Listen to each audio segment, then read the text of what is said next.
Okay. All right, we have a recording in process for our open meeting, and it is 10 o'clock. So start off today's September 7th, 2021. And I want to welcome everybody to our regular session for today. And what we do is we'll go through and check in with the board members to make sure they can say hello and acknowledge their presence. And so for District 1, Supervisor Patrice Horst. Yes, well, happy fall, everyone who's joined us here, and my colleagues from the Board of Supervisors. Mr. Chair, I am present. All right. And then District 2, Supervisor Geronimo Vasquez. Hello, everyone.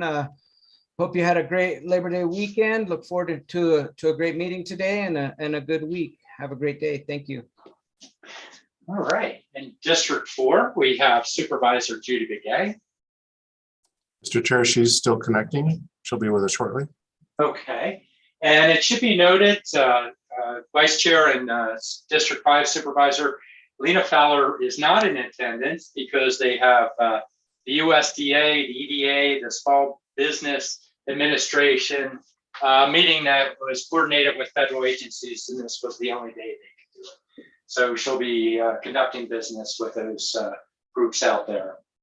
And with that, we have a quorum present, and we'll acknowledge Supervisor Begay when she does work with this electronic challenge that we work our way through.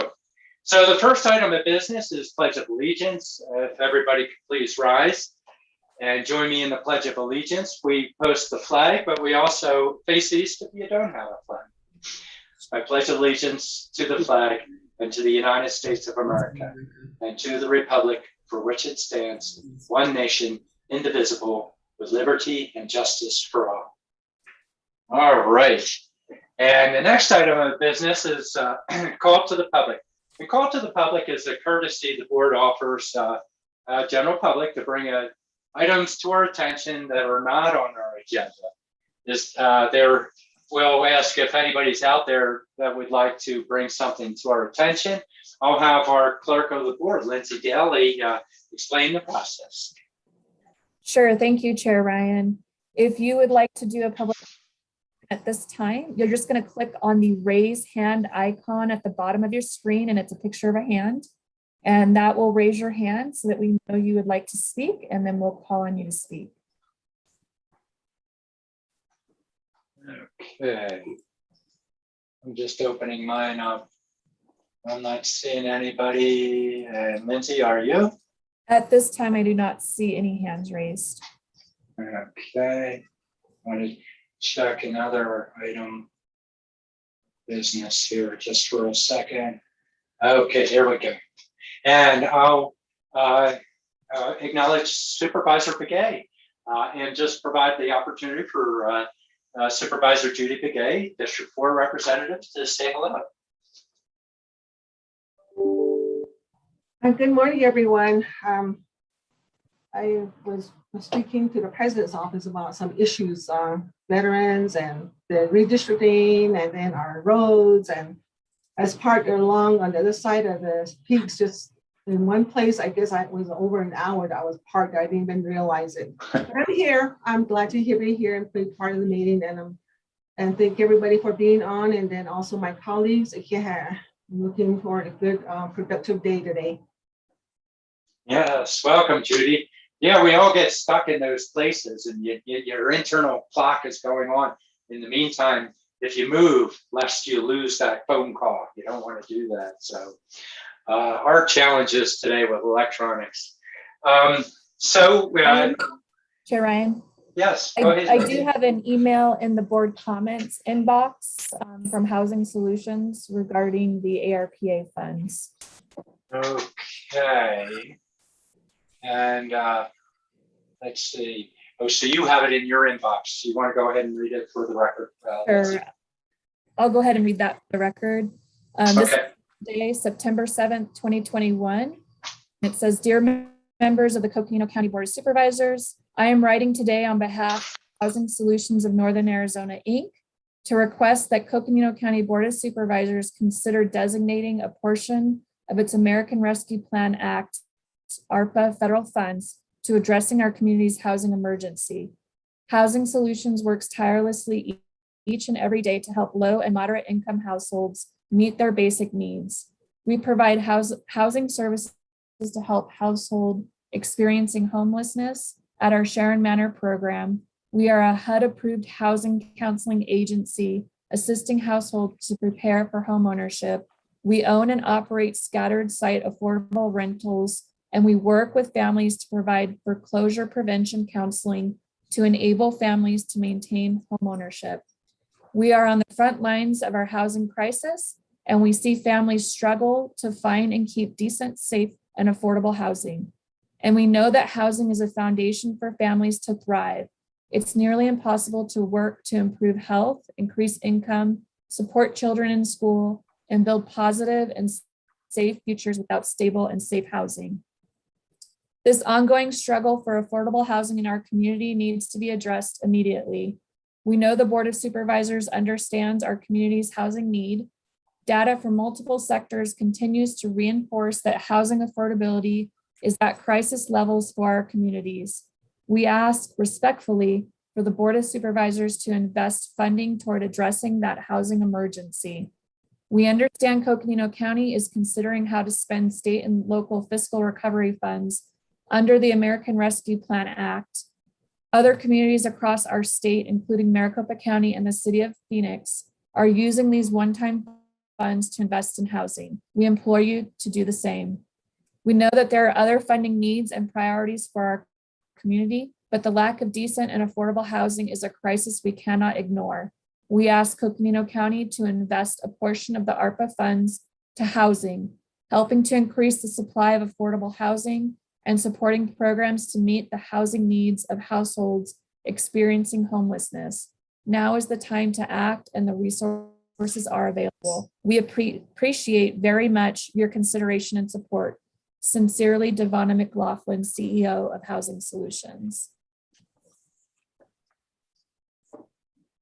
There we go. Bertie, this third action was not to turn off my mute. And so very nice letter. We'll refer the letter over to Steve.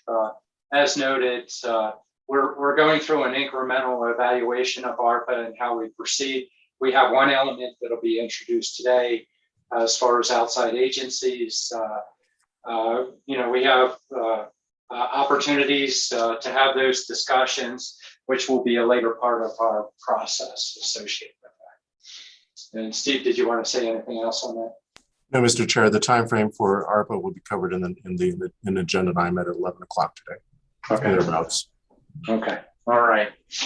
All right. I'd like to thank you, though, for the input. I appreciate the call to the public information. Yes. Yes, very good. Other than that, we won't discuss it. In terms of, we're moving along here.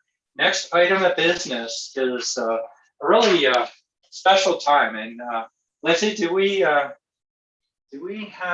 our guests out there? And this is item one. And item one is consideration and possible action to approve a proclamation designating September 7th, 2021 as Dirk Foreman Day. And yes, we do. All right. We have Dirk out there. And also, Lindsay, do you have Todd Miller? You are going to promote him also, I believe. Yes, I'm just trying to promote him now. There he goes. Okay. Once we do that, and I'll go ahead and start this item off. And many of you know, but some of you don't. We have a very strong relationship with our fire departments in the area, throughout the county. In this case, Dirk is the fire chief and has been the fire chief of Highlands Fire District, and it's not everybody that, I would ask that we have a proclamation for. But Dirk's been involved in the growth, community building. He has worked for various fire departments, you'll find when we read the proclamation. But he's worked towards consolidation of fire districts, where it's hard for a single district to make it when they're small, and when they work together, they are more able to manage their affairs, but also develop their professionalism in what they do. We've had a wonderful relationship at the emergency management level in promotion of fire reduction, in healthy forest initiatives, and also Dirk is the county's fire chief, so to speak, with our Fort Tuthill facility. So Dirk is retiring, and so I'll go ahead and read the proclamation. Coconino County Proclamation designating Dirk Foreman Day, September 7, 2021. Dirk Foreman began his career in the fire service as a volunteer firefighter with Mountaineer Fire District in 1987. And whereas Dirk has served in many different capacities throughout northern Arizona, including the United States Forest Service, the Grand Canyon Airport, the Donny Park Fire District, and as engine captain at the newly formed Highlands Fire District when it was created through the merger of Kachina Village and Mountaineer Fire Districts. And whereas Dirk began serving in the administrative leadership positions within the Highlands Fire District and became a leader of staff as staff battalion chief, deputy fire chief, and fire chief, while also serving the broader firefighting chief on the Arizona Fire Districts Association Board of Directors, vice president of Arizona Wildfire Council, and treasurer of the Ponderosa Fire Advisory Council's executive board. And whereas Dirk developed and enhanced regional coordination throughout his efforts at the Ponderosa Fire Advisory Council to bolster wildfire response and mutual aid while championing the value of forest restoration and enhancing collaborative efforts to make our communities and counties safer from the threat of wildfire. And whereas Dirk's leadership increased the professional capacity of the Highlands Fire District, including implementing the district's master plan, completion of the construction of Station 23, providing service to Fort Tuthill and Flagstaff Ranch, implementing a community integrated paramedicine program, and developing capacity throughout a transition to 3-shift battalion chief staffing model. And whereas Dirk subsequently implemented capital building master plan and placed the administrative and Bear Jaw crew facilities into service while simultaneously executing intergovernmental agreements for the greater Flagstaff regional training, regional joint hiring and promotional processes, and regional automatic aid program. And whereas Dirk has transformed the Highlands Fire District into a highly professional, capable, and responsive agency, creating a legacy that now serves many communities. And whereas Dirk Foreman retires, leaving Highlands Fire District in a position of strength and prosperity, ensuring that our citizens have the best emergency service and community-oriented organization dedicated to protecting the lives and property of its residents and visitors through emergency medical services, fire suppression, fire prevention, and public education. Now therefore be it resolved that in the spirit of celebrating and honoring the excellence of Dirk's contribution to our county and the communities of Highlands Fire District, we do hereby recognize September 7th as Dirk Foreman Day and call upon all residents to ripple progress of Highlands Fire District regional urban forestry efforts in the firefighting community through Chief Foreman's career. And I ask for a motion to approve. Go ahead, Supervisor Bushman. Well, after that, Chief Foreman, I'm sorry, you cannot retire. Your service and the legacy that you've created here is just amazing. And just thank you so much for your service. And it is my great honor and privilege to motion the proclamation designating September 7th, 2021 as Dirk Foreman Day. And I need a second. I'll Second. take a second, but before I do, I'd like to make a comment. Oh, please. Wow, I got tired, and it's just like, wow, this is a wow, that I like to see things like this where people are very, very into their jobs, willing to make a difference, helping people out there, making sure they're safe, and just is something that's very few people get into those positions. So I'm just thankful for and the honor to say I second this motion as a Dirk Foreman's Day on September 7th, 2021. Thank you so much. All right, I have a motion and a second. And I'll go ahead and call the question and then check in with you, Veronica. All in favor of the motion, vote aye. Aye. Aye. Veronica? Yeah, Chief Foreman, I just want to say thank you for your service. You've left a legacy, and the infrastructure you helped build really helped us through some of these trying times we've had recently with all these different fires and whatnot. So really appreciate all your efforts and your training and the seeds that you've planted over your career. Thank you. We really appreciate it. It's a great honor, and I'm very proud to be able to be part of it with you today. Thank you. All right. And, just following Dirk, I started out with some comments, but I have always appreciated the professional relationship that you've had with the county as a partner. Just always willing to work together.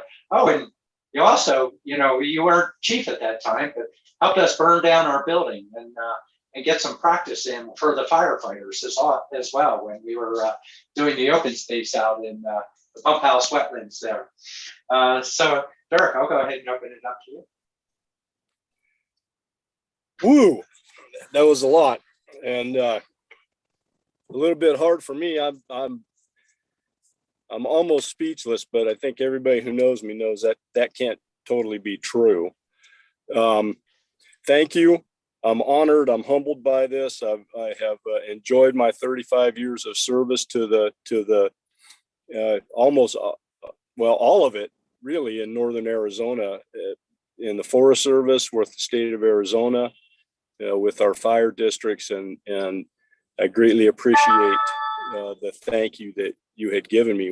When I started with this, I originally just had called Lindsay and said, hey, I'd like to introduce my Deputy Chief Todd Miller, who's going to be taking my place.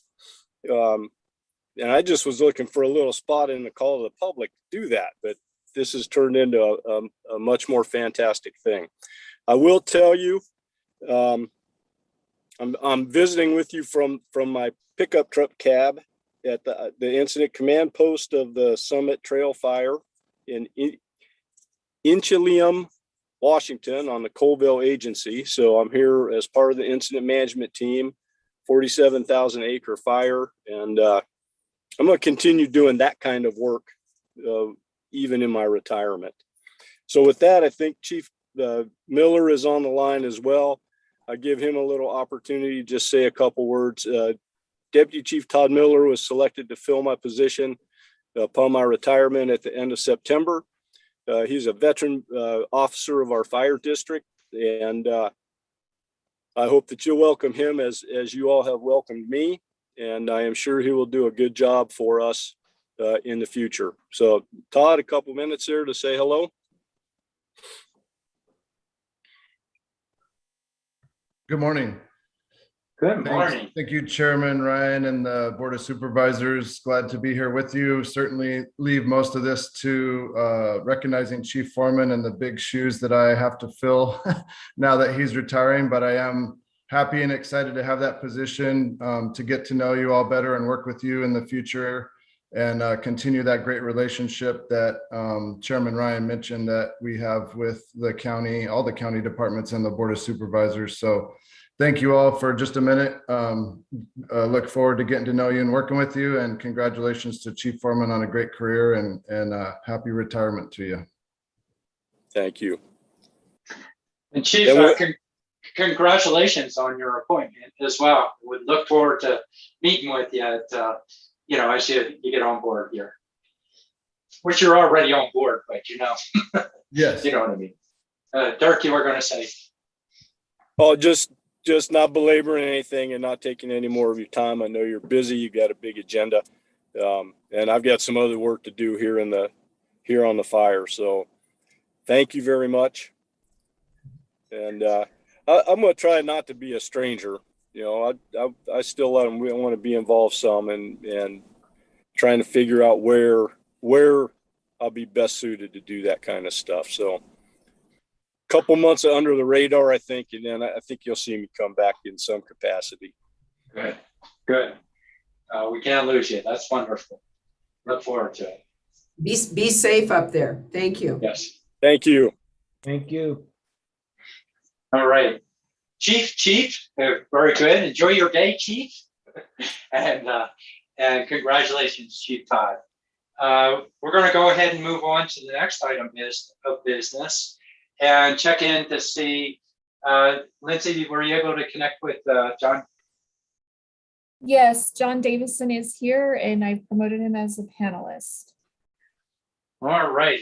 And so our next item of business is consideration and possible action to approve a proclamation celebrating second annual Matthew J. Broom Memorial Williams Stand Down and Patriot Day Parade. And we have a proclamation for that we've asked John to read. John, just to note, John Davidson is, you probably all know, but if you don't, is just such a strong advocate for our veterans.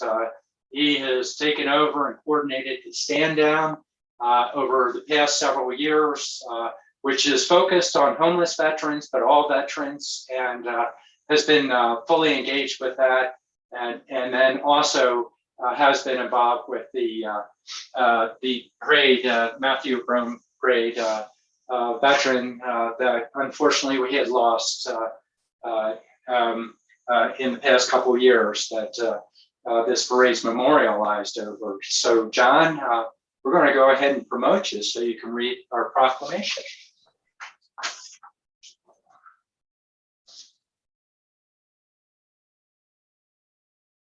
I still have John on mute.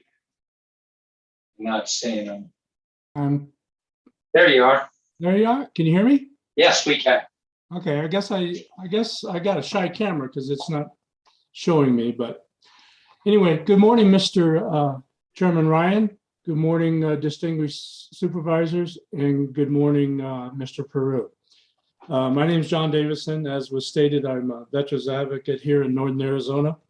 And Mr. Ryan asked that I read this proclamation, so I'll begin. Coconino County Proclamation celebrating the second annual Matthew J. Breen Memorial Williams Stand Down and Patriot Day Parade. Whereas approximately 9,000 veterans live in Coconino County, and many of these veterans were wounded by enemy action or sustained injury during their time in service. Whereas these men and women voluntarily risked their lives in the protection, preservation, and defense of the citizens, culture, and Constitution of the United States of America. Whereas Patriot Day occurs on September 11th of each year to honor the memory of the people killed in the September 11th attacks of the year 2001. Whereas this year marks the 20th anniversary of the September 11th attacks on the United States. Whereas the purpose of the Matthew J. Breen Memorial Williams Stand Down is to connect homeless and at-risk veterans and their families with the essential community services they need.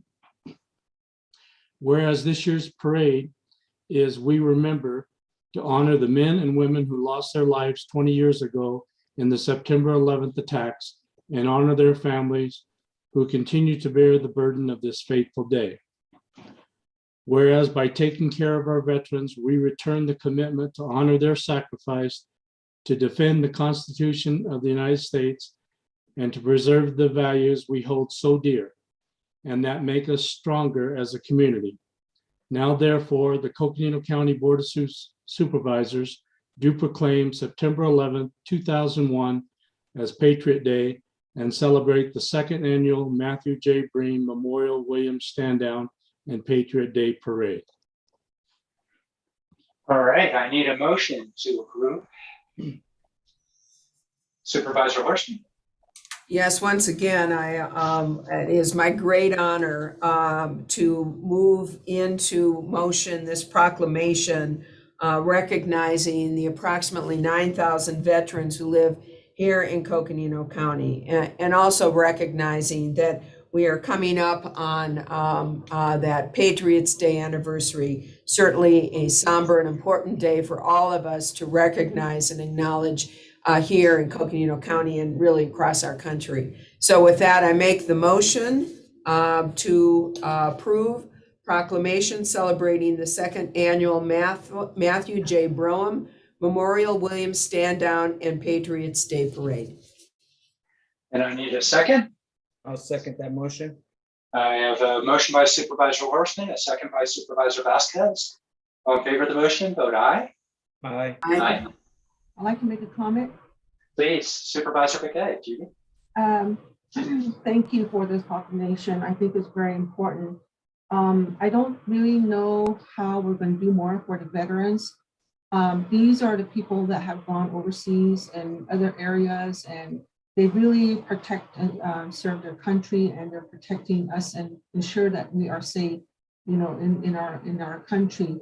And so a lot of services, you know, I think we really need to look at it and move forward with that, and really, you know, put them on the pedestal. You know, we're at home, we're sleeping and enjoying life, you know, going wherever we want to go and taking vacations while, you know, their lives, you know, is on the line each and every day while they're out there serving their country. And I always say that. And then also the 9/11, you know, it's unfortunate, you know, we had to encounter that, you know, and we up to this day, a lot of people pray for, you know, the people that whose family members were lost. And so in the traditional aspect of this whole thing, I brought up at one time was that the Navajos and specifically that I know, since I'm a Navajo, is that at the time that they enlist and the time that they're leaving, they raise their hand, and how they view that is that they pretty much gave their life up already, saying that I'm going to go, I'm going to protect and serve, and even though I don't come back, you know, it's their wish. But when they return, we're supposed to be having traditional ceremonies for them before they go back into the back into their home, and leaving everything behind outside and get traditional things, you know, where they would reverse what they said out there. If they don't, you see them out in the streets now, and all we're doing is incarcerating them, and we're not even helping them. So I'm pretty sure a lot of these veterans are homeless. I see them at the roadside. You know, they have little signs saying they're veterans and they're homeless. You know, what are we going to do? How can we do that? It's not only going to take the county, it's going to take everybody all the way around. So I just want to say thank you, you know, for bringing this to our attention. And I think we need to really focus on them too, other than alongside other areas that we really need to focus on. So thank you for giving me the opportunity to speak.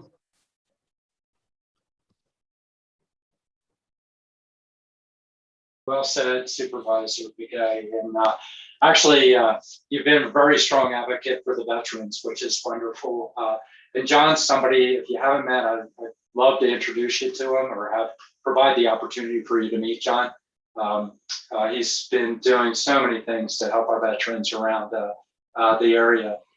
Supervisor Vasquez?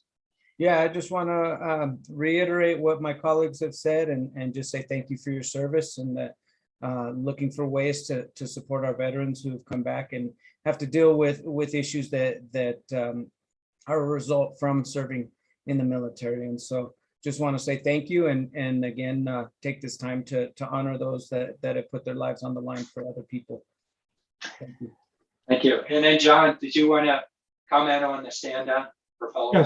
Yes, please. If I may, I'd like to have some concluding comments. That'd be wonderful. Supervisor Begay, I do want to contact you, and I will in the near future, regarding a Navajo Nation stand down that we're putting together. So I'll get with you on that. Mr.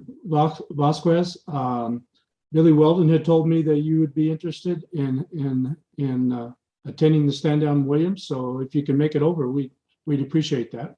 We welcome you there. And Mr. Ryan will see you there also. I do want to add that we're honored to have as our Grand Marshal in the Patriots Day Parade in Williams, Sheriff Jim Driscoll from the Coconino County Sheriff's Office.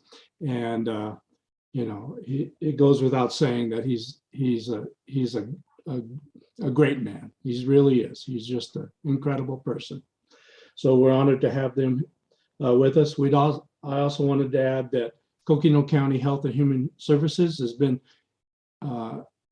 heavily involved in the stand down. They will be there to do vaccinations and also substance abuse and some other programs. So they've been very professional, and we thank you for that. So in closing, I just want to thank you all for supporting your veterans in Northern Arizona.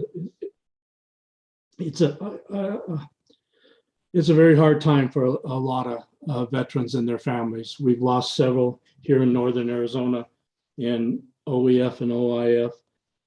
My son, Lance Clinton Davison, who passed away in 2014, he was a Force Recon Marine. He was immediately deployed or sent to Afghanistan following 2001. And then my second son, who we lost tragically 2 years ago, October, he was born on September 11th. So the tragedies of this day or that day have reached not only across our own nation, but across the world. So we've all felt the pain of what happened on that tragic day. So again, Coconino County, thank you for your support for these events. We appreciate all that you do, and thank you for your community service. John, and thank you goes back to you from all of us. We certainly appreciate everything that you're doing for everybody and how deeply this goes. So thank you, John. Thank you. All right. Next item of business that we have is another proclamation, consideration and possible action to approve a proclamation designating September 15th through October 15th, 2021 as Hispanic Heritage Month with Human Resources. And Erica Philpott will be introducing the item. And we have our CHOC Vice Chair, Danny Donaldson, to read the proclamation. And so let's just look. I see Danny's out there and I see Erica's out there. So we'll start off with Erica. Good morning, Chair Ryan, members of the board. We are very pleased to bring forward this proclamation for your consideration, proclaiming September 15th through October 15th as Hispanic Heritage Month. And we have a great committee who has planned more than 19 events, including cross posting the NAU events and having them do the same. So great community engagement, a fantastic committee, including Danny Donaldson, the Vice President of CHOC, who's here to read the proclamation today. Also including Carol Kidd, who's the chair of the Diversity Committee, Alicia Henry, Amanda Atchison, Anna Geer, Arena Contreras, J. Michael Cruz, the chair of CHOC, Jeannie Sablon, Martha Johnson, and Mary Cedillo. So these employees and community members have prepared many events, all virtual, for people to join in, except for the tailgate party that NAU is promoting, which is the Hispanic Heritage Game on Saturday, October 16th. And so excited to have great educational resources, great speakers from NAU over the course of this month. And if you're ready, Chair Ryan, I'll turn it over to Danny to read the proclamation. There was a pregnant silence there. I thought, okay, I think we are done. Okay, yeah, that would be wonderful. Danny, and you're muted. You're not muted anymore. Okay, wonderful. Good morning, Chairman Ryan, distinguished supervisors, and County Manager Peru. Thank you for the invitation. My name is Danny Donaldson, and I serve as the Vice Chair of CHALK, our Coconino Hispanic Advisory Council. And I'm here to share the proclamation designating September 15th through October 15th, 2021 as Hispanic Heritage Month. Whereas Coconino County observes National Hispanic Heritage Month, recognizing the rich history, culture, and contributions of individuals who identify as Hispanic Americans, including those whose ancestors came from Spain, Mexico, the Caribbean, and Central and South America.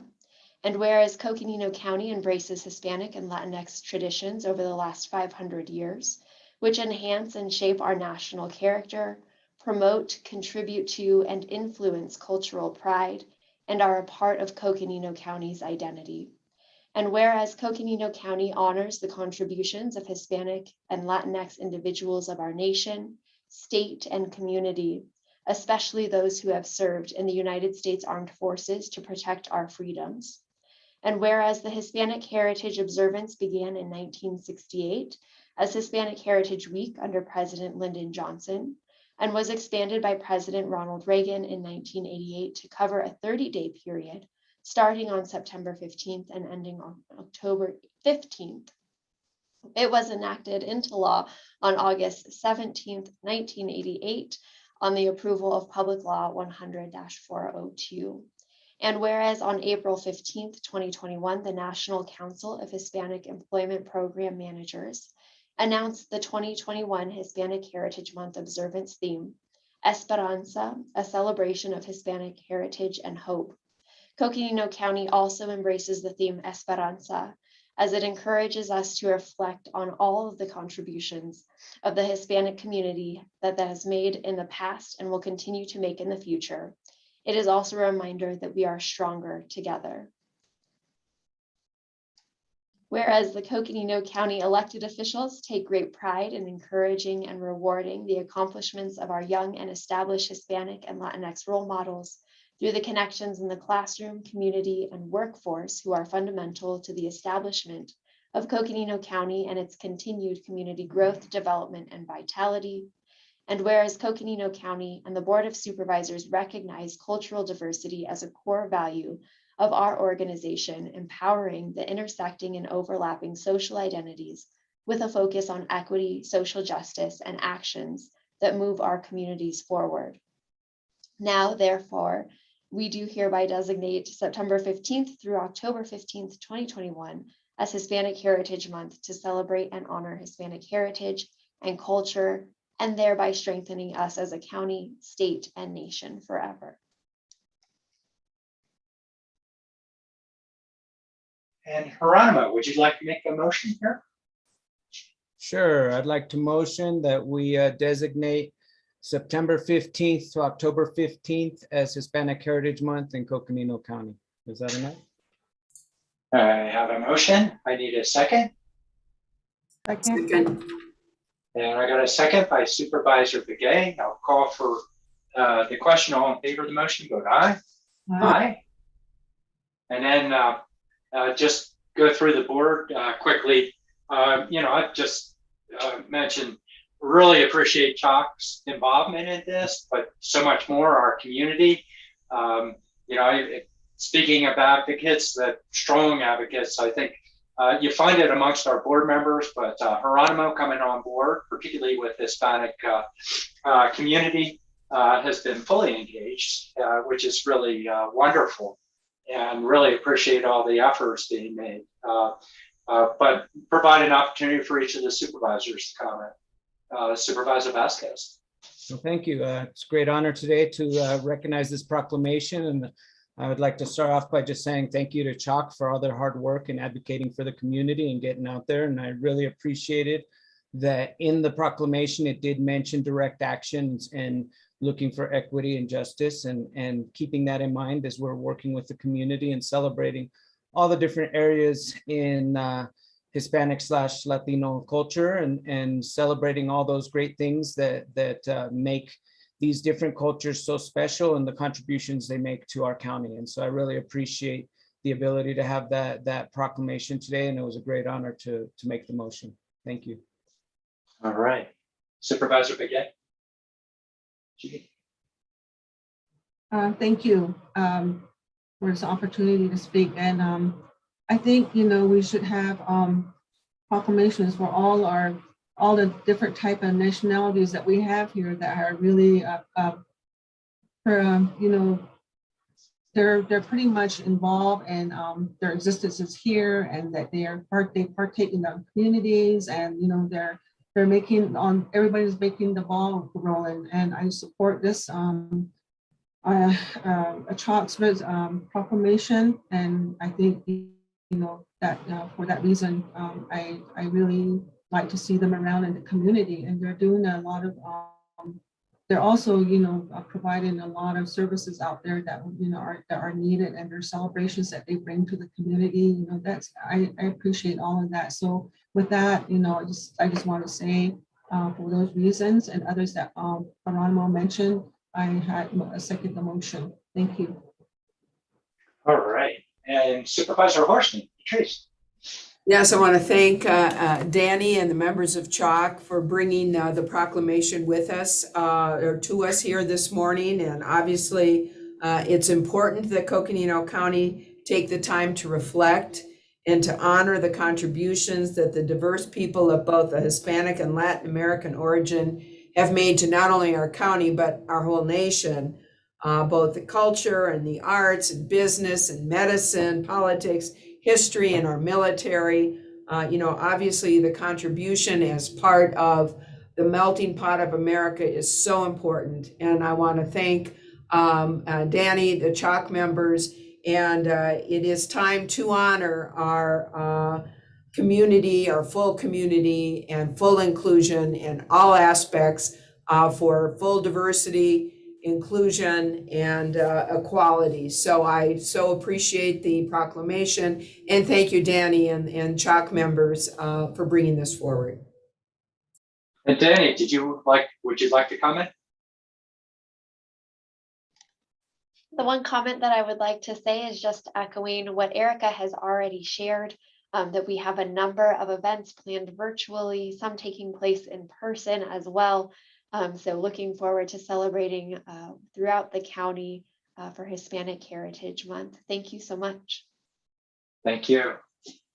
And actually, the next item, so we have a lot of proclamations, but they're outstanding opportunities and celebrations, recognitions, memorializing everything, just very important aspects of community. But the next item we have is consideration and possible action to designate September 2021 as Hunger Action Month.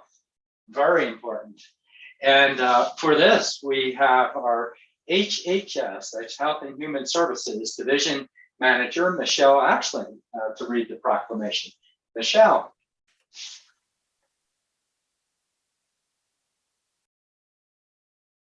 Oh, where'd you go? You were up there and you popped off. We'll just take a second here. Now I see you on screen. There you are. You're back up. Good. All right. And Thanks, Chair Ryan.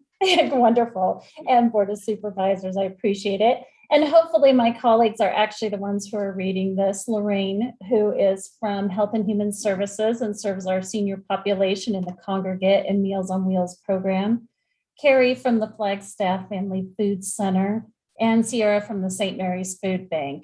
We'll be reading the proclamation because we just could not do this without our partners. And I will turn it over to them as soon as they pop on screen.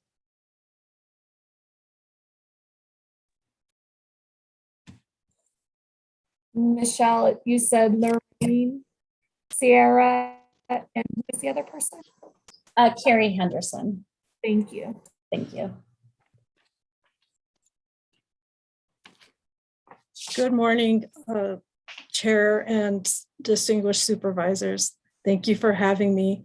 I will begin reading the Coconino County Proclamation designating September 2021 as Hunger Action Month. Whereas Hunger Action Month is a nationwide month-long hunger awareness campaign intended to raise food, funds, and awareness about hunger in communities across the United States. And whereas in Arizona, nearly 1 in 3 households experienced food insecurity during the COVID-19 pandemic. And whereas lack of consistent access to food is an ongoing problem for 1 in 6 individuals, 1 in 4 are children, and 1 in 7 are seniors in Arizona.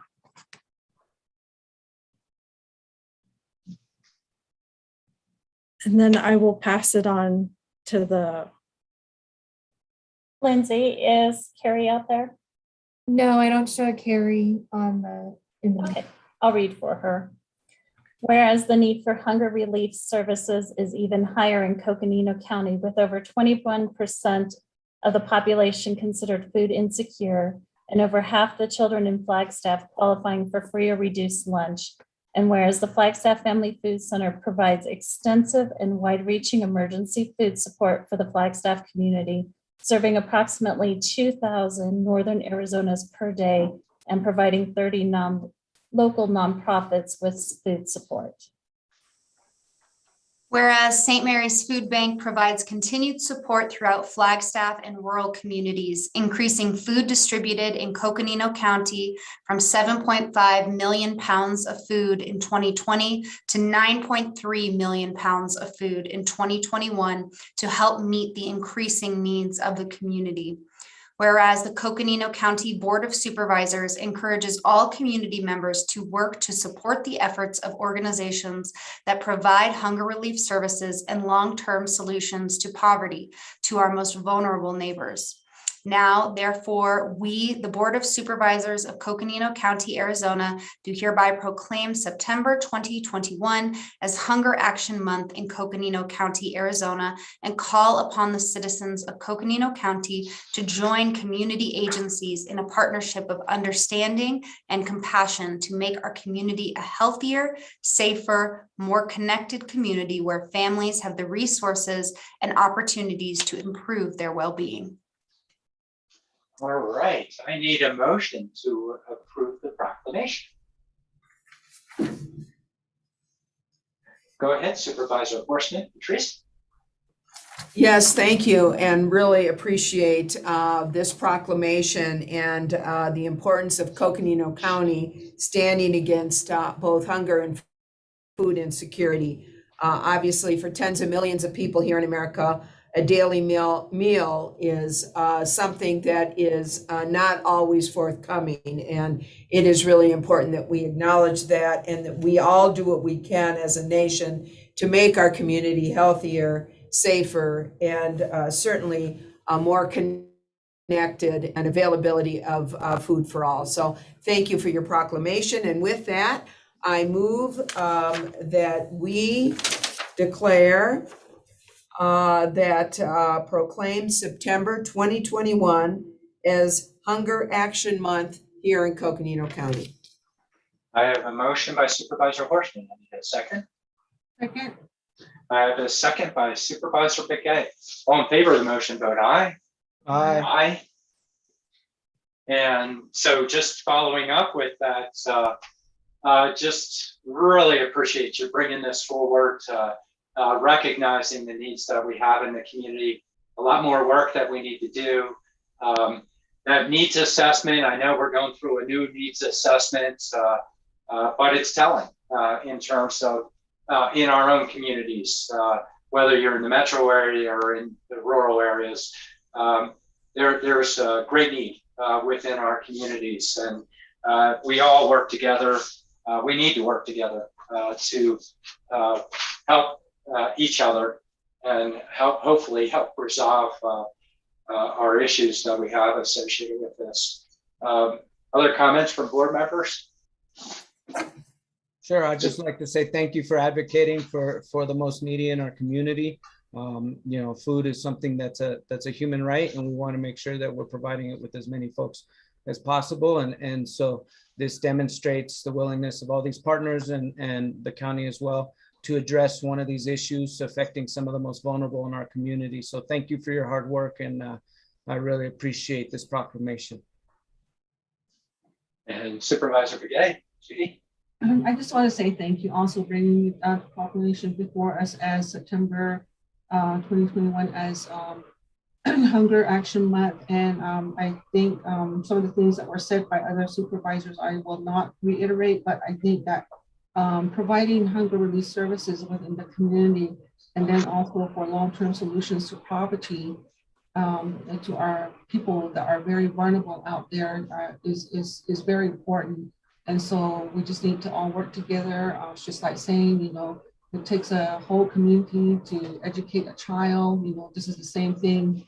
I'm looking at this the same way. It's going to take everyone to address this and get involved. And thank you very much. All right. And then, well done, Michelle, on having our partners. Sierra or Lorraine, did you want to make comments? And I see Sierra saying no, that's okay. And that's all right. Lorraine, did you have any comments? I just want to say thank you so much. I appreciate all the support that you have given us over the years and operating our programs. So thank you. Oh, it's a mutual effort. So we appreciate everything you're doing as well. It takes partners or a village as was noted by Supervisor Begay. All right, with that, we've been through many very good proclamations and acknowledgements. Next piece of business is we're moving on to our consent agenda. Consent agenda would be items 5 through 20 for the Board of Supervisors. And consent items are items that we take in a single motion, often the routine in business, or we may have had a work session associated with it rather than separating them out. However, I do pause now to see if any of the board members wishes to separate any of the items. Supervisor Horstman. Yes, I would like to remove from the consent agenda item number 7 for discussion and consideration. Okay, item 7. Any other items from board members? If not, I consider a motion associated with the approval of the consent agenda. That's that item. So we have items 5 through 20, set for side. Supervisor Horstman? I'd be happy to move the consent agenda for approval. Second. Okay, we have that, noting that we have item 7 separated. So I have a motion and a second by Supervisor Horstman, second by Supervisor Vasquez. All in favor of the motion, vote aye. Aye. Okay, motion carries unanimously, and we'll go to item number 7. And this is consideration and possible action associated with community initiative plans. Supervisor Horstman. Yes, thank you. And actually, I want to thank districts 2, 3, and 4 for also contributing some of their CI monies for the Flagstaff Festival of Science. You know, I know that Supervisor Vasquez and Supervisor Begay both have long and extensive backgrounds and history with education and know the importance of furthering science here in Coconino County. Flagstaff Festival of Science is one of the longest events, continuous events that we've had here in Coconino County.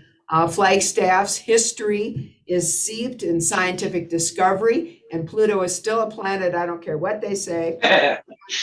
Certainly science and the scientists here in our community remain an important part of who we are here in Coconino County, contributes greatly to our economy, our culture, and quite frankly, for the world. And I'm grateful for the opportunity and thank you to my colleagues for their support of the Flagstaff Festival of Science. With that, I'd like to move item number 7 for action and approval. I have a motion by Supervisor Horstman to approve. I need a second. I'll second the motion. I have a second by Supervisor Begay. Discussion. Just my comments would be following Patrice's. What a wonderful event. If anybody gets a chance to go out there, you can get a passport and go around and get it stamped. It's one of the few times that you get let into some of the observatories around the area, where you can often go as a participant. I think our county manager used to work at that facility there. So yes, he did.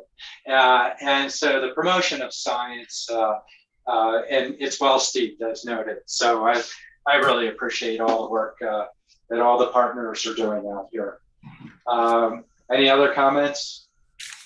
Sure. I just want to say thank you for the community for having this event, the organizers for putting this Festival of Science on, and really the opportunity. I remember growing up, the opportunity of seeing how science in action and seeing some of the different ways that science is so integral to Flagstaff. And so really appreciate this festival, and it was a great honor to be able to contribute something to help with the festival. And like Supervisor Ryan said, or Chair Ryan said, if you get an opportunity to participate in part of it, please do so. It's really important that our children get to see what science in action and how important and integral it is to our lives. So thank you. All right. I'd like to make a comment, short Please. one. Go ahead. I just want to say thank you for bringing this before the board. I think it's very important that we support any and all initiatives that come to our attention, only because I'm thinking that the very important ones will hit our, come to our attention. And I just want to thank all the board members, or the districts that have allocated dollars, to continue this. So that's what I'm thankful for. And I haven't gone to this event yet, but certainly I'll make myself available to go and see. And I do support a lot of the whole school. I mean, it means a lot to me, as far as anything that has anything to do with the kids' education and also community's education, so that, we're fully aware, of everything. So thank you very much. With that, all the supervisors here supporting it, go ahead and call for the question. All in favor of the motion, vote aye. Aye. Any opposed? None opposed. Okay, item carries. And so next up we have, we're done our consent agenda for the Board of Supervisors. The Board of Supervisors then has to form as independent district board of directors. And so we'll be going through different consent agendas in that process for just one. So next we need to resolve is the Health District Board of Directors. So move. I have a motion by Supervisor Begay. Need a second. Second by Supervisor Vasquez. All in favor of the motion, vote aye. Aye. Aye. Okay, we're acting in the capacity of the Health District. We have one consent item. Unless the supervisor wants to separate, I'm not seeing people moving in that direction. I'll consider a motion for approval of the consent. I would so move. We accept the consent agenda for the Health District. A motion by Director Horstman. Second. I have a second by Director Begay. All in favor of the motion, vote aye. Aye. Motion carries unanimously. Next, we need to resolve is Board of Supervisors. I move that we resolve the Board of Supervisors. Second. Okay, I have a motion by Supervisor Vasquez. I have a second by Supervisor Begay. All in favor of the motion, vote aye. Aye. We're now acting in the capacity as Board of Supervisors. Oh my gosh, we're right on schedule. Wow, that's well done, Lindsay, Steve, and the board. Let's see. So next item of business is item number 22. This is a presentation and discussion and update of possible direction regarding the fiscal year 2022, that's 2022 budget and the American Rescue Plan. And I'll turn it over to our county manager, Steve Brew. Steve. Thank you, Mr. Chairman, members of the board. Also today, as you can see on the attendee, we have a good, quite a good audience today, made up of constitutional officers, department directors, and other leadership individuals, also staff from throughout the organization. So consider this a continuation of the fiscal year 22 budget. And so if I can get the slides, I will walk you through some slides. Myself and Siri will be presenting. Also individuals with us today, Lucinda Andriani, of course, Siri Mullaney, Sue Brown. Other members of the team will be providing commentary on those items that I miss, and I'm sure I will miss a few items here and there. So they will be shoring up what I have to say. So again, FY22 budget discussion and ARPA updates. So these are the two main items, although let me just kind of walk through the updates that we're going to be providing today. First is the funding discussion timeline. With that, the fiscal year 21 general fund update, the 22 budget, base budget and service improvement requests. And then also from there, we're going to be talking about the ARPA request process, the ARPA request service improvement requests, other projects that we'll be proposing later in the month. And in terms of the requested action from the board today, we will be asking for the board to adopt by motion the increments that we've provided to you that we'll be going over today in general. This information was sent out just this morning to the elected and the appointed department directors, and they too also have this information with them. And then finally, we'll go through the fall process and timeline. So those are the items that we want to cover with you today. So in terms of the funding discussion timeline, of course, today you'll see we're going to be speaking mainly of the fiscal year 22 budget. We're going to be going over the 10-year plan and then the non-ARPA service improvement requests. But I want to make a couple notes here. What we're doing with the inclusion of ARPA as a revenue source for local governments, particularly Coconino County, what we're basically going to be doing for the next 3 to 4 years is integrating ARPA revenue into our budget process. Of course, with the revenue comes the guidelines. And so all of the recommendations that we'll be making in subsequent meetings that will be recommended for funding through the American Rescue Plan must meet the guidelines of the American Rescue Plan that we've received throughout the last few months. And so again, just a few notes on today's budget. Today's focus is going to be on the fiscal year 22 budget. That budget process began probably over a year ago with a lot of information that came from the departments to the budget office, was translated into, of course, some various budget steps that began just after the first of this year, proceeded throughout the spring with our routine process of meetings with the department manager's office, the county manager's office, subsequent meeting with the Board of Supervisors.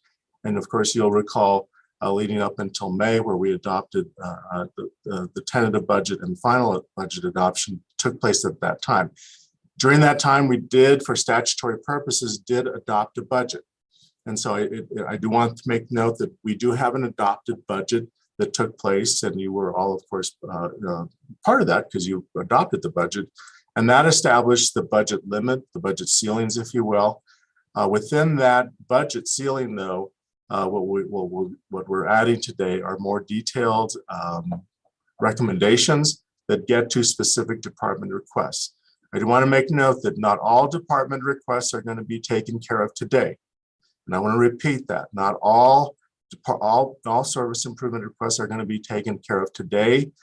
And the reason why is that we do have funding, and I'll get into that in a few slides, but other service improvement requests that are going to be considered for funding through the American Rescue Plan. So I just want to make that very well known to everyone here today. On September 28th, we'll be coming to the board to discuss the internal discussion related to service improvement requests that are ARP eligible. And then in addition to that, we're going to be covering additional opportunities to invest in an organization-wide compensation plan, as well as other one-time major investments in some of our facilities, as well as IT. And again, that is going to occur on September 28th.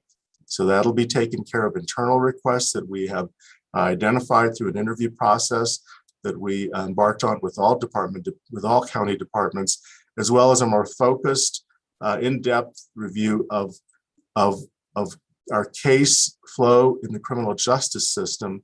Of course, those cases had an impact as a result of COVID, And so we'll be presenting to the board on the 28th additional information that came as a result of interviews that took place with only the county criminal justice partners. From there in October, we'll be then turning our focus outward and looking at what is occurring in the community that could be considered as collaboration and partnerships, as well as other ARP eligible projects. So again, those are discussions that will have more of an outward look as opposed to what we're doing right now that's focused on the internal operations of the county, keeping in mind that the county, of course, is a service provider in a number of different ways. You know, we are the community action agency for the county. We administer a number of different programs that deal with various social needs and conditions. We're also the public health system that is, of course, has been the backbone throughout COVID. And of course, we are also the criminal justice system, of course, that provides those services related to the courts and other ancillary services that are related to that area of service to the county. And so again, these are the three building blocks, if you will, when we look at the timeline. But the point I want to make here is that we're integrating ARPA as a revenue source along with guidelines into our annual budget process for at least for the next 3 to 4 years. The requirements for ARPA is that we have to have the funding identified by December of 24, and then all ARPA funds need to be expended by December of 2026. And so those are just some footnotes to this slide. The next slide, if we can go to the next slide, I'm going to ask Siri Mullaney to provide some context related to the county's revenue picture as we know it today. And again, this is a difference from what we had from last year at this time, and certainly from 3 months ago. So I'll turn it over to Siri, if I could, Mr. Chair. Thank you, Chair and members of the board and Steve. So the next couple of slides are really going to serve as an update on the budget. It's been a few months since we've been before you with updated figures. So just as a reminder, you're seeing two charts. And the first, they have similar formats. On the left is our county sales tax, and on the right towards the bottom is the state shared sales tax. You can see again for trending information, we're including all of fiscal year 19 as that black long dashed line. That was our last year, just thinking back of really kind of normal activity that follows our typical seasonality where we have higher revenues in the summer months, in the spring and summer months, and we tend to have our low point around January and February. Then the red line is fiscal year 20 actuals. So looking, we can see that we were following our seasonality trends on both of these charts for fiscal year 20 prior to the pandemic. And then really it was the March and then really April shutdown period where our revenues took a large decline. They had a very big hit during that time frame. So you'll see that that April, that low point in the red, that was the April 2020 shutdown. Then those orange dots represent our actuals for fiscal year 21 that we recently ended June 30th. So when we were before you during the budget, we have this information on a time lag. The points of data represent the month of sale activity, which we do not get reported to us during the month of sale. We have to wait a few months to get that data. So when we were here in May doing our budget discussions, we were really at that fourth from the right circle. That was our first, our most recent month of data. And it was really the month where we could see that recovery was really happening. Things had picked up. Not all of our sales tax categories had fully shown recovery. We still were lagging in things like restaurants and bars and transient lodging and things like that. But there had been a big buildup of retail capacity that was getting expended. And we could see that really there was a lot of activity going on. And the question was, how long would that last? Well, we've seen now April, May, and June, really a robust economy and some really positive sales tax return figures compared to our history, very significant increases compared to our prior years. So that was great news, although, you know, more recent information, again, with the Delta variant and things have shown that it's definitely not sustainable forever to have this level. We do think that there is definitely pent up activity flowing into those numbers, but it did result in some one-time recovery of funds that we had lost during fiscal year 20. So that was really great news. So on the revenue side, both of our county sales tax and our state shared sales tax in the general fund did exceed that forecast that we had set for fiscal year 21. As a reminder, the fiscal year 21 budget was developed right around the time we were expecting to get the April 2020 numbers. And so we had built in a very conservative forecast for fiscal year 21. And so we were up compared to that forecast. We also received AZ CARES dollars that helped in one-time revenue as well. And our vehicle license tax and building permits also remained strong during fiscal year 21. Property taxes did come in under budget, however, due to a combination of the Transwestern settlement and then our just some delinquencies and payments. So, but on the whole, our revenue was much stronger than the original forecast. But if we go to the next slide, so that's great news, but when we have the next slide, we're going to show the expenditure picture in the general fund, some highlights. So offsetting those revenues, we definitely had some uses that we had to put those additional dollars towards. So the first one, $1.4 million of general fund declared emergency expenses. So COVID related expenses, that's specifically under the declared emergency. We also had additional expenses that are a little more difficult to capture to transition to remote service delivery or our service reimagined approach. So technology expenses, additional cleaning expenses for our facilities.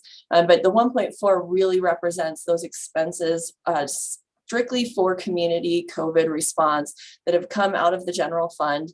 And some may end up with declared emergency reimbursement, but that will take some time, 18 to 24 months at a minimum, to receive those funds back to the general fund. Another trend we saw is that we had an additional $725,000 in fiscal year 20 alone, or fiscal year 21 alone, rather, above fiscal year 20. So 111% of the prior year for restoration to competency expenses, and another $615,000 in additional Title 36 expenses in fiscal year 21 compared to FY20. So 45% increase there. So those are some of the mandated payments that the county is and mandated services the county is required to provide, that really saw impacts during COVID because of mental health related issues that were going on in the community, and then additional facility costs because of the closure of the Yavapai system, for example, where we had to return to a more expensive state restoration to competency model. So we've seen these expenses. We do expect them to continue because the mental health pressures have not gone away as a result of COVID. And then we also believe our mandated payments eventually to the state for both our access healthcare payments and then our long-term care payments will also see an impact over time as we've had increased enrollment in those systems, but we haven't been able to capture that yet. So on the expense side, definitely we've had some offsetting higher numbers come in, but on travel, of course, we had some pretty good one-time savings when we look at the general fund, simply because of the travel environment. So many things shifted to an online approach. And then our vacancy savings, if you recall, we had set an aggressive target for vacancy savings compared to our history. And so our total vacancy savings target was 2.7 million, and we got very close to that at 2.45 million of that target. So overall, with everything considered, we did have an increase in our fund balance of $11 million. So then our next slide shows just so the timeline, a reminder on the timeline. So back in May, we did hold the board meetings where we presented all of the service improvement requests that were submitted by departments, but we were still an FY21 revenue uncertainty position. We only had, again, really 1 month of positive sales tax data to rely on, and we weren't sure how it was going to play out with the rest of the revenue figures for this fiscal year. And then the ARPA guidance had not yet been released from Treasury. I believe the guidance was released maybe towards the very last meeting that we had on the fiscal year 2021 budget. So we just did not have complete information to include ARPA funding in the budget discussion and to have a full budget picture. So what we did was the board adopted a budget that really reflects similar to fiscal year 21. So it was a continuation budget. The departments received the same resources that they were given in fiscal year 21 with some minor adjustments, including a 3% market increase for staff. And then we've been taking this time, so the end of May through August, to review the guidance, really learn everything we can about ARPA eligibility and what we have that may align with ARPA funding allowability, and really vetting those other projects. So we've reached back out to departments in that time through surveys and through meetings and other information gathering to really find out, now that we know what is allowable under ARPA and what we can fund, what are those ideas that departments have that maybe they didn't submit the first time around, not having the full picture of what these funds could do. So today, September 7th, we really are looking at that phase one of the rest of the recommendation for fiscal year 22, to take those service improvement requests that were recommended during the May budget process and finalize them so departments can take action on, if it includes staffing recommendations, for example, they can move forward on advertising for those positions, or if there are operating costs, getting those added to their budget so that they have a complete budget for fiscal year 22 for the general fund, and then moving into the ARPA funding at our next meeting and one-time funding for the September 28th presentation. And so with that, I will pause and see if there are any questions on this information before we turn it back over to Steve for further discussion. Okay, pausing for the board. Any questions from the board? And I'm not seeing any. And yeah, understanding the process, and just for clarity, and I think you were noting it earlier, that these all, and for public consumption, these all fall within the budget that we did approve in this summer. It's fallen out, right? Something like that. So yes, I see Siri nodding her head saying yes, it is. And Steve, I have a comment. Supervisor Begay, Judy. I know I trust the staff, in making sure that, we're in compliance with all funds that are coming in from the state and the federal, and that, we're earmarking them, where they should be, and we're spending them in the right budget categories and stuff like that. So I'm big on trying to making sure that, we're held accountable. Everybody's held accountable here, all the staff, all the way to the Board of Supervisors. And this comes along with the reporting requirements. We've got to make sure that we report on time and get ourselves cleared in that way. And so I just want to say we have to be doing that, and that's all I have to say. Thank you. Mr. Chair, if I could. Yeah, go ahead, Steve. Siri, would you make some comments with regard to the federal reporting that we're having to do at this point in time going forward, please?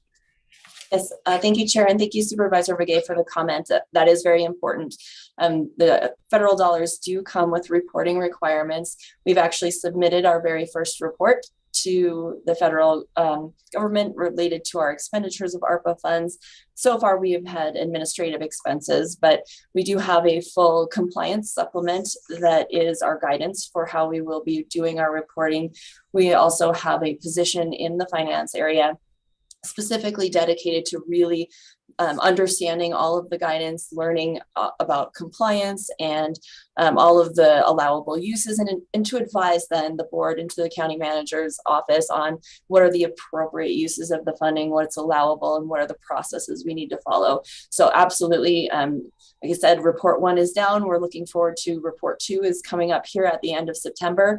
And then we will be doing our mandatory quarterly reports from that point on, and really making sure that anything that we are reporting on has been fully vetted through the position in our office that is the program manager, who's really the expert on these funds, to make sure our goal is we don't want to have to pay back even a penny of these dollars. So absolutely, that's very important.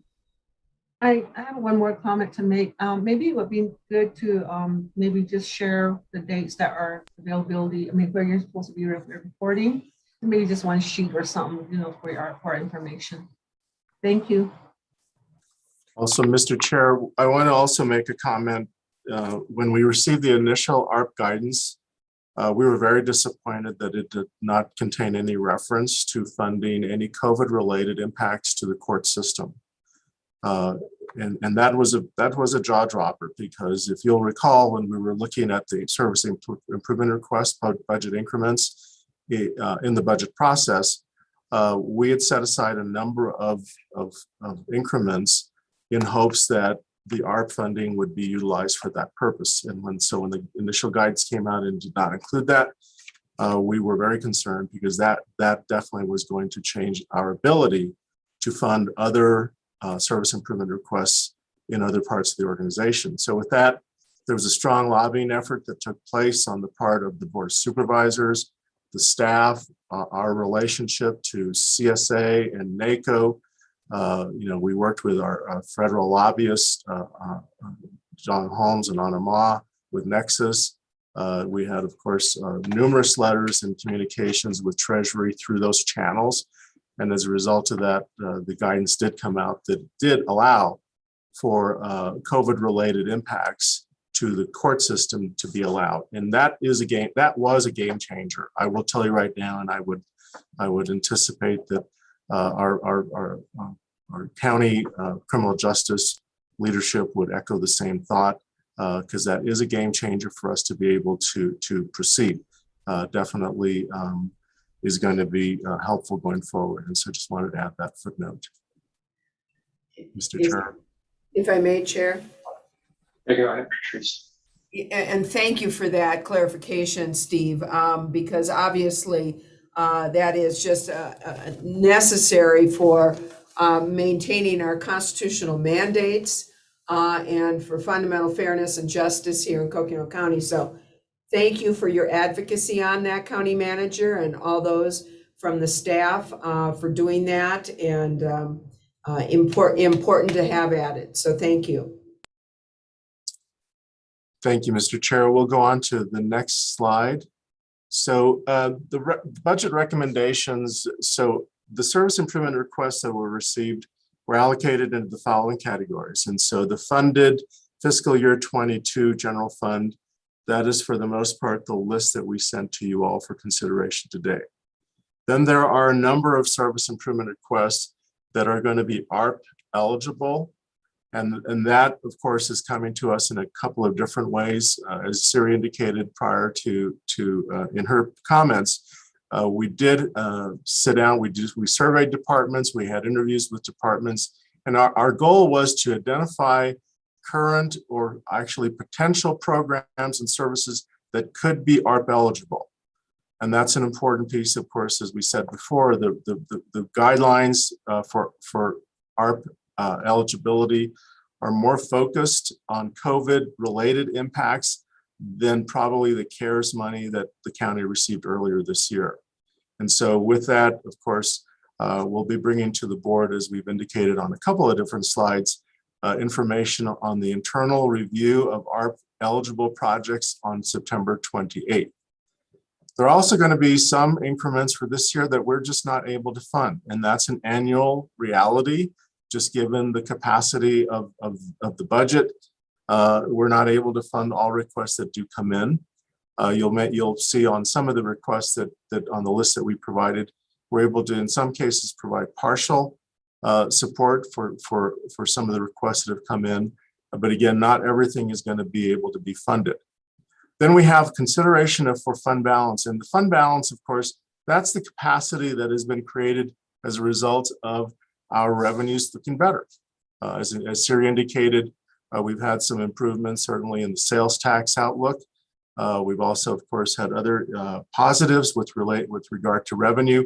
But again, we also are looking at how this factors into the 10-year plan, because we want to make sure that whatever we're doing now, we're able to sustain it in the long run. And you will see later in the presentation that while we do have a gap in our 10-year plan of expenses exceeding revenues, we feel that those can be accommodated for just over time in terms of changes to revenue and whatnot.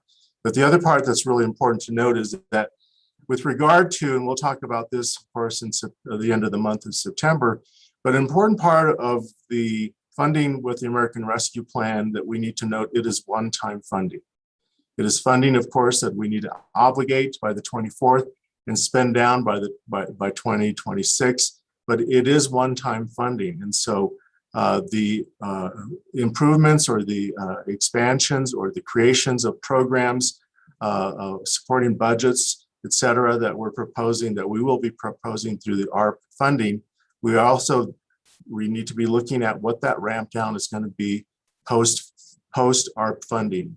So at post 2026, we need to start looking at that in terms of what are those areas that we did increase based on the need, but based on changes in COVID, that the need may not be the same as it was before.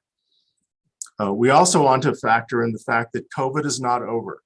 And the county, as the public health provider for the county, has an integral role in the management of this particular emergency. And so while we have been receiving grants from the feds and the state to HHS, that funding outlook may change, and it may change from administration to administration, from legislature to legislature, because much of the funding that we receive through HHS does come through those channels. And so while we are looking at some optimistic opportunities here, we have to also add to that the reality of sustainability going forward, the 10-year outlook, and changes in either service delivery or revenue generation. So again, looking at consideration of fund balance, funding that has been generated, or the capacity that's been increased or created through additional revenue is going to be recommended in a number of different areas. One being to address the county's dire need to retain employees.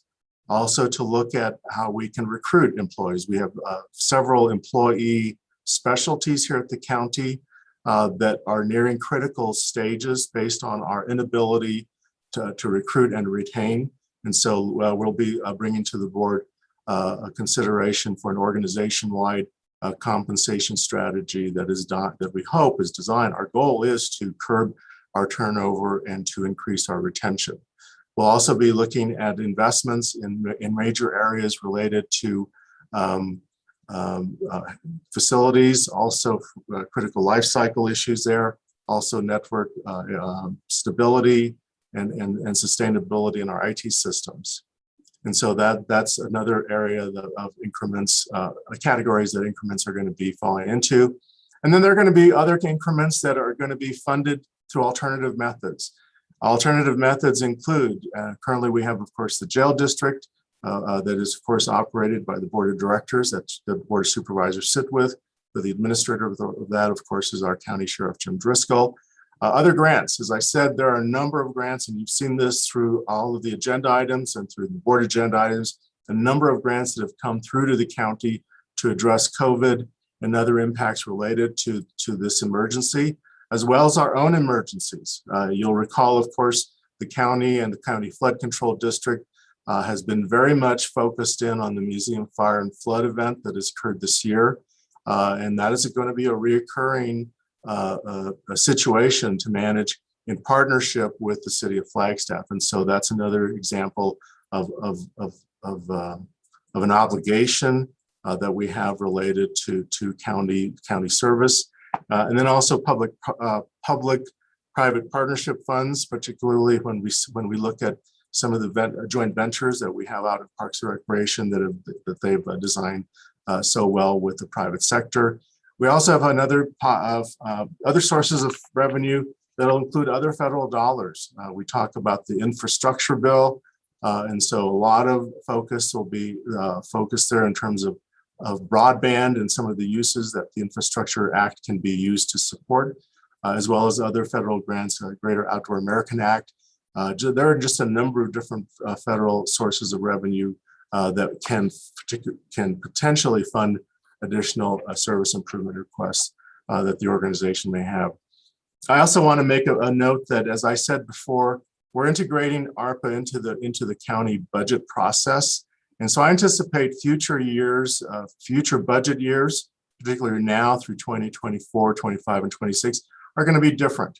We're going to be looking at certainly funding that can be utilized with regard to the guidelines, but also as our local revenues do fluctuate, and they do, we also will be looking at how we can accommodate what may be a future recessionary cycle that we always see every 5 to 7 years at the county, and we've been able to accurately predict that as a way of managing our budget.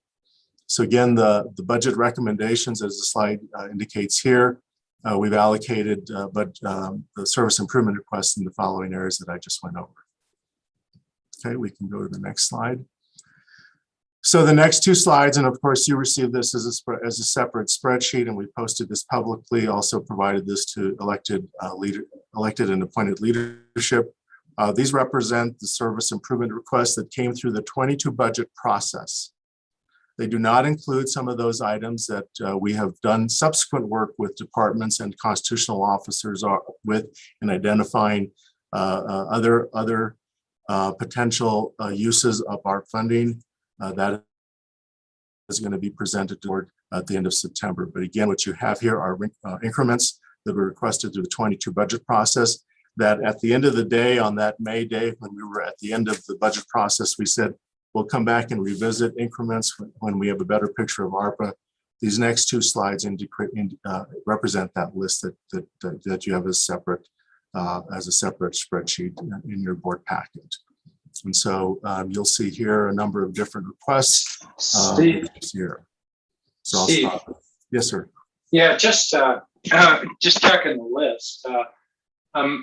You have that one list, and now you have this one on the PowerPoint also. You know, can you just show the difference explain a little bit further between the two on how your recommendations are? Yeah. I'm going to ask Siri if she can help me walk through this list, please. Sure. Thank you, Chair Ryan and members of the board. What you are seeing on your screen are the SIRs, or the budget requests that are funded for fiscal year 2022. The full list you have in your packet were all of the requests that came forward, and they have a recommended funding source off to the right. So the ones you see on your screen right now all say funded for fiscal year 2022. They really represent what is in the budget, what's in the current scenario we're about to take a look at in terms of the general fund outlook. And then everything else on the list really just captures what you saw during the budget discussions with a status. That status might be what County Manager Peru went over on the prior slide, whether it's ARPA, potentially ARPA funded, or funded with an alternative source, other grants, things like that, or not funded at all. So you can see that status on your spreadsheet. That's the full comprehensive list. And what is on your slides just on the screens before you are those items that were recommended for funding and were built into the general fund outlook. Mr. Chair, does that answer your question? Yeah, I was concentrating on one list. Now I'm trying to process the other list at this point. But I couldn't print it. I keep jumping it. It keeps jumping on me. Okay, go ahead. I don't want to hold up the presentation. I think he's referring to the list that showed all of the increment requests, the SIR request. Right. I think, is that correct, Chair? Is that what you were referring to? It did, and yet by the same token, you're showing one time, or you have a blank in there on them. But we talked about different sources of funding, and so that's where I'm losing track of it. Because I know we had discussions of pieces that, yeah, we want to move on some of this, but they have different sources. So I'm trying to align those up. Okay, may I ask, Mr. Chair, if I could ask Sue Brown to make a comment on the list as well? Thank you, County Manager Peru. I just wanted to, Deputy County Manager Andregani said it first. We provided two different lists. This list that you see on the PowerPoint is indeed the things that were funded by the general fund. The other list was provided for, and our target audience really for that was the elected and leadership team. So they would know the disposition of every single SIR that they had submitted for budget FY22. So they would see that if it was funded by general fund, it's here on these two pages, but it also shows on that list, and would also tell them if their SIRs moved forward to ARPA. or other sources after that. So we wanted to make sure they had a reference list for everything they had submitted, not just for the ones that were funded by the regular budget cycle general fund. So I hope that clarifies a little bit. They're just slightly different. We just pulled the ones that were funded with the general fund up to show you on the slip, not intended to be, the exhaustive list of what was submitted. That list is the attachment. That's the exhaustive list. Chair Ryan, if I may, I Yeah. found what you were looking for because I was looking for that too. When you mentioned it, I go, oh, I know where it is. That was handed out when we were doing our budget review. And it listed the recommendations as to what the funding source was. I think that's what you're looking for as well. I can, it was handed out with us as part of that general budget review. I found it in our packet from that date. Okay. And Yeah, I'm kind of watching a couple of different pieces and they have a different play on it. Okay. But I'm holding things up and I don't want to do that. Go ahead. I with the presentation. want to say something. Go ahead, Supervisor. I think I'm in the same boat as you are, Matt. Mhm. Okay, well, let's not hold it up. Let's just keep going then. We'll get on track somewhere. Yeah, we can go with what's going on, but I think, we're just to help us with the processing, Steve, it's just seeing these so we can align them. There are certain lines that, we watched them depending upon which funding source. Now we're seeing it in a different, I guess, not seeing it all there, I guess. They're in different pockets. Okay, go ahead, Steve. If we can go advance the slides, please. Siri, do you want to make a comment on the 10-year plan? Sure, and Erica, if I can ask, can you pull up the 10-year plan, please?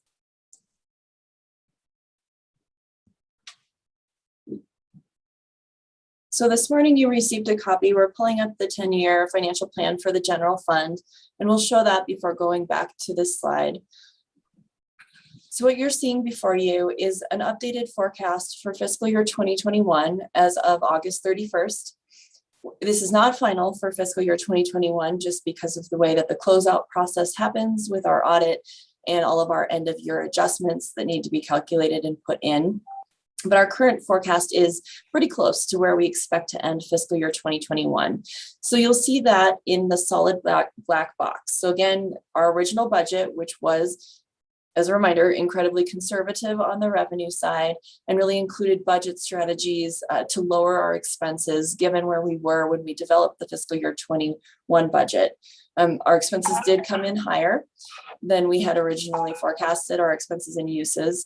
And then on the forecast side, on the revenues, we also had increased revenue that we already discussed in an earlier slide.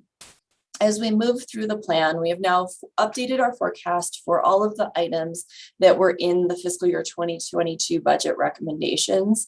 So moving over to the right, you can see how then our outlook changes each year. So fiscal year 2022, we do still have in some of our major revenue categories anticipated growth. We also know that some of the resources we received last year were one time, like the AZ CARES revenue. So that's been adjusted, and we have our fiscal year 2022 forecast for a balanced budget. As we move over to the right, we also, again, as a reminder, plan for recession. So we have our recessionary model in place, but we have that planned out for fiscal year 24 and 25. So that's where you'll see where our revenues decline while our expenses are really still increasing due to CPI inflation and normal costs of business to maintain services. So that's where we would anticipate using that emergency reserve that's set aside for those periods to smooth our operations during a period of recession. So we'll see that that's why the 24 and 25 are really in a box by themselves. That represents an upcoming recession, anticipated recession. We move that box around depending on what we're seeing. So, it could hit earlier as stimulus money is coming out of the economy. It could be later. So that's the current forecasted recessionary plan.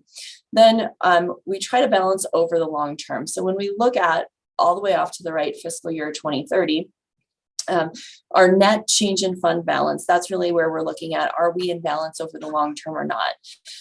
So you have the plan, you can look at the assumptions below, and please follow up if you have any questions on it, but it's shown graphically. If we can switch back to the presentation on our slide that shows the long-term outlook.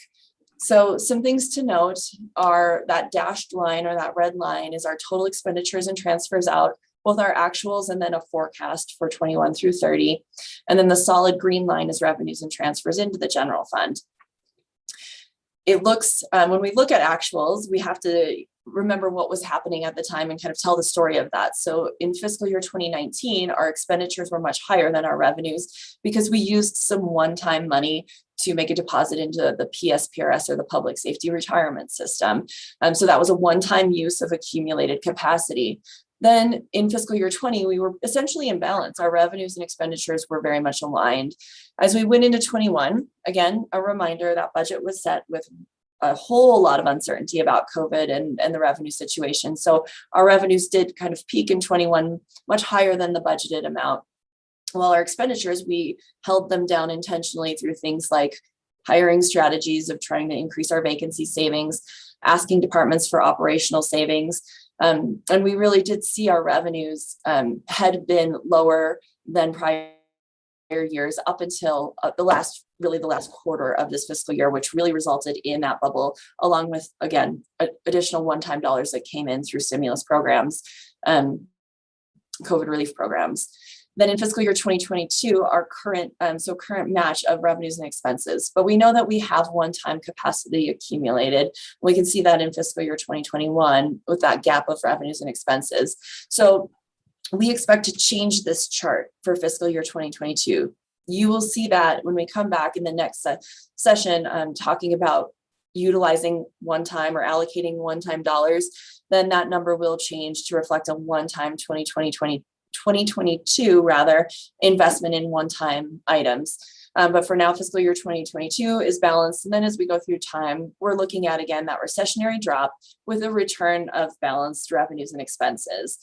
Over to the right, you'll see a chart of what does that look like in terms of resources. It looks like about $4 million of one-time capacity available that will be discussed in terms of allocation at our future meeting. And on the recurring side, it is a deficit, as Steve had noted earlier, where our recurring and our recurring revenues and expenses aren't quite together. But we have that variance noted, that 2%, because really it's a margin of error. We're talking about 10 years from now. How in balance are we with revenues and expenses? So it's definitely within what we would think to be our comfort zone as far as a balanced budget. It's not a perfect forecast, right? It's our best forecast of where we believe that revenues will be 10 years from now and where we believe expenses will be. But we can continue to work with the board during the annual budget process to make sure that those numbers always stay in alignment. And so it's not, although it looks a little not the way that we normally would want to see things as far as revenues being below the expenditure line, we definitely feel like it's within our level of comfort, and that we still have additional actions we can take to bring those into alignment. And knowing that we're working 10 years out, that 2% is certainly nothing shocking from our end. So that's what it looks like graphically in terms of the 10-year plan. And then I will turn it over to Steve for the next slide. So as I indicated before, Mr. Chair, going forward, well, I think we should probably pause right now to see if you could, Mr. Chair, do a check-in with the board, because we're going to be shifting over to ARPA the last couple of slides. But again, the action at the conclusion of the presentation, the action that the staff is recommending is adoption of the service improvement requests that we have indicated to you in the presentation are ready to be advanced for consideration. Following that, we'll make a budget adjustment to memorialize that. But again, if there are any questions that we can ask to answer at this time, because this is, of course, is obviously a very important step in the process. I'd like to ask a question. Yeah, go ahead, Brian. First of all, I really appreciate the work and the process that has gone into develop the priorities and the lists of the staffing recommendations on what to fund, and I really appreciate that. And I do appreciate the reoccurring theme of mental health across multiple domains. I think that's really important, and that we need to really look at how we can use these funds to shift the paradigm and really have the most bang for our buck.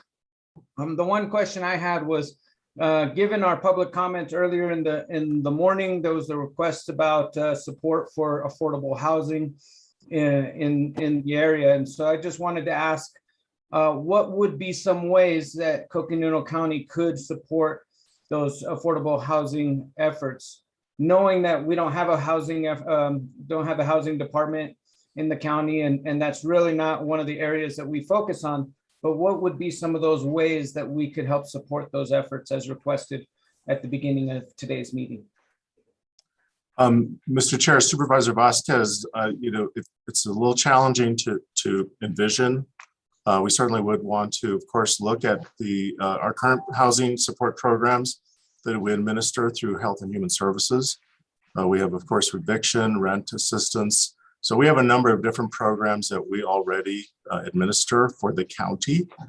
So additional funding could certainly go into those areas. And that certainly will be part of the presentation at the end of September, is to bring forward some of those specifics. As we look at some of the external relationships and partnerships, that would occur in October, when we have that opportunity, number one, to see to hear what are the proposals and what can we do. But I do want to continue to remind ourselves that the county too is a provider of services through Health and Human Services and through the various programs that we provide for housing and housing relief and housing support services there. But of course, external partnerships, working with nonprofits, is also really important. We have a very rich community of nonprofits, but nonprofits also work within they have funding opportunities as well, being a nonprofit. And so collaborations are key to it. But again, I don't specifically have a specific vision in mind, because again, a lot of discussions need to take place with regard to what is being proposed, what can the county be doing, providing as a provider, and then of course the availability of funding as well. No, I appreciate that. Thank you, County Manager Peru. I really appreciate the thought that goes into that, and knowing that the time will come for those discussions. I just wanted to make sure that today's meeting, based on that public comment, that it was addressed. So thank you. I appreciate that. So Steve, just curious, I'd like to see the other lists. Okay. So if we can. And I'm trying to figure out if I have the right copy or kind of. Okay, Siri, can you come up and see what we need? Actually, Erica has it. I forwarded it over to her. She has it.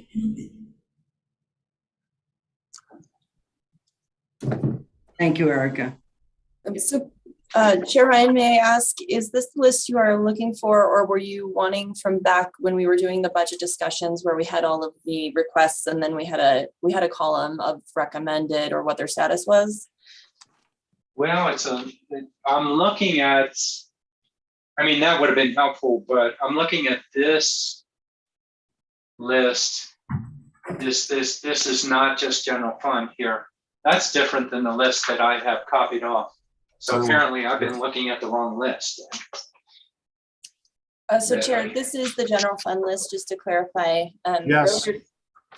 During the budget, we were working with a list of all requests, and that included other funding sources like grants in the jail district. Yeah. This is the current general fund list, and it's been updated.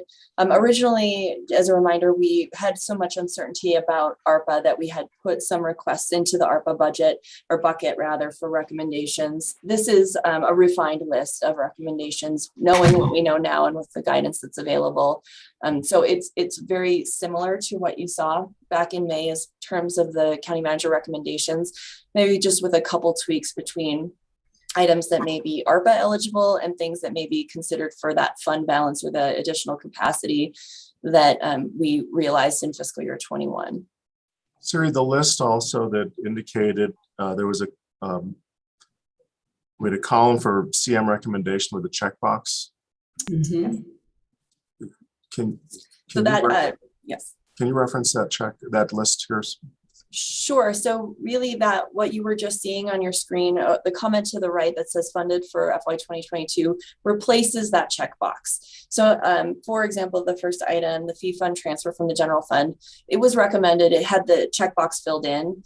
So this is just a different way of noting that it has been funded for fiscal year 2022, whereas some of the other items were not listed with a checkbox on there.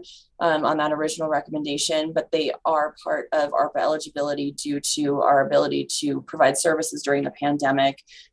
So the next items, so it should mirror that list with a replacement of the checkbox with just the comment of the status.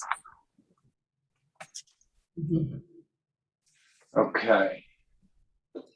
So check in, and if the board wants to go a different direction, let's talk about it a little bit. But Steve, so I need to get my list aligned so I can look at them because I know you want to move forward. I like the general direction of your recommendation where you're going, but I'd like to look at the feel of comfort, and we have time between now and later today to maybe put the list together so we can look at them a little closer. Do a decent, just for our own edification before, we fully push it. I don't know. Is that okay? Check it with you first, Steve, and then let's check with the board. Mr. Chair, the staff's goal is to make sure that you all are all very comfortable. And so providing the opportunity for us to provide some of the reference material, because again, it has been challenging to transition from what we did 3 months ago to now. So we can certainly table the item, at least till later on this afternoon. We can get with you over the lunch hour, make sure that we're syncing up on information you had 3 months ago to now, and make that crosswalk happen so that you feel very comfortable with regard to what's being asked of the board later on today. And I saw Patrice nodding her head, and I thought I saw Judy. Is that okay with you, Judy? Yeah, I think, if we can have the non-funded is also in here at the same time. I don't know, maybe non-funded, I don't know. Just go ahead. I think we need to be straight on this. I'm for anything that you guys ask. I just want to make sure that, we're all in the same tune. Yeah, I'm doing the same thing. I'm pausing, and there were a couple that I was just watching and I'm not sure about. And I wanted to compare them and see what was going on with it. Yeah, during the lunch hour, the staff can huddle and get that put together, and then put a follow-up presentation for later today to wrap this item up with. Yeah, it'd be nice if we had it so that we could process it, just a little bit of time. That would be good. All right. So, if I may, Mr. Chair. Yeah, please, Patrice. Yeah, thanks. And I did find, I went back to my whole notebook and I think I found it. So, which is good. And I hopefully that will be helpful. And I do agree, we all need, this is really important what we're doing here. I really like the general direction that the county is taking. I think it's, first of all, very good news regarding the sales tax collection. They were doing a little bit better than we thought. And I think that makes our life easier and certainly the life of our county easier as we move forward with funding. And I'm all for going ahead and taking some additional time and bringing this back this afternoon, because this is really an important decision. I also would like to just make a comment and agree with what Supervisor Vasquez has indicated. I'd really like us to take a look at our partnerships, both with the City of Flag as well as with the nonprofits with regards to housing. This, it has been one of the difficulties of our county, and in ARPA is hopefully provides an opportunity for us to work with others to make those steps for housing and expanding housing opportunities and workforce housing in our community. I know that's to come. I know there's a lot on our plate today. And so we'll stick to our plate today, but I would like to, in the future, have a discussion on housing and how we can assist in that. So thank you. Okay, so, and yeah, that'll be to come. You know, obviously it's an area that we do have impact in our communities. Steve, so at this point, it looks like we can come back and look at that piece. Is it premature on ARPA, or do you want to proceed with ARPA right now? Well, I'm not providing specific recommendations on ARPA today. That is. Yeah, you paused in the presentation before you noted, you know, where you're going with ARPA. Right. I mean, the last two slides are basically the preview for what we're going to be doing on the 28th of September. Which goes to the last points. So go ahead. Right. Yeah. So again, as I indicated before, the September 28th, ARPA, you know, right now, initially, we have a pretty large focus on COVID, HHS, also criminal justice caseload, but also indicating here that we have, you know, recurring threat, mental health, integrated health, housing supports possibly in this area. So there is a really good opportunity now for us to create a continuum within the county with regard to how we provide support to residents. So, you know, we have, I don't want to get into the deep, some of the recommendations, but we have ARPA recommendations from departments that span working with children, you know, early,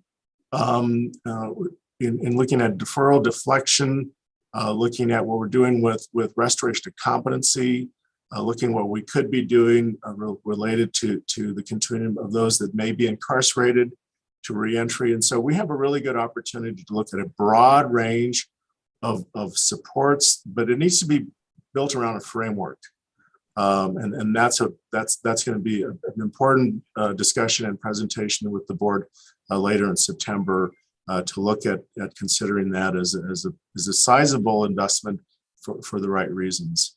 And again, of course, fund balance represents one-time resources, and we look at it that way in terms of what we do one time. We need to look at sustainability further. So again, the takeaway for ARPA is we certainly have initial recommendations that we'll be vetting out or be detailing more during the month of September. But you can see, as I indicated, some of the themes that we're looking at now. So next slide. Eric, is there a next slide?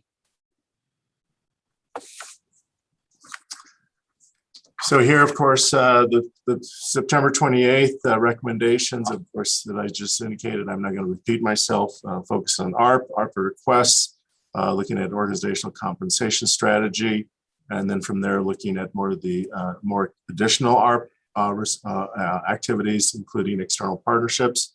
But again, those are discussions that will be had later this month and next month as well. And I believe, Mr. Chair, those are the slides. So. All right. Well, thank you. And yeah, it's a lot of good information. I think Patrice captured it well. Good to see the budget, but yeah, let's pause, give time so that we can look at it. And so I'll ask the staff, come on down to my office. Let's huddle. Okay, I'm gonna hop over just so for the sake of management of the meeting, I gotta hop over to our tech chair. I'm trying to remember which organization. Well, Mr. Chair, I believe we can return for lunch. Yeah, I'm going to do that during lunch. If I'm not back, Patrice, if it's okay with Geronimo and Judy, Patrice, could you start the meeting? If I'm not back, if I'm back, I can start the meeting. I would be happy to, Chair Ryan, if that's necessary. I'll be glad to start the meeting. Geronimo knows his head. Is that okay, Judy? No. Yes? There we go. You're just 2 doors down from me right now. You know. The feisty Yeah, group that's fine. today. I'll tell you. I should be back, but if I'm not, so that we can stay on schedule, I have to, as RTAC chair, I have to speak to one of the senators. Thank you. And would you, we could, if you would like, Chair, if it would be helpful to do 1:30, if is that more helpful to you? No, I don't want to hold it up. I can hop right into it. Yeah, it's good business on that. So with that, we're done our business for the morning, and we're coming back at 1:15. We'll go ahead and take a break, and we'll be back at 1:15. I want to thank everybody for their attendance, and we'll see you later today. All right. Thank Staff, you. come on down to my office.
Steve, it doesn't look like the chair is back. Is that correct? That is correct. I believe you will be Madam Pro Chair Pro Tem. I will be that. About 2 minutes to go.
All right.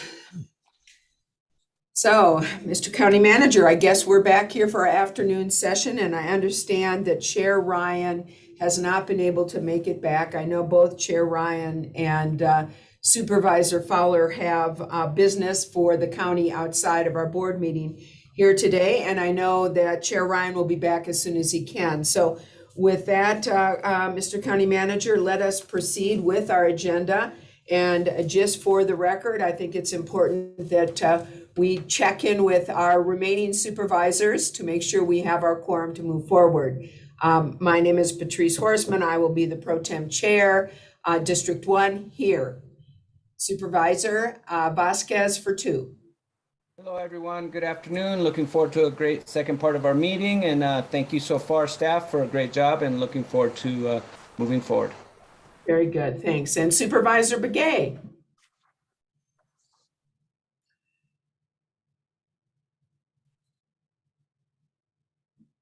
Supervisor Begay, you're two doors down. I'm going to come down and get you if you don't. Are you there with us? Let me go check. Okay. We don't have a quorum yet, so we'll wait for Supervisor Begay here in just a moment.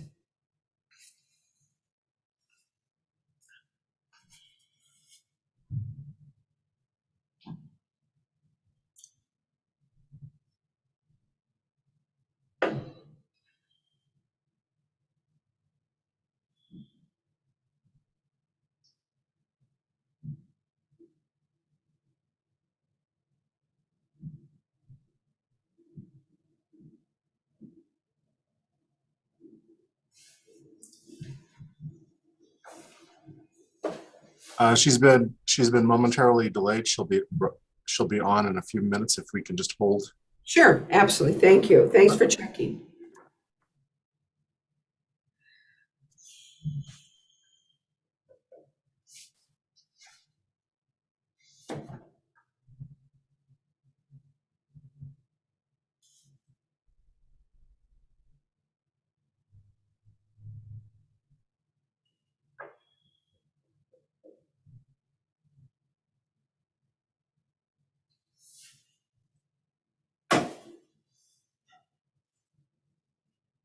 We may want to get a mic check on Treasurer Benatar and Ms. Wu.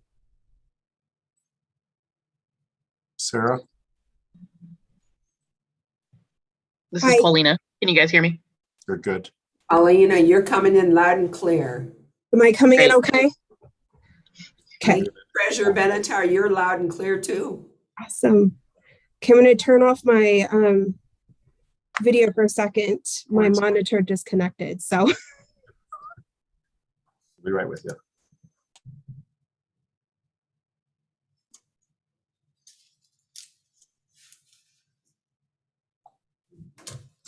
Supervisor Begay is en route to her office. Very good. Thanks, Steve.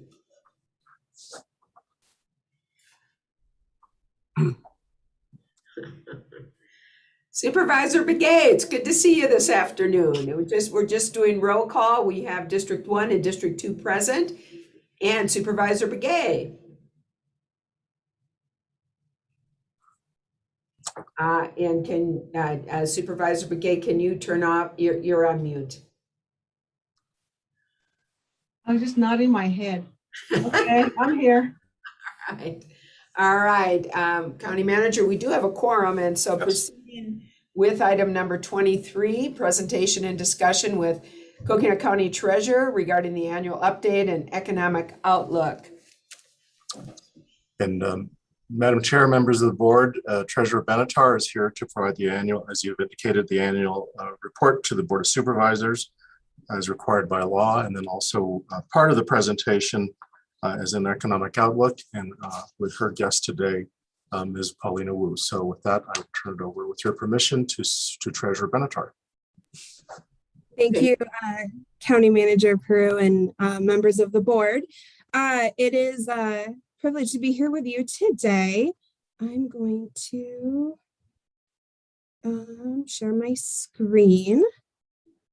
So joining me today is Paulina Wu. She is with PFM Asset Management. They actually assist us with short-term portfolio management. We've been working with PFM for several years now. And so it's always great to have them with us. But before then, I'm just going to go over briefly the Treasurer's annual report, which by law is required to be presented to the Board of Supervisors. An email was sent to the clerk of the board in August with the formal written report. And so this is a summary of the information. So what's included in the report? It kind of includes all the different aspects of the Treasurer's office, which is of course property tax collection. It's what everyone knows us most for. So we bill or send out tax notices. We collect all property taxes for all taxing jurisdictions. We distribute the funds collected, and we're also responsible for the delinquency collection. So that's really the tax lien sale. And then the other two big pieces, and quite honestly, the bigger pieces of our office, are the banking services we provide.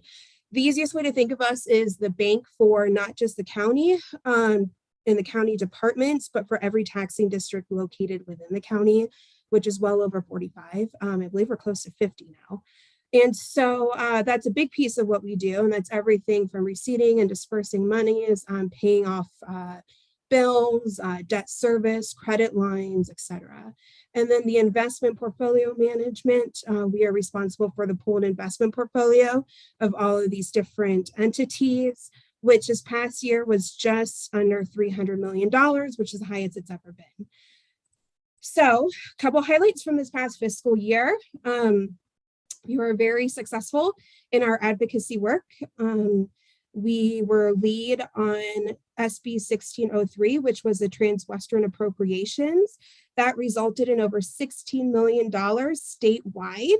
And for Coconino County, that was over $4 million one time to assist with the refund of Trans-Western Pipeline. That was a major tax court litigation spanning over 2016 to tax 2020. So that was a big success for us and played a big role in that. After that, we also grew our investment portfolio. It grew 27% from the prior year. So this past year, FY21, we managed $293 million in investments. So that is actually the largest our portfolio has ever been. Again, just shy of $300 million, which is a big thing to take on. Oh, sorry, Supervisor Horstman, did you have a question? And I apologize, Treasurer Benatar. I just saw that our chair, Matt Ryan, has joined us. So if the record can reflect that the chair is there, and chair, Take it away. It's all yours. Thank you. All right. Well, thank you, Patrice. And sorry, Sarah, I had to speak to a senator. And welcome, Polina. Really appreciate you being here for us. Okay, let me stop interfering and keep going. Thank you and welcome, Chairman Ryan. And then the third big thing that we had was really just an overall expansion of the services we offer. So that included continuing education programs with our special districts, a new partnership with CoreLogic that really allowed us to do a deep dive into our data. I'm not going to talk about that too much because they are going to be launching a cool new product that we actually helped develop, and that'll be released nationwide. So we're really excited about that partnership. And of course, we launched our drive-through full-time. So those are just quick highlights of the fiscal year. So a couple key things from our annual report.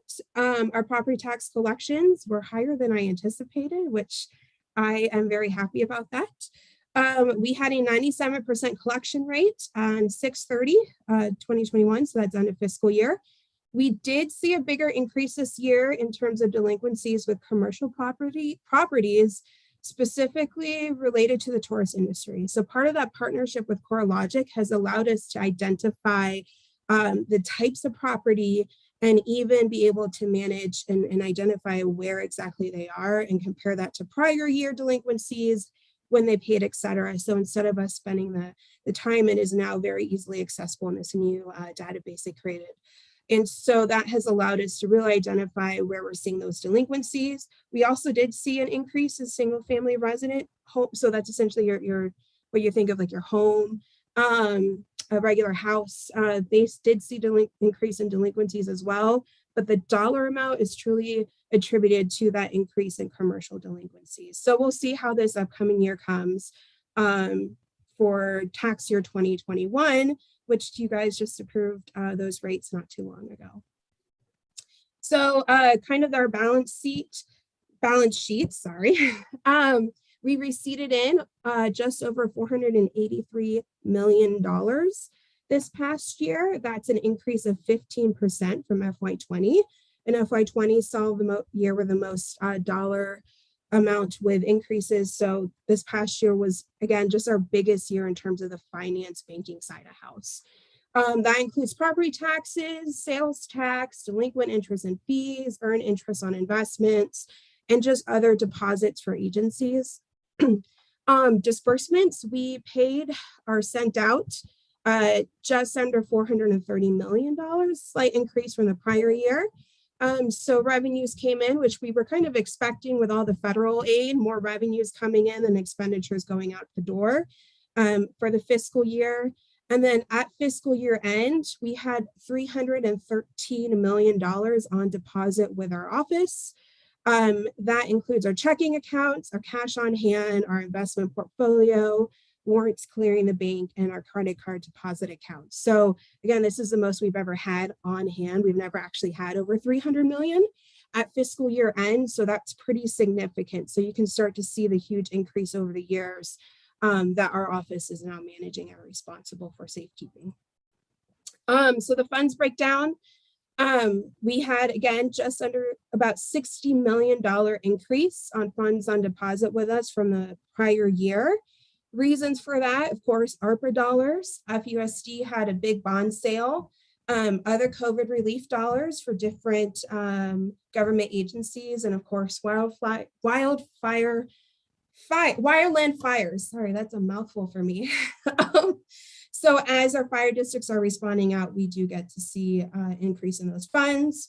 The breakdown of that $313 million on deposit, the bulk belongs to schools. And then following that, actually this year was Coconino County. And then special districts, so those are your fire districts, hospital districts, water improvement districts. CCC, and this tiny little sliver here is really money that we collect and then send out month end to whether it's the city of Flagstaff, city of Williams, or those bi-county districts. We've got a few that are right on county lines. So example of that is Sedona, Oak Creek Unified School District. We send that to the Yavapai County Treasurer's Office, who manages those funds. So expense type, the breakdown of what we're paying, and then of course the receipts. So Big bulk of what we're paying is, of course, warrants. Those are paper checks. It's the easiest way to think about it. That's about 59% of what we pay for our districts, which that tells you over half of what our districts are spending are the old school paper checks. Our office is responsible for verifying that every warrant that's being cleared by the bank is actually a true and valid warrant. So again, as you're seeing, we're still seeing the old school paper checks. That's also where you see the most fraud. So this keeps us very busy still. Agency disbursements, 32.9%. That's really electronic payments. Big bulk of that is going to be payroll expenses. So that's paying their employees electronically and then those related expenses. Not a lot of districts pay their bills electronically. I'd say the county has the largest piece of their bills being paid electronically from any of our taxing districts. Then you've got bond payments, so it's mostly FUSD, and then Summit Fire District right now. Those are the only two districts with any outstanding bond payments. Our office is responsible for paying and all of that. We become their fiscal agent once a bond is sold. And then remitted, those are monies that we actually send to the state or to other counties because of those by county taxing districts. Other counties are responsible for, not our office. Receipts, 32.7% of we receipt in is property taxes. And that's because for schools, fire districts, this is the bulk of where their revenue is coming from. 64.5% are agency deposits. That's going to include for Coconino County sales tax, grant revenue, etc. So that is truly the largest piece of what we do, followed by property taxes. And then miscellaneous tax, those are like your in lieu taxes. I call them GIPLETs, where they're the government property lease excise tax. Sorry, I forgot the lease part. So just those special in lieu type of excise taxes that we collect. So that's the banking side of house and a recap of this past fiscal year. In terms of our investment portfolio, which is the other big piece of what we do report out for our annual report, before kind of diving into it, and that will feed into Paulina Wu's presentation, I wanted to give a quick overview of kind of our guiding principle of what we have to follow when we make investment decisions. Investments are, can be risky, and we've seen across the country how and the best example of that is going to be in Orange County in the 90s when poor investment decisions could bankrupt a county and a taxing district. So we take our job very seriously over here. I do have a CGIP certification. So that is a certified government investment professional certification from the Government Investment Officers Association. That is a mouthful. But that, again, just make sure that I'm receiving the training. And again, do take this very seriously in terms of our investments to make sure that they're, safe, liquid, and our yield. And so some of the requirements, you've got federal laws that we have to follow, everything from SEC rules, GASB requirements, etc. So that really gives us a very big, broad overview of where to start. In Arizona, we have pretty strict laws in what we can invest in. So they define what is an eligible investment, collateralization requirements, maturity, the maximum allowable maturity, and then just minimum quality requirements. So that gives us, again, a really good base to work with from those two areas. So for our office, we do have an investment policy. And the big piece is though our guiding principles, which is safety first, liquidity second, and yield third. Most important is making sure that our investments are safe because it is public money we are talking about. And then liquid, we do a lot of cash flow analysis to make sure we never have to sell a bond at a loss to pay for the needs of our taxing districts. And then yield, of course, making sure we get a positive rate of return on our investments. So with that in mind, we created, we updated an investment policy that was already in place. And with that, it really is our guiding policy for investment decisions. So that includes different parameters, safekeeping, internal controls, who we can work for, etc. This policy is shared with everyone we do business with. So Paulina, for example, at PFM has this policy. She knows our guiding principles. She works very closely with us. It's a great working relationship because, again, they are a firm that's recognizing where we stand. Any broker we work with, they have our policy as well. So it's very clear and transparent. I don't want to see anything. I don't want to see anyone try and sell me a bond that does not meet our requirements. So that's our guiding principles. So this past year, this orange line is actually our portfolio. This bottom line is the 2-year treasury, which is our benchmark. And then this blue line is the 5-year treasury. So the start of the fiscal year, we were doing great. Rates fell. This was expected. So we are performing better than the 2-year treasury. We're under the 5-year treasury, but I'm not as concerned about that since our duration is under 1.5 years of the bonds in our portfolio. And the reason for that is just knowing the economic outlook and where we are. It doesn't make sense for me to buy a bunch of 5-year bonds when interest rates are only at 0.8% and holding on to them, you know, and that's just a number I'm throwing out here, but it doesn't make sense to buy short-term bond or long-term bond for getting a couple of basis points higher yield than just buying a bunch of short-term and then, you know, waiting for the market to start to pick up, back up. So that's where we're at right now. That's the strategy, is again, really focusing on short-term. It makes the most sense when you are in economic recession. And so that's where we're at right now. So right now our portfolio fiscal year end performed at 0.72%. Public monies, you're not talking about, you know, 7-10%. You're really looking at these lower numbers. And again, we are restricted. And of course, when you don't take risky investments, you don't get those higher yields, but that's where we're at today. And so before I go, I do want to point out, so of that 293 million, the bulk of that is managed in-house by myself. We work with PFM. They manage about 40 to 50 million for us in those more short-term investments. So commercial paper, notes, et cetera, that I just personally do not have the capacity to do myself. So they really are making sure our portfolio is diverse. That is kind of the business of what they do. They'll talk a little bit more about that. But the bulk is, I'd say over 85% of the portfolio is managed in-house by myself. So FY 2022, just a couple of things to put on your radar. There were 2 statutory changes that impact our office significantly, I guess. First is HB 2442. So starting in October, we will be posting our monthly reports on our website. That is required now. That will include our fund balances, investments, not specific detail, just kind of a more broad investments. We can provide specifics if requested. And then it'll also include tax collection information, et cetera. So that'll now be on our website starting next month.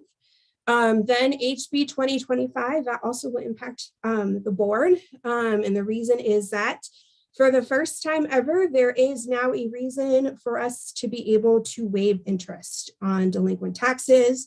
And that can only be done now during the first year of mortgage satisfaction. So if someone pays off their mortgage and they didn't pay, they're delinquent, it's within the first year of them paying that mortgage, our office can actually recommend to the Board of Supervisors to waive that interest. So that's something that we'll be working on in the next couple months. We'll continue to provide increased support and education programs to our districts. Looking to bring back our special districts training programs. Hopefully we can launch a podcast I've been wanting to do, and a treasurer education program.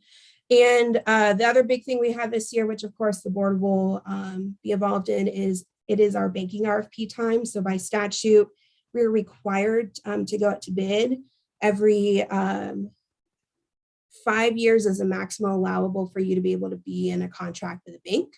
So we've hit our 5-year mark, so we'll be going out to bid. Hope to release that later this fall. That's a big thing for us to take on. So with that, thank you from me. I'm going to stop my screen share. If I can.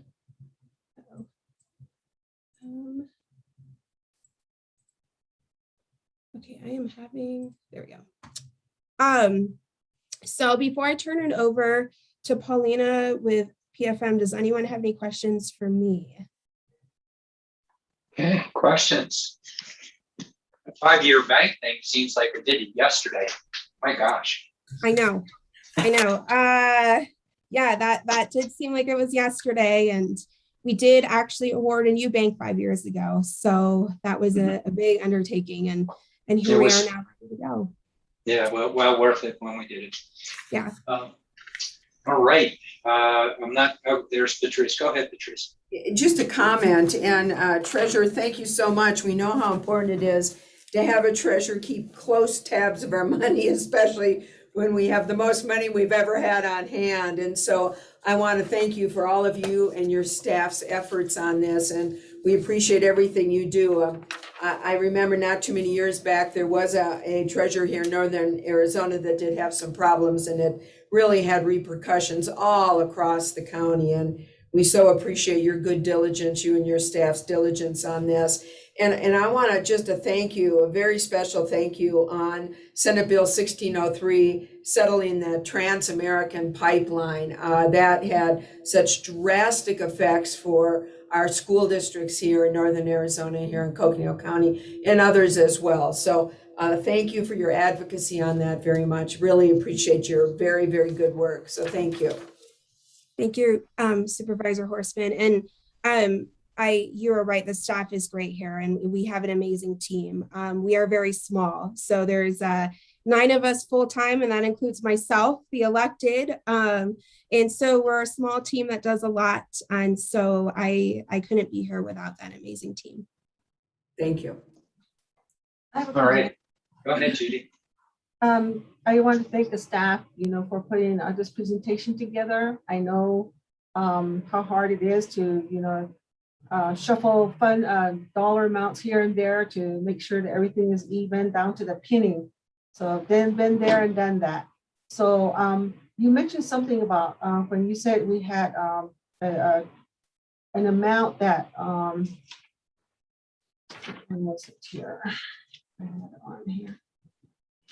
Okay, on deposit FYN for FY20, that amount really speaks for itself, as far as really knowing the staff knowing what they're doing and what they're aiming for. So I just want to say thank you very much, for making that effort and stuff like that. So on that one, and within that circle with the amount, you mentioned special districts, you mentioned fire, school district. What was the other one that you kind of mentioned? So Supervisor Begay, in the special districts, we typically use schools separate. So the special districts is going to be your hospital districts, the fire districts, but then water improvement districts, so DWIDs. We have a sanitary district that's in Pinewood, so that's in the Munns Park area. And then we also include in there the flood control district, the public health district, because those are special districts.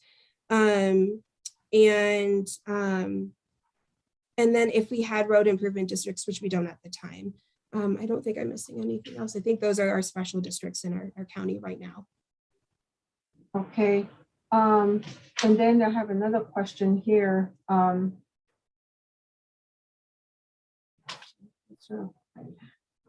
You mentioned that the portfolio, you're showing this graph here, I think it's the second to the last page. It says, you said so a certain percentage of it, it wasn't 7.75. What was that percentage that you mentioned on the portfolio? So our portfolio yield is 0.72%. Okay. And it's that it's that orange line in the graph that you can track for the fiscal year. Okay. I guess we're ready to be ready to bid out here, huh? Okay, thank you. Thank you, Supervisor Begay. Looks like Geronimo bubbled up. Did you want to have a Sure. question there? Well, I just wanted to thank Treasurer Benatar and her staff for making a complex issue seem simple or at least understandable. So this is new to me, and I felt like from the presentation I understood a lot of what was going on. And so I just wanted to express appreciation for the hard work that the staff did to make it digestible for us. Thank you. Thank you, Supervisor Vasquez. All right. Go ahead, Sarah. Well, I was going to say, if there's no more questions, I would like to introduce Paulina.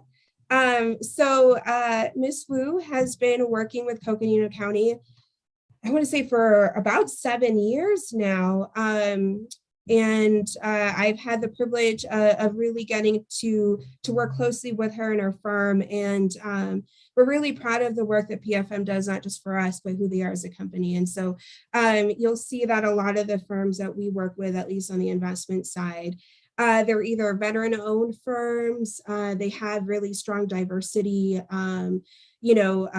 values, and it's really important for us to be supportive of those organizations and those companies that we work with who have similar values as us. So without further ado, I will turn it over to Paulina Wu with PFM, and she will briefly go over PFM as a company and then give us an economic outlook. It's a great ties in right with kind of where we're looking into the next FY22 in the next year.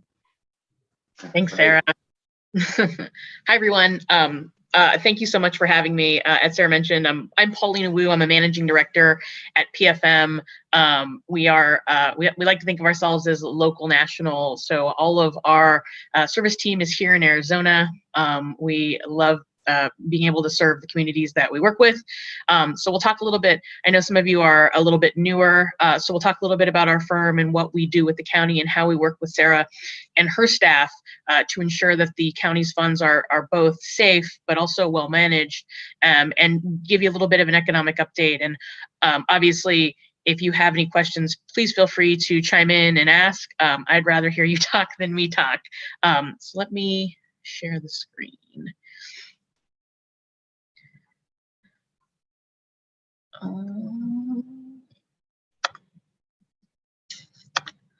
Can you all see that? No, not yet. Not yet. Okay, hold on. Let me see if I can get this to.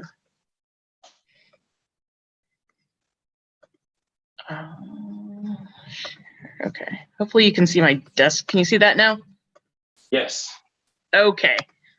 Thank you. So just to recap who we are. So this is the Coconino County's local investment team. It's myself and my two colleagues, Luke and Annette, who help serve the county. As Sarah mentioned, which I think is very, very important, PFM is not only a finance firm with a sterling reputation, but we are very committed to diversity, equity, and inclusion. We like to see it in our teams, and we like to see it as values that we promote with our clients and within our business. As a firm, we're one of the largest institutional asset managers for the public sector. So we're very specific in terms of who we work with. Most of the clients we work with are clients like you all in counties.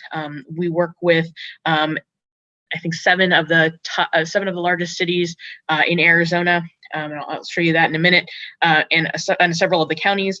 We're an SEC registered independent investment advisor. And what that means is that we have a fiduciary responsibility, which is a legal responsibility, to always do the best things things that are in the best interest of our clients, whether or not that's beneficial to ourselves.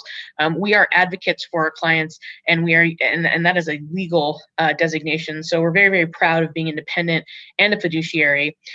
We have a strong culture of transparency and risk management, and also of integrity and trust. And I think that has really been part of what makes the working relationship with the county, and especially the treasurer's office, has worked so well, because we're aligned in the values in the way that we sort of manage assets for our public sector clients. As I said, PFM has a strong commitment and a strong history of managing public funds, not just nationally, but in Arizona. I actually have been with PFM for 15 years, almost 15 years, and I started working when this list was far smaller, but I started working in Arizona, and we have continued to be a leader in public funds management and been very committed to both hiring locally, investing and doing the best for the state, for our clients in the state, and really trying to bring a local focus and promote that with our business. As Sarah mentioned, I won't belabor the point, but we always invest the policy that Sarah has for the treasurer. We always help review, and the principles are safety, number one, liquidity, always making sure that you have the funds to meet your operating requirements, and of course, then return, looking for the best value in the market, making sure that the portfolio is diversified, because diversification is safety, and making sure that the three of these objectives work in tandem to provide the city with the best investment return and investment program possible. This is a look at the portion of the portfolio that PFM manages for the county, and this is at the end of July.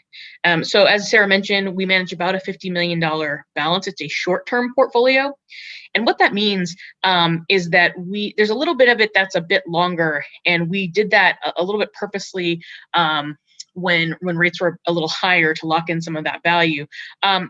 But what we normally invest in is anywhere from 1 year, or from zero, or not really zero, 6 months to about 2 years. And you can see that most of the investments are sort of concentrated in those areas. And we make sure that the portfolio is diversified. So as Sarah mentioned, we are looking at a wide swath of brokers and of investments, and you're choosing investments in specific areas that have the most value. So for instance, sometimes we'll purchase commercial paper, which are short-term corporate obligations. Sometimes we'll sometimes we will purchase corporate notes, which are longer-term corporate obligations. We do purchase treasuries and agencies as they offer value. Sometimes we purchase different structures, and this is part of the reason why Sarah works with us, is that we are looking at this every day and evaluating both the credit and also some of the structures and the value that they offer. And so this is what that distribution looks like, on any given day. So again, you saw a lot of that. Is really what I think you wanted to get to, just the economic update. And here, hopefully, is going to be a little bit more interactive, and hopefully you have some good questions. So we'll talk a little bit about this. We always include a cartoon. I kind of feel like the guy who's fallen at the bottom of that cliff, because I would love for yields to be higher. So just to sort of kick off, obviously a lot of the concerns around the economy are being driven by, what's going on with the pandemic. We've seen an increase in COVID cases, both in the US and globally. Then that's even with a larger percentage of populations being vaccinated. Even though we're not at that 70% rate, those rates are still climbing. Hopefully we'll continue to climb. But again, part of economic recovery and continued economic growth and economies being open depends on some sort of a management or containment of COVID.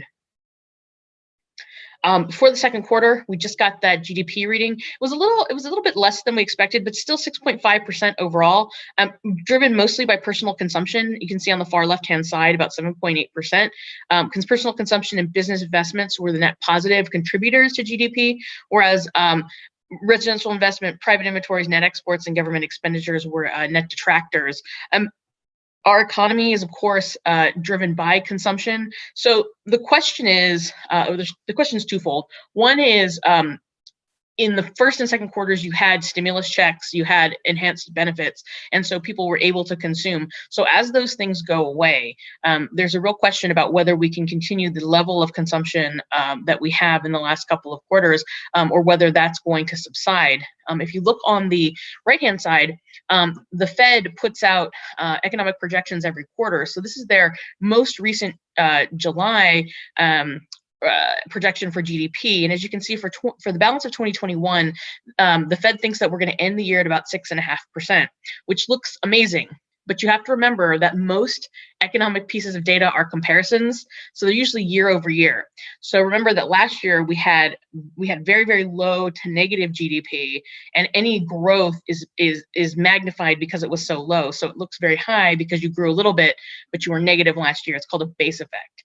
As you can see, 2022, which will be a comparison of 2021 to 2022, seems a lot more in line with what we saw pre-COVID at 3.3%. And when we get out to 2023, that's more in line with what we've come to expect our economy to grow at about 2.5%.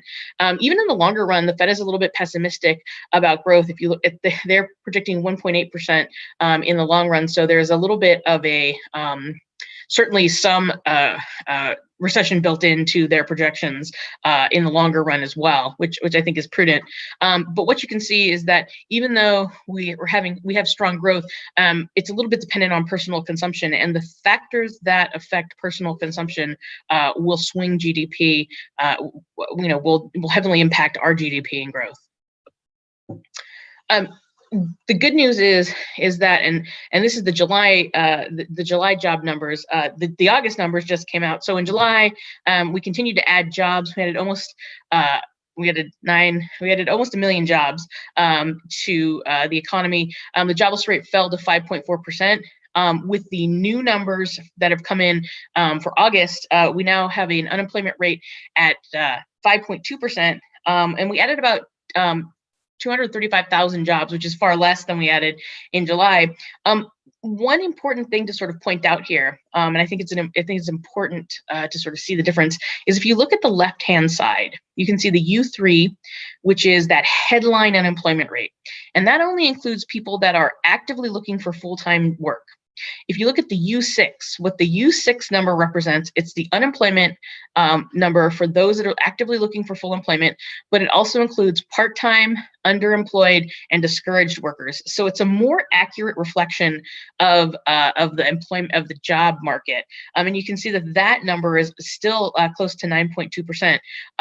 The good news is that the trend has been downward for both the U3 and the U6, but still generally, a lot of folks still looking for work. It's ironic, and again, this is a numbers thing, is that that there is one job opening for every unemployed person in the country.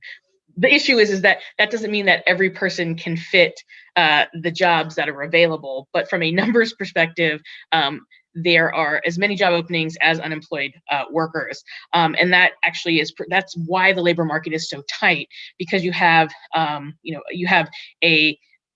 almost have an abundance of jobs, and of course not every worker, not a lot of those workers are not going to fit the jobs that are available, but you have just enough workers to fill those positions, so you actually have like a net gap in labor, in skilled labor to fill jobs. But hopefully as the economy sort of opens up and as folks get trained as we roll on, and we saw this at the Great Recession, we saw a large retraining of the workforce, that eventually the skills and jobs mismatch closed a bit, sort of a little bit down the road, maybe 2 or 3 years after the end of that recession. And one of the big issues that has been sort of at the top of everyone's mind lately when thinking about the economy is inflation. I know it's been at the top of my mind and hopefully yours. When you just go to the store, everything just seems more expensive, and it is. So there's sort of 2 ways that people have been thinking, that economists have been thinking about inflation. The first is that it's transitory, meaning much like GDP, inflation is a year-over-year comparison. So last year we were underinflated, we were negatively inflated. So even if inflation rose a little bit, it's going to magnify that because we were negatively inflated that year. So the ratio so when you compare last year to this year, it's going to look like inflation jumped a whole bunch. Once you're not comparing the point in time that we were underinflated and you've moved forward in time, inflation should go, the theory is the inflation should go back to its normal 2.5–3% level. The other sort of story is that COVID has significantly and almost maybe permanently impacted our supply chain. So, we rely a lot on foreign goods and foreign raw materials. And until those supply chains normalize, or until we get sort of efficiency in supply chains, we're going to see price increases in materials and in goods. A couple of examples that we saw recently are chips for cars. And electronics. The other part is if you recall back in January, lumber. So we couldn't get lumber transported, and it was like adding $30,000 to each house. So builders were adding $30,000 for the cost of the rise in lumber. One of the most interesting examples of this that I saw, this sort of supply chain issue, is I was flying into an airport, and I got a notice from American Airlines, and it said, your flight may be delayed because of a fuel shortage. And the fuel shortage is due to the fact that we don't have enough there are not enough drivers to drive the fuel trucks to get it to this particular airport. So there's still a lot of transportation, a lot of supply issues that are changing, that are causing pressure on prices. What we have on the left-hand side is a look at CPI, which are the components of, which are sort of the components to look at where prices change. So in the middle, you have 4.3% was the latest CPI reading. And what you have on the left-hand side are the largest increases, what sectors increased the most. And then sort of on the right-hand side, those that sort of stayed steady or increased the least. And what you can see is that used cars and trucks spiked by 40. Yes. Paulina, we're not matching screen to your discussion at this point. We're still in U.S. economy added 940,000 jobs. Can you guys see it now? Here, let me stop sharing and reshare. Hold on, let me see if I can.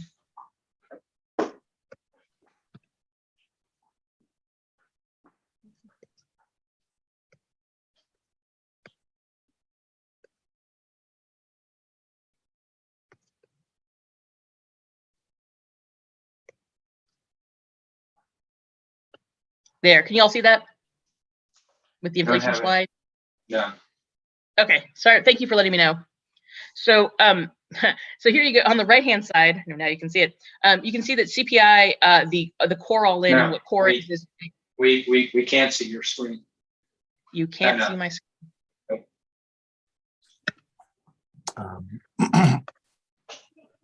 Sarah, is it possible? Could you share your screen? I don't know why mine's not. It says I'm sharing.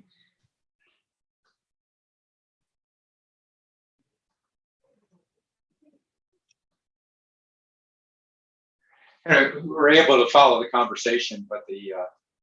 Oh no! I apologize. Yeah, that's.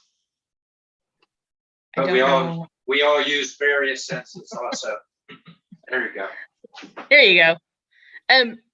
So here you go. So on the right-hand side is a look at CPI. Core CPI is excluding food and energy, which are volatile. So what this shows is that the largest rise in prices, what sector saw the largest rise in prices are used cars and used trucks at 42%. You also saw rises in airline fares, as well as in smoking and tobacco and new cars. Again, part of that is you can't buy new cars because you don't have parts and chips. So you had to buy used cars, and that has led to a general rise in prices. What's interesting, and this is sort of the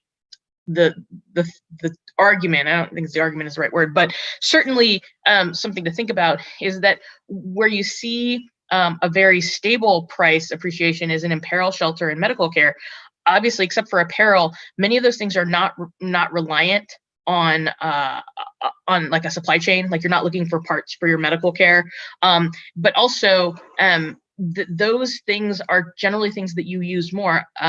hopefully, I mean, if we were all lucky enough to buy a car every week, but we're not buying cars every week, certainly not a used car. But the things that we're buying, apparel, we're more likely to buy apparel, shelter, and medical care. Those have stayed fairly stable. So again, there's a question about inflation seems to be affecting different segments and different sectors unevenly. And so what we've seen with some of our cities and town, our city and town clients is that city, town, and county clients is that the things that that they are paying for. So a lot of the raw materials, some of the contracts that they're bidding are being affected by inflation. Especially even the cost of labor, but certainly there are other things that, again, some of the medical and some of the other things that are not as prevalent. So you'll expect to see them unevenly when you think about how this is going to affect the county as a whole in terms of cost. It's not just a straight sort of like, oh my gosh, it's 5.4%, and we should assume that for every part of our cost. Go ahead, Sarah, if you wouldn't mind. As Sarah mentioned, here's a look at the yield curve, and we just show you where it was at the end of the first quarter. So that's the dotted blue line. Where it was at the end of the second quarter, that's the light blue line, and where it was at the end of August, which is the dark blue line. And the whole point of this is that yields have generally moved lower. The part that hasn't really moved too much is the under 5-year area, which is where both Sarah and myself invest for the county, because by law, we can only invest out to 5 years. And so that is very much dictated by the Fed's overnight rate. And so because the Fed has its overnight rate at 0, those rates have stayed fairly consistent for the balance of this year and last year. Go ahead, Sarah. So I'm not sure how long your presentation will go, but that's it. This is the last slide. Oh, okay. I can pop the question after that. Okay, go ahead. Sure. So this is just more food for thought. So the question that we always get asked as investment advisors and things that affect fixed income is, when are rates going to rise? Because when rates rise, that's when your investment, when you can invest in higher rates. And so here is, again, the Fed puts this out every quarter. This is the members of the Fed, both voting and non-voting, because the voting and the non-voting members rotate. And Jerome Powell is somewhere in there. And if you knew which dot was Jerome Powell, you'd have an edge on everybody, because his vote counts a little bit more. But they survey them. And so the members of the Fed for 2021, they don't see any move in interest rates. For 2022, you see some members of the Fed think that perhaps you might see one rate rise by the end of 2022. But really, 2023 seems to be the year. And you have some very optimistic Fed members that think you're going to see 1.5% by the end of 2023. That would mean 3 rate rises at least. You see some that think you're going to get 1. You see some that think you're going to get 2. But what has been interesting is this is the most we've seen in terms of striation in these sort of what we call the dot plot for the last year. And it really does make us think about 2023, because if, let's say you assume that there are 3 rate rises, that means that the Fed's going to start early in 2023. If you assume 1 rate rise, generally you assume that's going to be later in 2023, like you saw in 2015 when the Fed did its first rate rise at the very end and did the majority of its rate rises in 2016. So we assume that the Fed's going to move rates up at a steady pace, and it just depends on when they start. So this is giving you a little bit of a window into sort of what the Fed governors and the Fed is thinking. I think that's the last slide. So I'm happy, again, just as to sum up, we want to focus on the safety and diversification of the county's funds. We want to position the portfolio strategically on the yield curve. We want to make sure that we're communicating to ensure that the county has the cash flow that it needs. We want to monitor and make sure that we are capitalizing on opportunities in the credit sectors, as well as monitoring economic data, as well as market opportunities. So with that, I'm happy to take questions. All right. Actually, perfect timing too. So we went through the past couple of years of the discussions of, gee, we've never seen this, so how do we predict and what's going on too?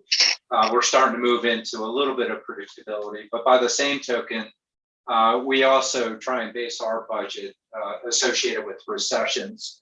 So do you have any insight associated with recessions? With recession, Yeah. man, so my compliance officer doesn't kill me. This is my personal opinion. Again, we're in one of the longest bull markets in history, in terms of, I mean, again, last year it was the quickest fall into a bear market, rise back into a bull market that you've ever seen. It happened in the space of a month.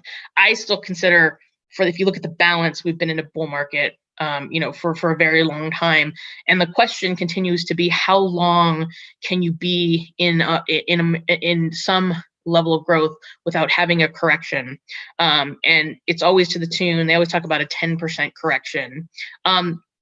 It's hard to predict because you've got a lot of moving parts. You've got a lot of stimulus and a lot of support that is still in the market. So whether that's policy support, things like mortgage moratoriums, things like extra unemployment, or whether that's things like the Fed purchasing securities through a program that they call quantitative easing.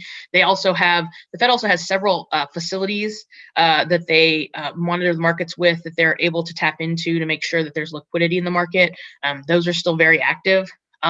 So I would say I don't think that anybody's predicting a recession, say, in the next 18 months. That doesn't mean one can't happen, because I think previous to this, and Sarah will laugh because I've said, I think everything's being equal, unless something terribly dramatic happens. And of course, nobody could have predicted a pandemic. It seriously happened. But unless something dramatically changes, it's low and slow growth that's projected. I think one of the lessons that I've been sort of hearing and getting from talking to public entities across Arizona is that that you cannot assume. Arizona has done very, very well throughout the pandemic in terms of tax collection, in terms of population, in terms of people just buying stuff and collecting taxes. And you cannot assume that last year is going to be indicative of the next 3, 4, 5 years. And I think one of the good things that I've noticed is that a lot of folks have dealt with this before during the Great Recession. So a lot of the staff members, a lot of the finance leaders have dealt with it before and are really, really planning budgets and certainly planning around sort of a little bit of a discount to the economic prosperity that we have now, or all of the aid that's in the market, whether that's ARPA funds or CARES Act money, because that is not going to be around. So I think it's more of cautious management and more of a conservative approach to spending and to sort of expanding spending, as opposed to sort of predicting when there's a crater in the economy. Yes, we have all that play money that came about. And, what are the modifications associated with it? Yeah, hard question, especially now, but appreciate the answer. For sure. Let's check in with the other board members. Other board members, questions? I appreciate all the information, Paulina, and it's a wonderful opportunity to meet you, and thank you for the work you do on behalf of Coconino County. Thank you so much. All right, I see Judy up on screen. Judy, did you want to? I second that. Yeah. Yeah, thank you so much for helping the county, and keeping us, informed, and also planning for us and sharing things with us. And I really appreciate it. And so with your help, we're in good standing at the end of the year. Thank you. Thank you guys. We appreciate it. We love working with you. I love presenting. So. All right, Geronimo. Yeah, thank you. It's going to take a while to marinate around that one. That was pretty dense and intense, but I appreciate all the information and it's given me a good projection of what to look forward to. And so I appreciate the presentation. Thank you for your work on behalf of Coconino County. Thank you. I'll probably add, and as you may have gotten more when I wasn't here, but Sarah has very specific guidelines, which is very important for us, but by the same token, with the flexibility, build in policies that have worked well, and then coordinating the portfolio, you can see it's to our advantage, conservative, but the opportunity for yield, but not pulling off in Orange County, which is everybody looks at it and it's like, no, we don't want to be there. And, so very important. So really appreciate it. And with that, trying to help us not fall down that staircase, but by the same token, get some yield. Really appreciate it, Paulina. Sarah, did you want to wrap up here? Yeah, just thank you, everyone, and thank you to Paulina. We have some really good conversations, and something that Paulina didn't talk about that I just want to bring up is part of our working relationship with PFM is they offer a lot of trainings and free trainings. And I know I've shared that across the county and also with our taxing districts. So it's been great to have not just this working, transactional relationship, but really one where it's focused on providing us with resources and information so we can do the best job that we can as government officials.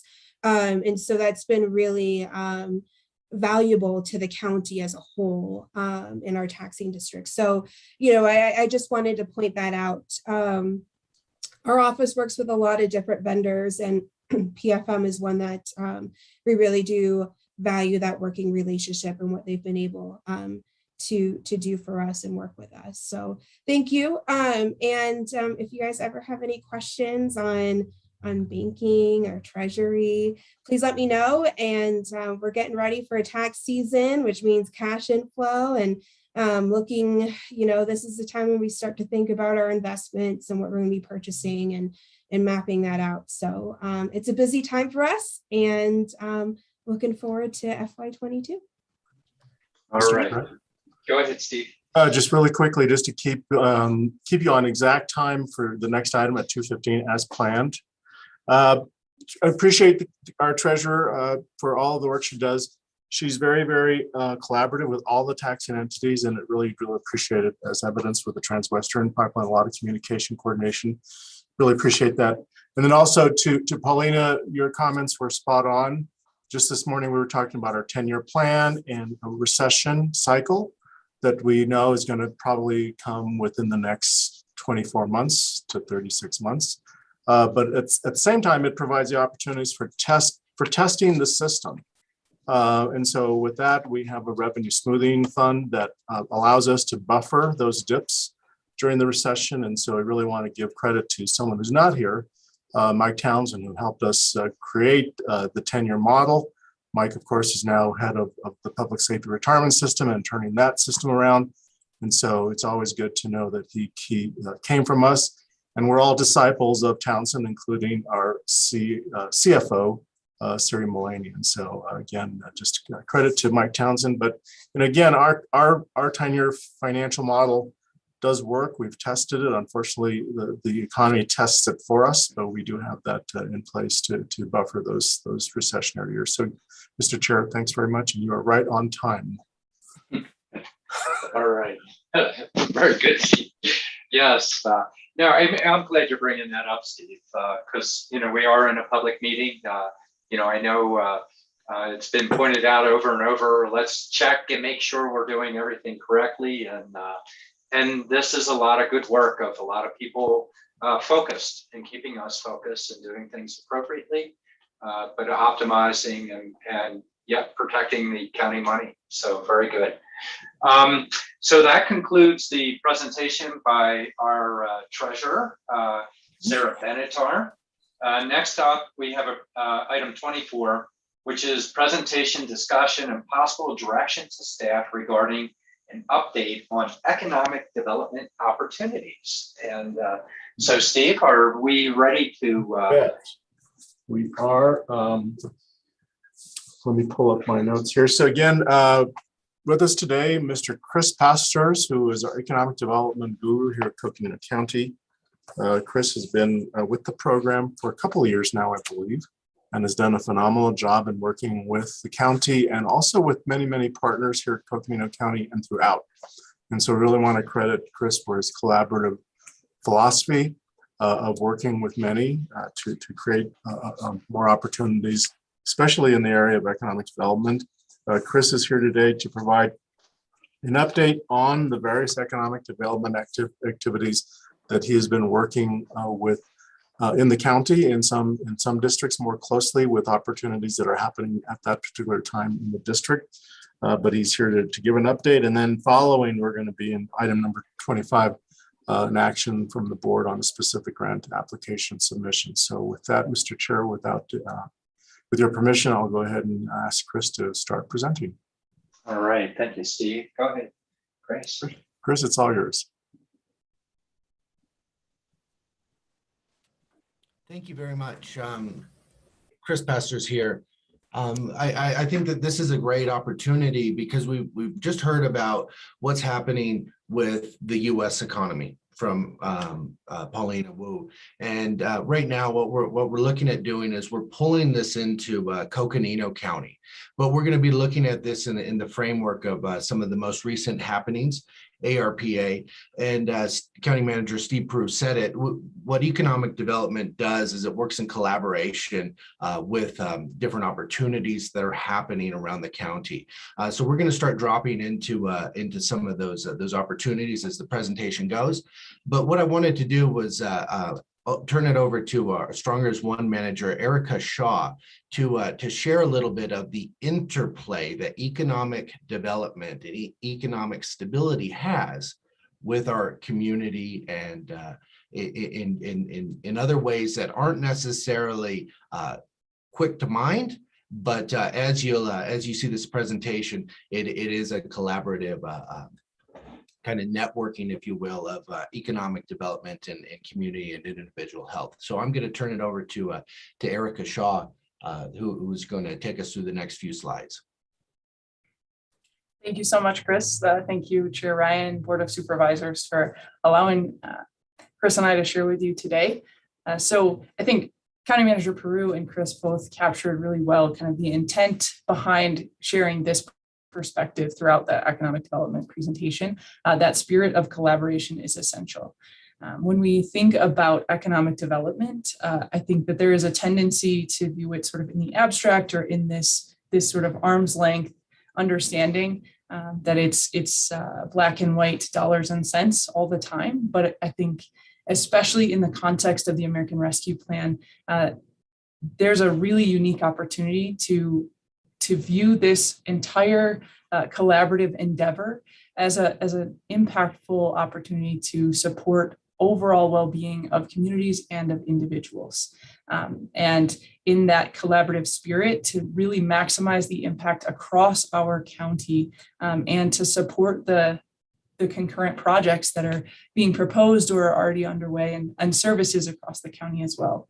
So to start by setting that context of the role that economic development plays in people's lives and in the overall vitality of communities and kind of the why, the impact that this can have. I think it's important for us to set the framework for how we want to look at this entire endeavor. So starting, we want to look at Coconino County and recognize, again, all of the districts, the diverse communities throughout the county, they all have diverse needs, understandably so. And so everything that we do with this economic development proposal and project needs to inevitably respond to those communities and support those diverse needs. And that's true across all different disciplines, as we well know. But then as we think about that, the economic stability of our communities and of individuals is inextricably linked to the vitality and well-being of those communities and individuals. So I'll talk a little bit more later on in the presentation about our understanding of well-being, of social determinants of health and of stress, and how all of those different components come together and impact, again, that overall vitality and well-being. But economic stability is a critical pillar to help to build resilience through our communities and for individuals. Additionally, we want to look at specifically small businesses who are often the most vulnerable and the most impacted across these diverse communities with those diverse needs. And so with this holistic sort of integrated perspective, it is in alignment with the American Rescue Plan. The American Rescue Plan, the spirit of the guidance and of the plan was to provide an opportunity to support recovery, growth, and stability across the country. And we really break that down into two separate components. The rescue component for ARPA, how do we immediately respond to that crisis? And then also this rebuilding component. And for both of these components and both of these opportunities that are here within ARPA, it's really critical that we have that holistic mindset and this broad perspective to understand the ways that all of these different factors are interconnected and can either adversely or positively impact one another. So speaking of the American Rescue Plan Act, if we move on to the next slide, ultimately for the economic development proposal, the American Rescue Plan outlines some specific deliverables for that are eligible for this proposal. Chris is going to share more details with you. But the spirit and the intent of the plan, and then also throughout the guidance, there are 4 primary pillars of eligible uses, and what economic development really falls under primarily is addressing the negative economic impacts of the COVID-19 pandemic. So what does that mean? The primary eligible uses include providing direct assistance to households, providing assistance to small businesses, and providing support to nonprofits, giving aid directly to impacted industries who are the most impacted from the pandemic, and then also assisting unemployed workers and improving the efficacy of those economic relief programs. So those are called out specifically in the interim final rule from the Treasury and in the language surrounding the eligible uses of ARPA dollars, but that also within the guidance, there's broad latitude to address these negative economic impacts and also to address disparities across different communities, across socially vulnerable communities and communities with high levels of poverty, potentially in the qualified census tracts as well. So ultimately, these are the guideposts that kind of we want to keep front of mind as we move forward and explore the ways that we can make the most impact through a holistic understanding of economic development and the way that it integrates and connects and impacts all of the different domains of people's lives and of the different aspects throughout all of our communities across Coconino County. And so it is ambitious, but Chris and I both believe wholeheartedly that by keeping this front of mind through all of these different components of this proposal, it stands the best chance of making the most impact for the most people across this county and supporting all of the concurrent efforts that we have underway. So with that as the context for the rest of the discussion, I'll turn it back over to Chris so he can get into the nuts and bolts of the presentation. Great. Thank you, Erica. We're going to re-engage with Erica Shaw a little bit later in the presentation, because I think when you're looking at economic development and community well-being and individual well-being, this stuff goes truly hand in hand, and we're going to continue to show those linkages as we get into the specifics. But as far as the agenda today, we're going to kind of do a past, present, and future. So this presentation is going to be broken up, and what do we know in the past? Those are some of the studies, some of the engagement that we've been doing throughout the community. Then present, what are we doing right now that impacts on us? But then also, more importantly for our leaders, is the future. What is it that we're looking to in terms of the knowledge, the decision making for a future. And then at the end, we'll have some question and answer and discussion time. And then following the presentation, we'll move into a recommendation for a board motion. So in terms of what we already know, we've been engaged with the business community across Coconino County from the very get-go of the pandemic.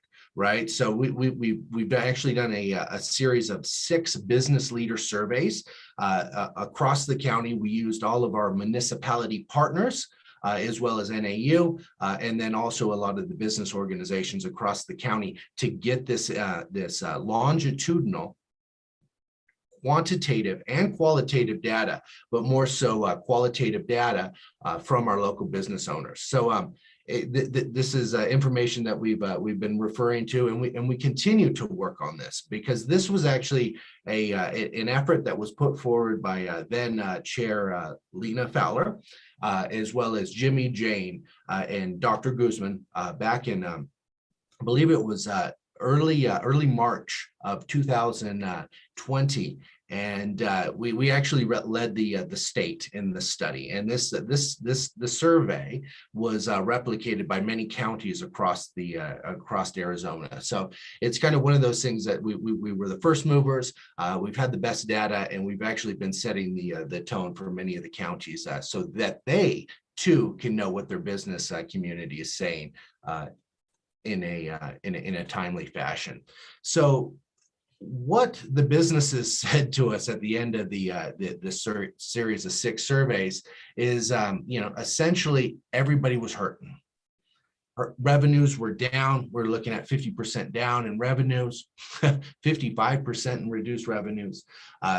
People didn't have a real hopeful look for 2020.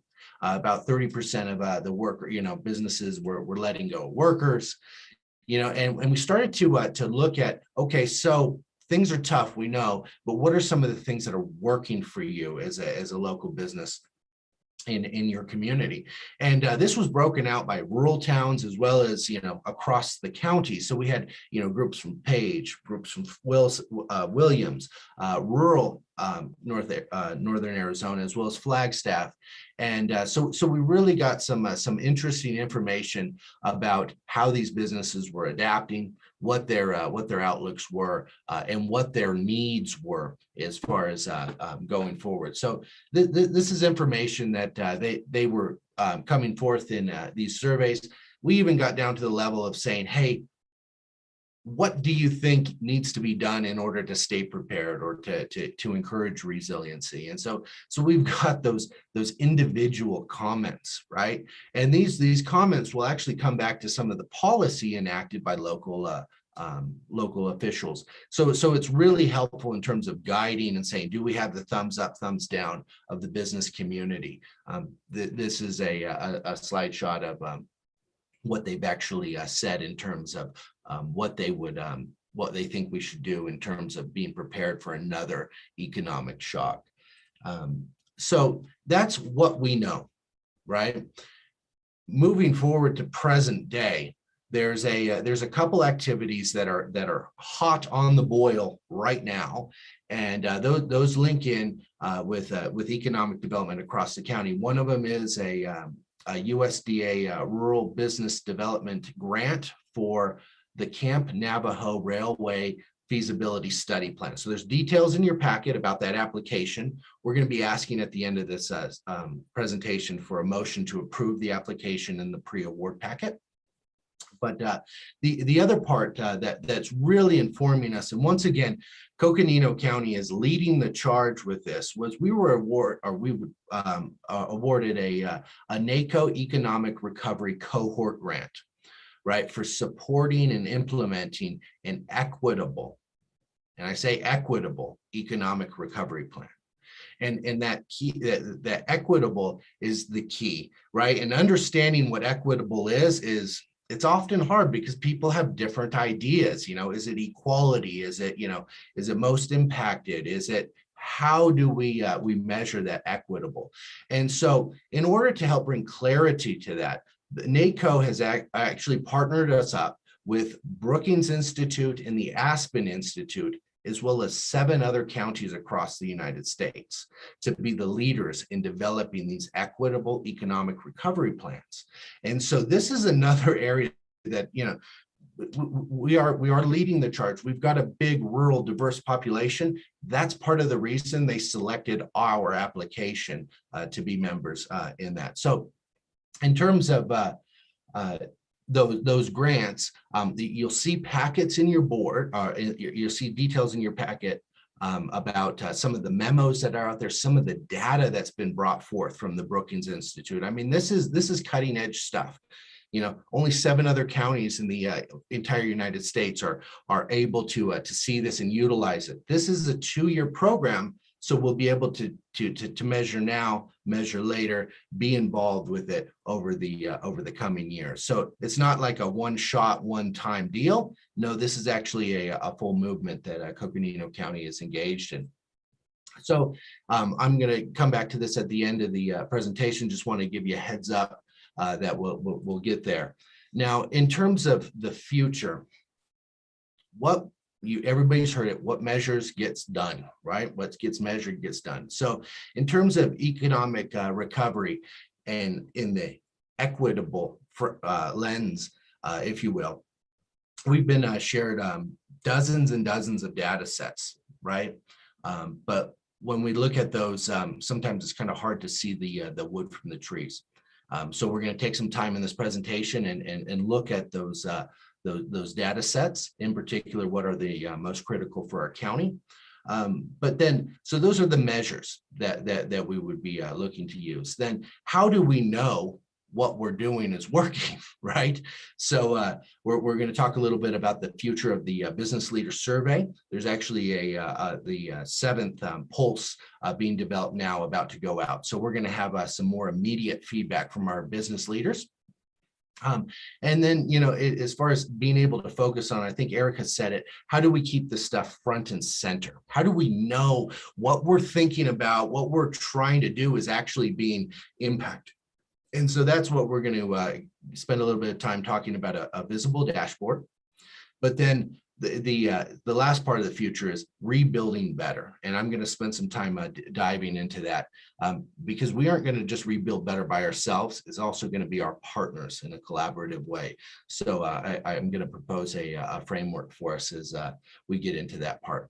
But in terms of what we measure, oftentimes, you know, somebody who's clever with stats can make stats say anything they want them to say, right?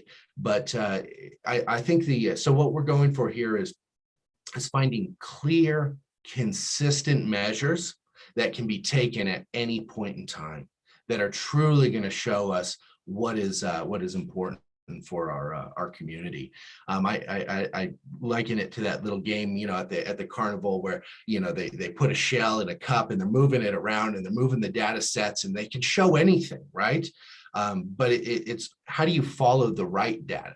And so we're going to take a few seconds to or a few minutes to look at the data that's been provided to us from Brookings Institute. And you guys are going to see the full packet in your or full slide deck in your packet. But really, when we look at this, there's a lot of words, and sometimes it's hard to pick out which ones are the most critical.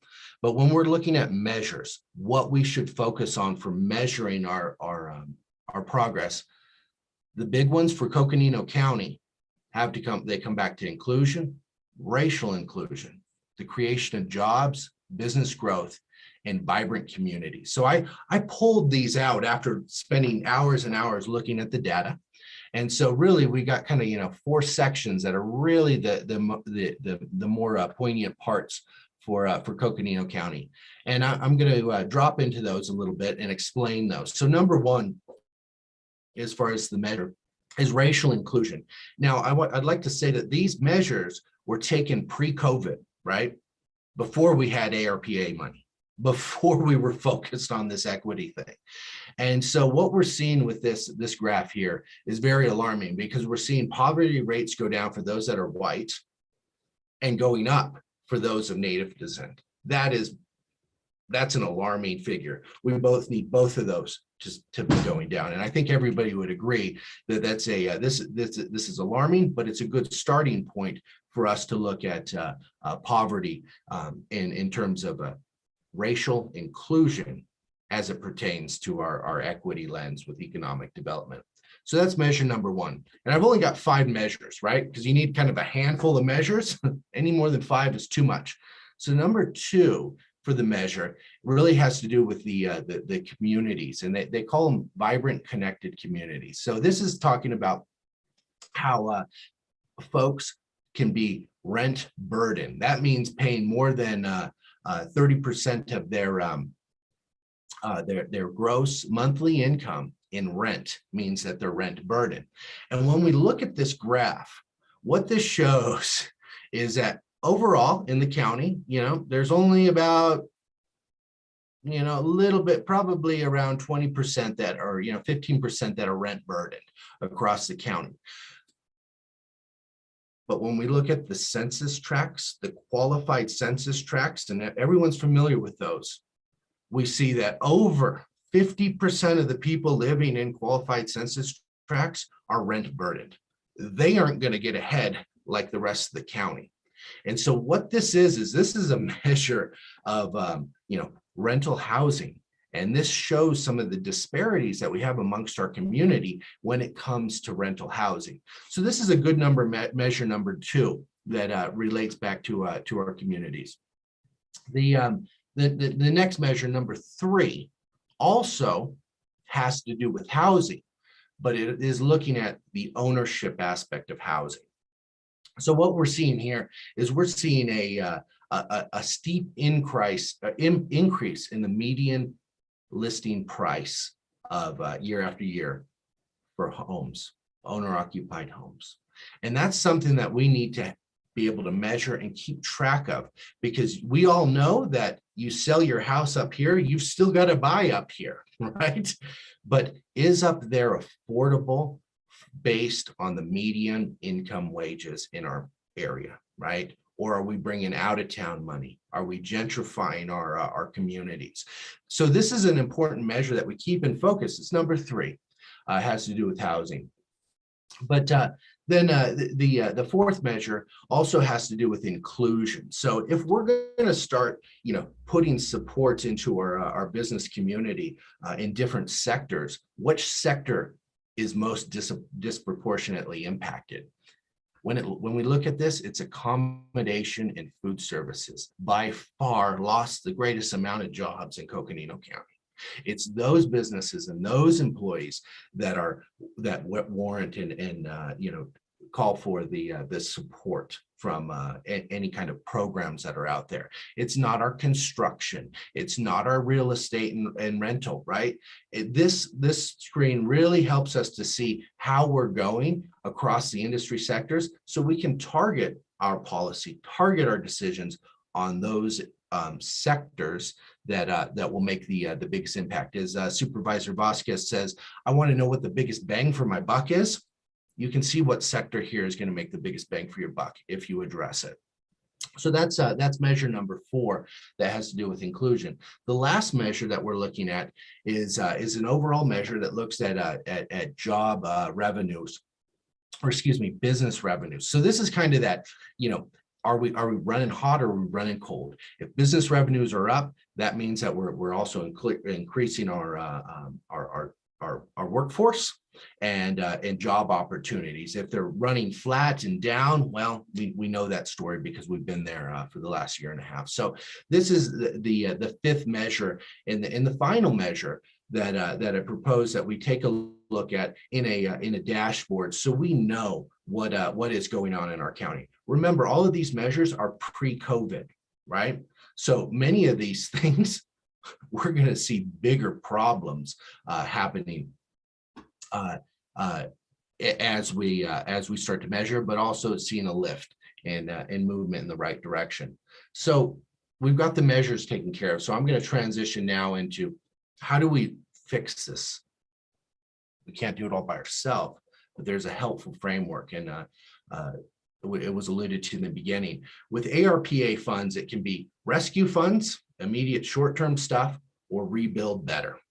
And what we're proposing is the rebuild better. So those are the long-term things, the social transformations that will make sure that we're not just where we were in 2019 in 10 years, but we've been beyond that for our entire communities.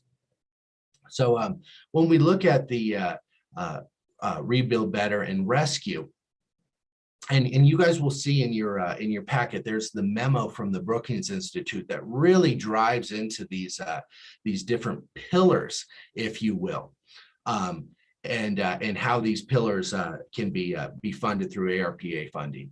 So really, we, this is kind of the big picture. It's got the rescue stuff and the rebuilding better, right?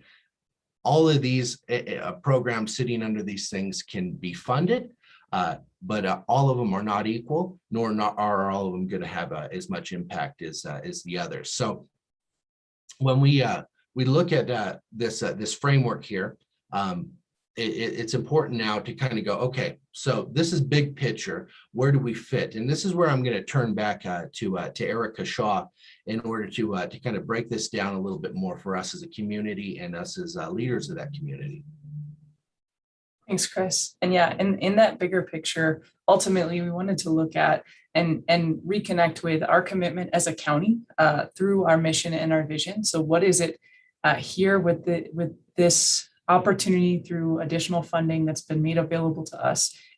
We have almost a once in a lifetime opportunity to really operationalize in a new and innovative way our commitment to the folks that we serve across the county, right? So conscientiously serving our community with that accessible local government, providing the most effective and efficient delivery of services. We have these metrics through this grant that Chris was able to secure for the county that can help guide us through implementing these interventions that we have and to impact the community. Again, being sensitive to the needs of our citizens, to our business owners, to our communities across the county.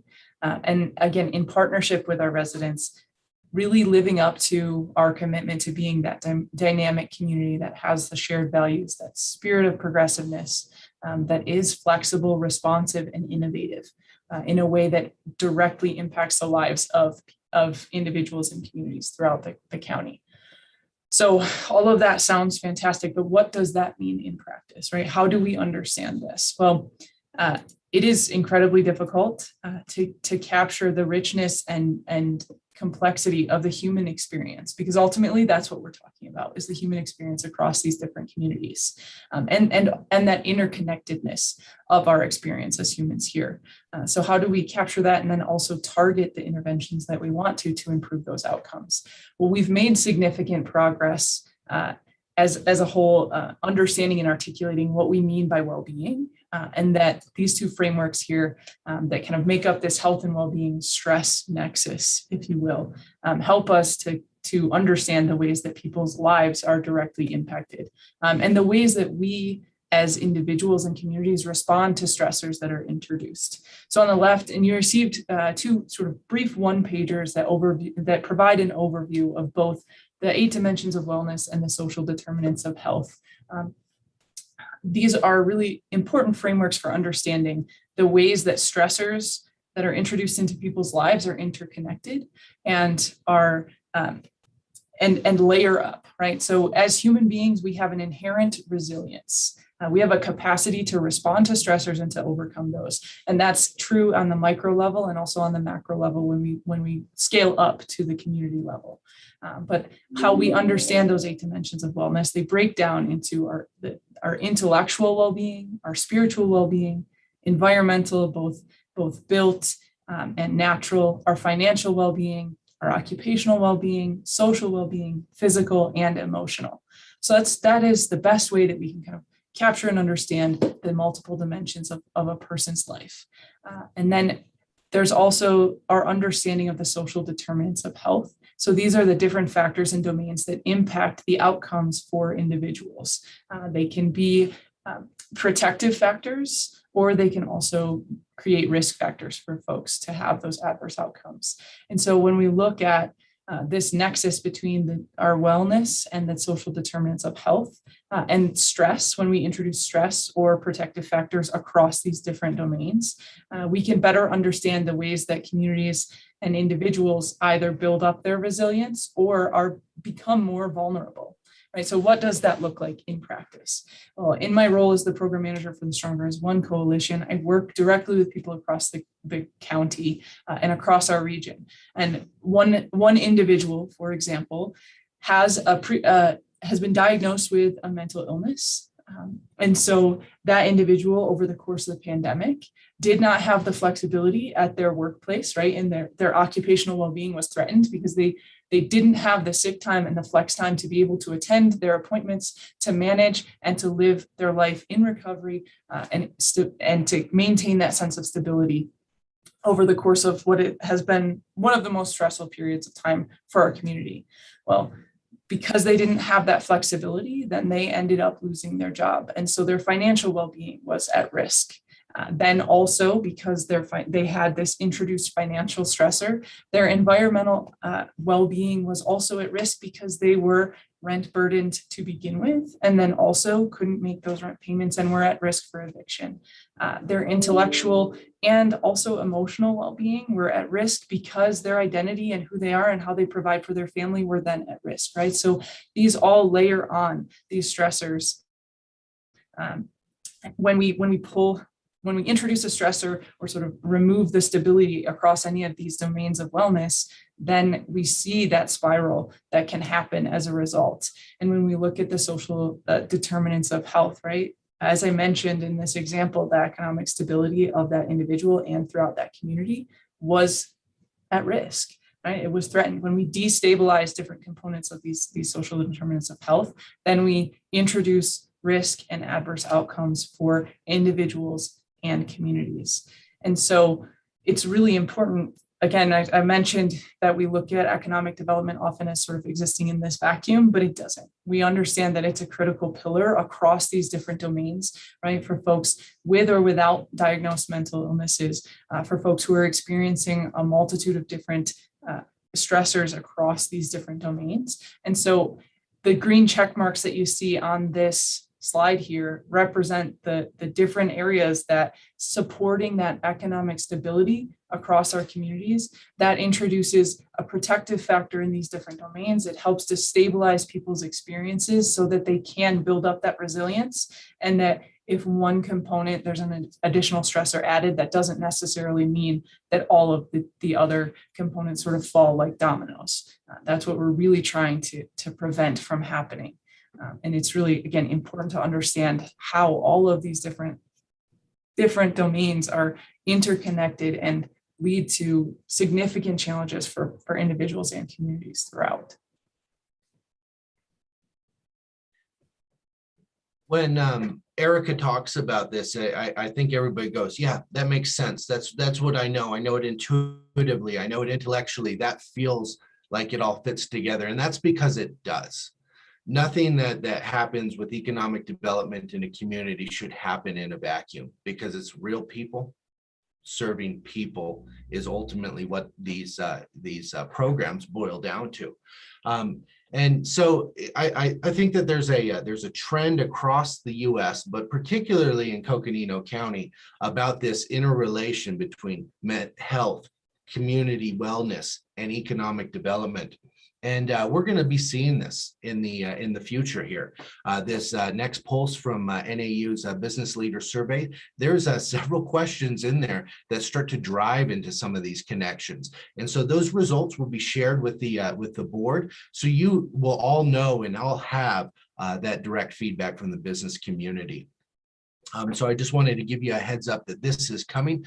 We're probably going to see the release here at the end of next week, and we'll get results back at the end of this month. So that will be coming to you as soon as it's available.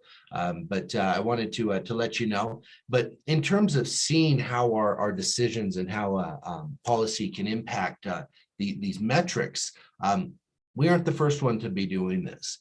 Erie County in Pennsylvania has already done this for their county, and they've got a dashboard. So when you go to their website, you can see how they're going when it comes to job creation, or it comes to median home prices or rent burden communities.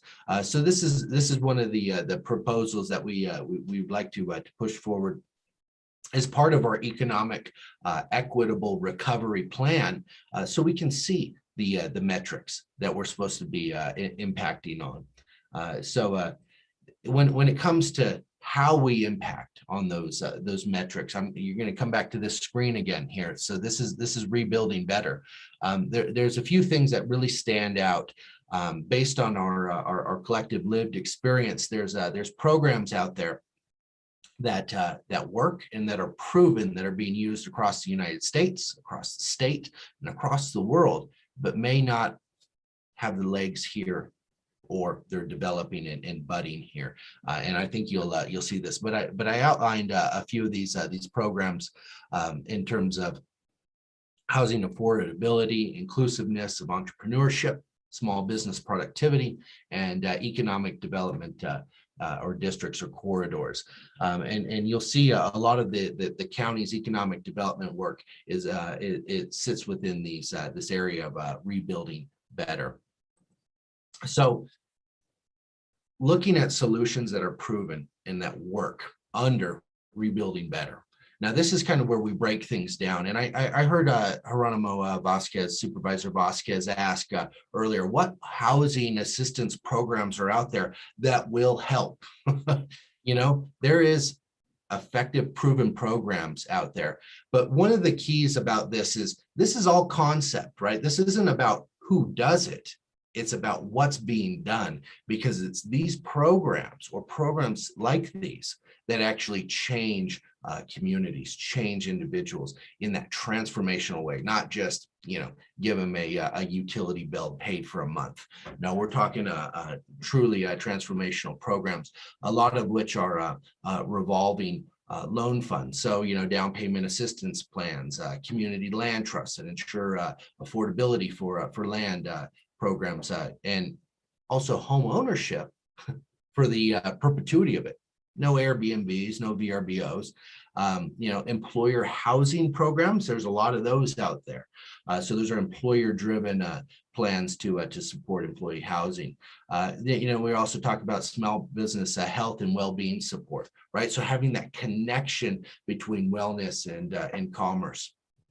But when we talk about this other pillar here, career pathways, you guys are going to be seeing a more forestry operations training center. You guys already know that the NAU got phase 1. Now we're working on phase 2 of the forestry operations training center to help develop those career pathways into a sustainable industry. What we're working on over here with inclusive entrepreneurship, business productivity is, you know, business technical assistance. Think of that as business consulting, right? How do you get your books in order? How do you get your marketing plan in order? That's what business technical assistance is. Small business revolving loan funds, essential for capitalizing the development and startup and expansion of small businesses that don't get funded by mainstream. You know, we're also looking at regional economic alliances. And then also private industry access to transmodal infrastructure. So in particular, Camp Navajo. So we're about at the end here, but this is the time here for any questions, comments, or discussion on what we presented, either the past, present, or future. So I'm going to pause it here and turn it over to you.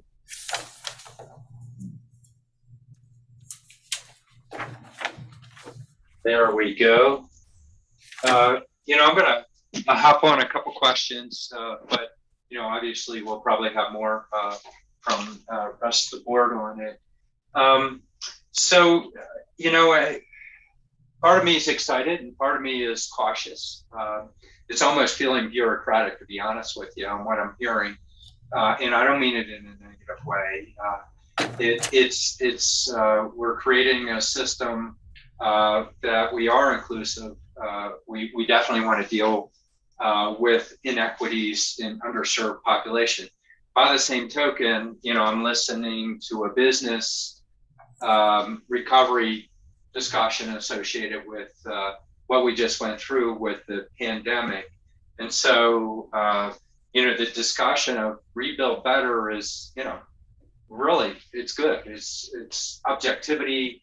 How can we affect these certain areas? By the same token, you know, I'm listening to business community and or those that represent the business community, and you've got businesses that lost their businesses or just barely hanging in there. And if we're not into a rescue discussion associated with it, I can see them being an element of potential rebuild together, but they are a rescue component also with it. And we're a piece of the dynamics associated with that. And so I'm curious of the interface. You're talking about doing a survey associated with businesses, which would help with that dialogue of where that is, hoping that we don't become the driver of the discussion so much as not listening to them. You're saying you're going to survey them, but how does that fit with this model? And so, I like how you're trying to line it up with how we deal with our challenges. And then one other piece, I guess I'm doing what I don't typically do, but I'm having a string of questions of the housing element. At this point, if you take a look at our medium, you also have to align what is, and I want to be cautious of using affordability because our medium is well beyond affordability, even for, it depends on which part of our workforce. So you have to align what our workforce, what affordable elements are out there. In other words, workforce could be, as a lot of people designate as affordability of, people need assistance. Well, my gosh, it's just about our whole community that can't afford the medium price. So what that means to different elements and how that aligns to different parts of our workforce. At this point, medium, there's barely anybody that works here in Flagstaff that can afford the medium price. So what is that price range? So, there are some of the pieces that I look at as we take a look at this. I like a lot of what you're trying to align with our goals, but these are other functions associated with it. I don't know if you can answer all those. It's just my observation as I'm tapping into that. But and I don't want to consume the time either. So if some of these are bigger questions that you can't answer right now, I understand you have to go. Let's see what the surveys are, how we want to move with these, but we want to give time for the other board members. So Chairman it's a lot. Ryan, I'll just give you a quick light answer for some of these. With the survey, as far as looking at what our business owners are saying, it's one business owner gets one say. So Gore gets one say. Same with the small owner occupied, or mom and pop shop. But really, when it comes to either rescuing or rebuilding better, there's a lot of rescue plans that have already been out there. PPP, EIDL loans, a lot of federal programs, SVGO, you name it, restaurant revitalization funds. Those are rescue plans, right? But that's big money, and any rescue is never going to meet the need. But so how do we strategically, and this is where we're asking the business community, how do we strategically think about funds being invested at a smaller rate? Where should they go? Maybe they are saying it should go to rescue, or maybe they're saying, hey, maybe this is rebuild better. So that's kind of how that survey is going to help to inform us. When it comes to affordability, you're smack on the head with that. Nobody can afford the houses with the current tools. And you're right. And when you're looking at workforce and affordability, what type of affordability? Rental, home ownership. But there's many sophisticated tools out there that allow those with median incomes to afford those overpriced homes that we have, that we enjoy, that we love, that makes this place, Flagstaff or Coconino County. So yeah, you're really, that question about affordability and who we serve really comes down to the tools that should be invested in. So those are my light answers for you, Chairman Ryan. Yeah, a lot more to go on those ones. Let me, I don't want to consume it. So let's reach out to the board. Questions from board members. I can't see you all, and if I don't get you, I see Patrice. Go ahead, Patrice. Yeah, thanks. And thanks, Chris, for your input, and Erica for your input on this. Obviously, these are extremely important areas, and given the economic devastation that so many of our local businesses suffered here in Flagstaff because of COVID and are just now, some we've lost and some who are just starting to recover. So I applaud your efforts on this. I do have a couple of questions with regards to this, and I actually like your ideas in terms of we want to make sure that when we look at the measures that we consider racial inclusion on this. And I note that your measure that you did on racial inclusion, it looks like you compared white Caucasian to Native Americans. Is there any information on Hispanic or non-white other than Native American, or is it just any other information or that you might have on this? It's on page 15 to 53. So I'm glad that you picked that up, because we do have other nationalities that should be measured. And really what it comes down to is the data sets and us requesting a comb through by Brookings Institute to really pull out those Hispanic populations or other non-white populations with those metrics. And I will take that on board in making sure that we highlight those as well. Thank you. I think that's important. You know, the two largest non-white populations, in fact, would be Hispanic and then Native American. So I think it's really important to get that broken out. The other I would note is, given your measure on the largest low-income jobs lost, it was accommodations and food services, which we know also affect people of color more strongly, and also women more strongly. And do you have a breakdown on that as well?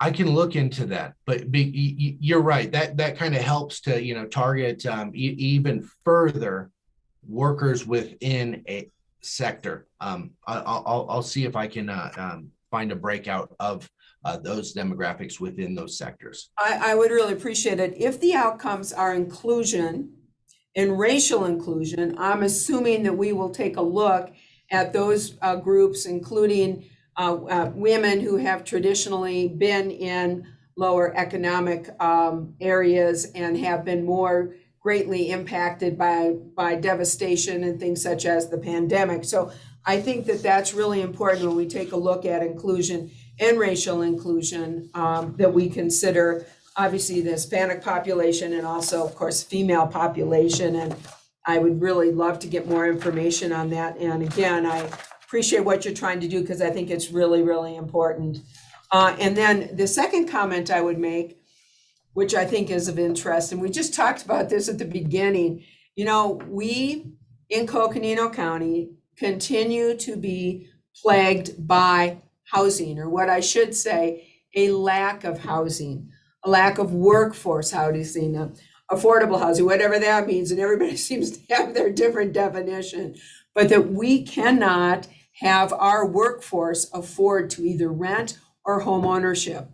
And at some point, we've got to address that. It has to be looked at, and more than just looked at, because I think we're all recognizing that it really does need to be addressed. So I really look forward to getting more input from you and Erica on that as well. And ARPA may be just the kind of nudge we need to be able to look at our partners, because we can't do it alone. This is not a Coconino County thing or something that Coconino County can solve, but that we can join in on a partnership to see what we can do in that area. So thanks. Thank you, Chris, and thank you, Erica.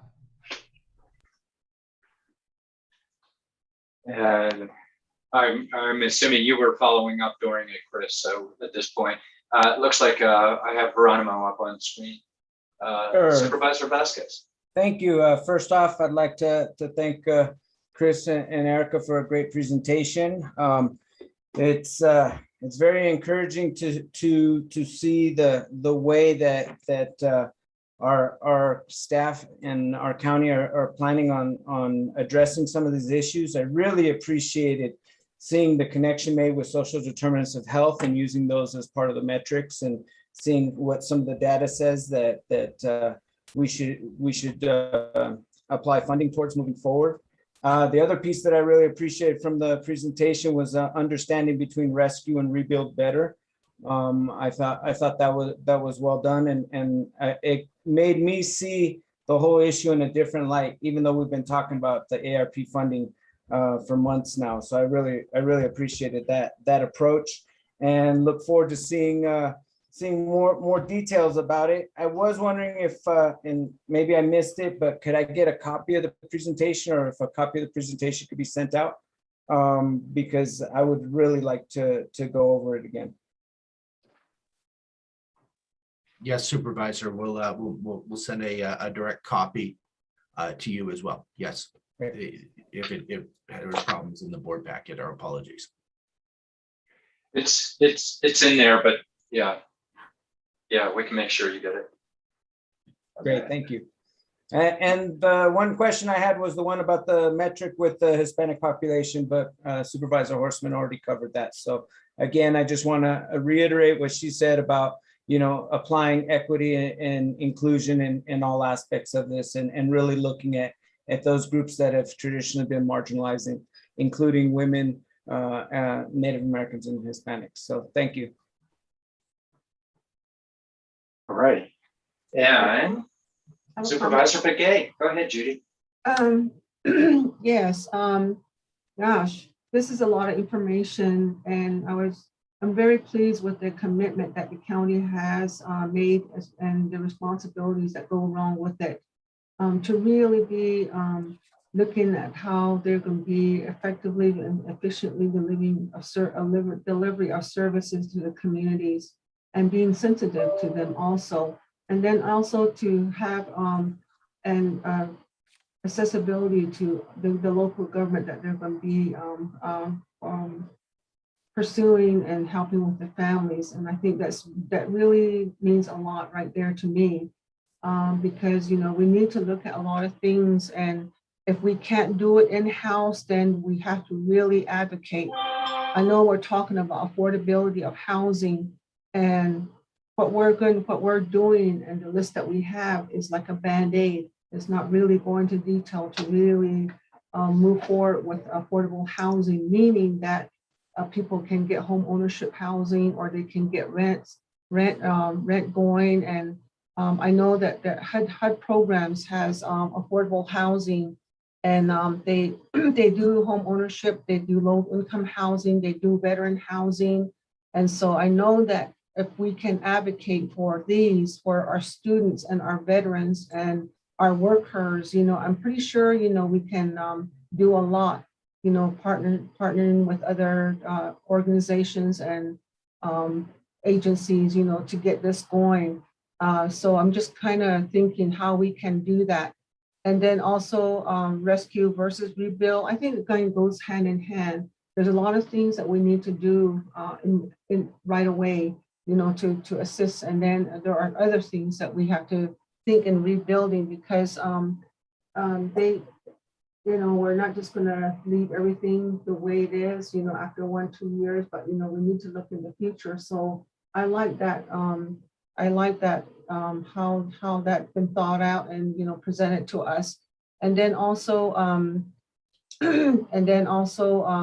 we are talking about, really investing in our communities and all the I think it was a health, well-being, stress communities and individuals, those things, little information that was shared with us. I feel really good about that. So I know there's more to come, and I know that, we all need to be in one, and we need to support one another. We need to advocate for one another, and, make things work. And so if we can just go around that way, I think we will be in a better position to help, than to look at the high rent that people are out there trying to, make ends meet, especially our staff, that would be a way of retaining staff too. So I just want to say that. So thank you very much. And for others, I wanted to say this, the other two board members kind of elaborated on it. All right, Chris. So that concludes that. You're going to move on to the grant. You know what I was going to do prior to this, and I apologize.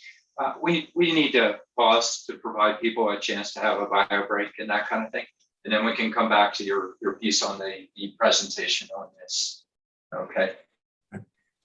So why don't we take 5 minutes and then provide an opportunity for everybody to do that. Thank you.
Okay, let's check in and see if we have.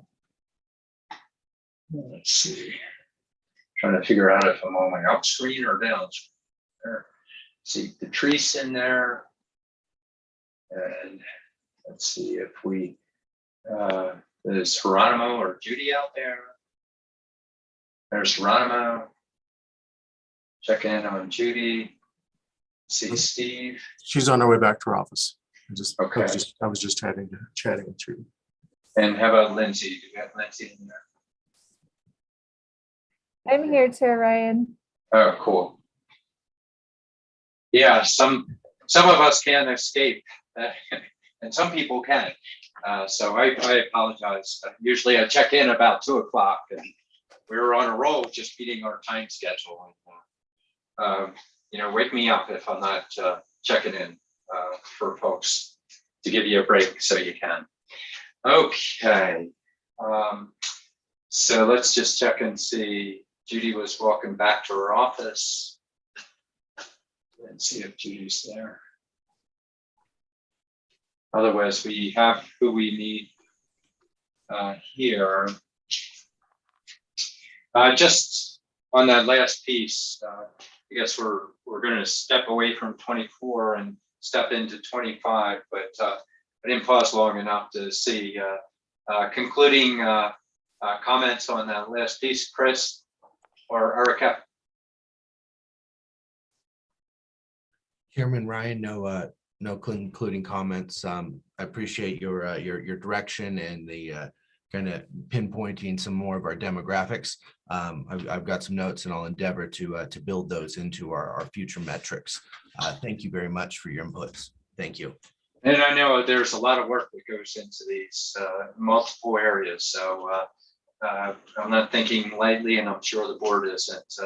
Really appreciate the work that y'all put into this.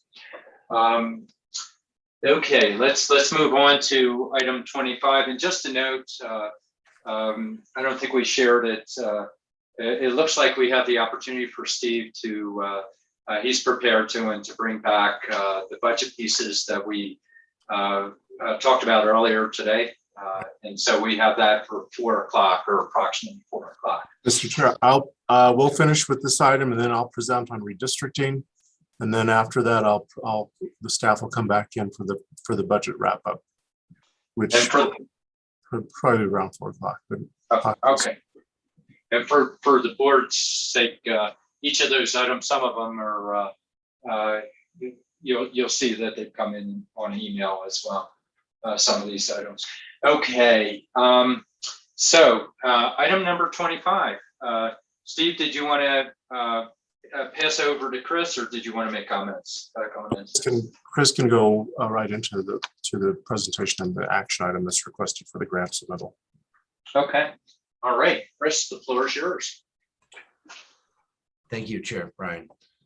So what we're asking for today is Board of Supervisor motion and acceptance of the USDA Rural Business Development Grant application for Camp Navajo's private railway. Essentially, you'll see in your packet the full application details. It's a $100,000 grant total to really drill into what the infrastructure is that needs to be improved to allow industry that is deemed acceptable as per the current military resiliency study that's happening now with the county. So this is kind of the next step, if you will. And what we're asking is for approval of the application to be submitted. And we got notice of a pre-award. They would like to award to us, but in order for us to accept any grant, we need application approval because there is a $20,000 match component to this total of $100,000 grant from the USDA. Okay. So we have this before us.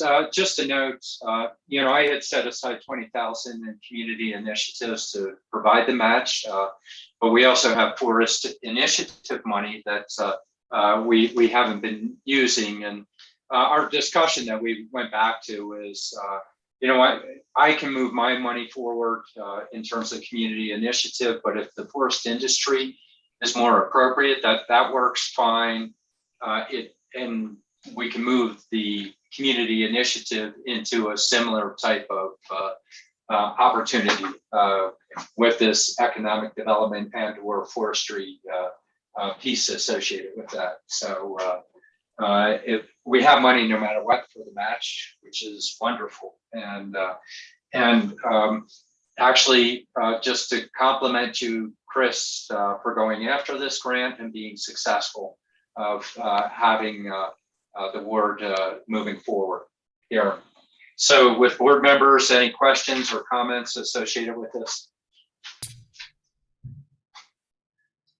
And I don't. I'm ready to make a motion if you're ready, Chair.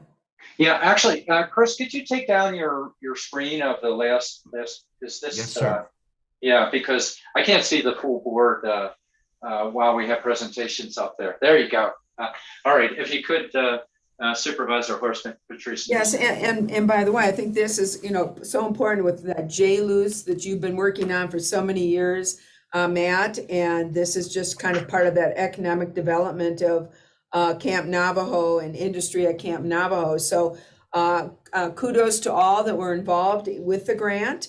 I think it's totally appropriate that Coconino County do the $20,000 match. So at this point, I'd make a motion to approve the submittal of a grant application to the USDA for the Coconino County Railway Access Plan for industry at Camp Navajo in the amount of $80,000 with a county match of $20,000. Have a motion.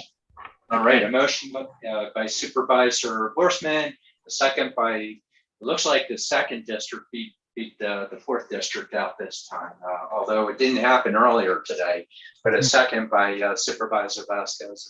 And before I call for the question, just an additional comment that I'll make, and if other board members want to, we can. But there's a lot of work that went into this, Chris, in this application. It definitely is a regional thing. It does date back, some of the prep work that led into this, not just the J-Luce, but FMPO once upon a time did an intermodal study. Since then, that was updated to a transmodal. Intermodal is just those containers that you see on the trains, but transmodal makes it so that you could do intermodal as well as truck transfer. And so the infrastructure is a piece of that matches up to the potential industrial park, but a regional model. And when they did the intermodal study, it reached out throughout the county, went up to Page, went over to Winslow. So it is a regional element associated with this. So it's looking at shipping in the region and how can we optimize for a broader industry. And so the study is most apropos for that. Just to get a little bit of background on that. So with that, any further questions or comments from the board? Not seeing any, we have a motion before us. I'll go ahead and call for the question. All in favor of the motion, vote aye. Aye. All right, we have a unanimous on that. Good work, Chris. Look forward to study. From there, we still need to keep pushing all these elements further. All right. Any last comments, Chris? Are you good? No, thank you all for your leadership and your direction. Thank you. All right, wonderful. Okay, next item is the item number 26, I believe. Yeah, that's the census. And so let me see, I should read it aloud though, for the sake of those following. Discussion on possible direction and possible direction to staff regarding the update and the progress of the redistricting process. And we have County Manager Steve Brew, who's been staffing and moving this forward. Steve? Thank you, Mr. Chairman, members of the board. Nothing like a light board agenda, eh? Yeah. This has been a heavy duty, a lot of good things. But it is kind of like air traffic control. We're trying to navigate a lot of issues. Some are as large as as a tanker, some as large as 747, some smaller ones. But again, there have been a lot of big issues that we're bringing to you, and the horizon looks continued heavy air traffic till the end of the year. So with that, we're here to talk about redistricting. And if I could get the slide set up, Lindsay, please. And I can get started.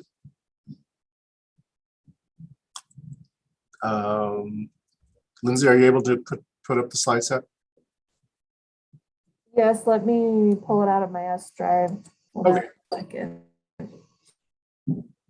So the presentation that we're doing today is a little bit of a walk down memory lane. The first presentation I made on redistricting was in 1991.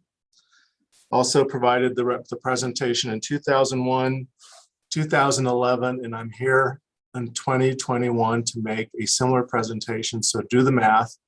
And so it certainly is good to be able to present an item. However, it's an item that we present every 10 years. So you can do the math and you can then tell me how young I am. So with that, we're going to be focusing today on county redistricting, and it is an update. There's a lot of public participation that goes into the process itself, and I'll go over that plan, proposed plan, in a moment. While we're looking at that, I do want to acknowledge the redistricting team, the in-house redistricting team, Patty Hansen, our county recorder, Claire Harper, public affairs management analyst, Helen Costello. You can go to the next slide, please. Helen Costello, I actually gave her a promotion. I gave her a promotion to IT director, but she's actually the deputy director. And I forgot to add Matt Fowler, who is the IT director. And then also Margot Wren, information tech GIS manager, Nathan Wren, information tech GIS analyst, Sue Brown, and then myself. And so, Lindsay, can you forward the slide? Can you see it, Steve? I just want to make sure. Oh, yes, we can see it. Okay, good. Thank you. So, can you advance to the next slide?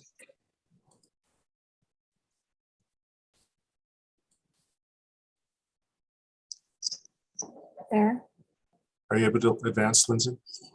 Yeah, are you not seeing it? So it says statute and federal law. We see, oh no, we see just the original, the cover slide. Oh, okay, hold on, let me see why it's paused. Oh. If not, I can pull it up online. My screen sharing is paused for some reason. Let me see, let me share.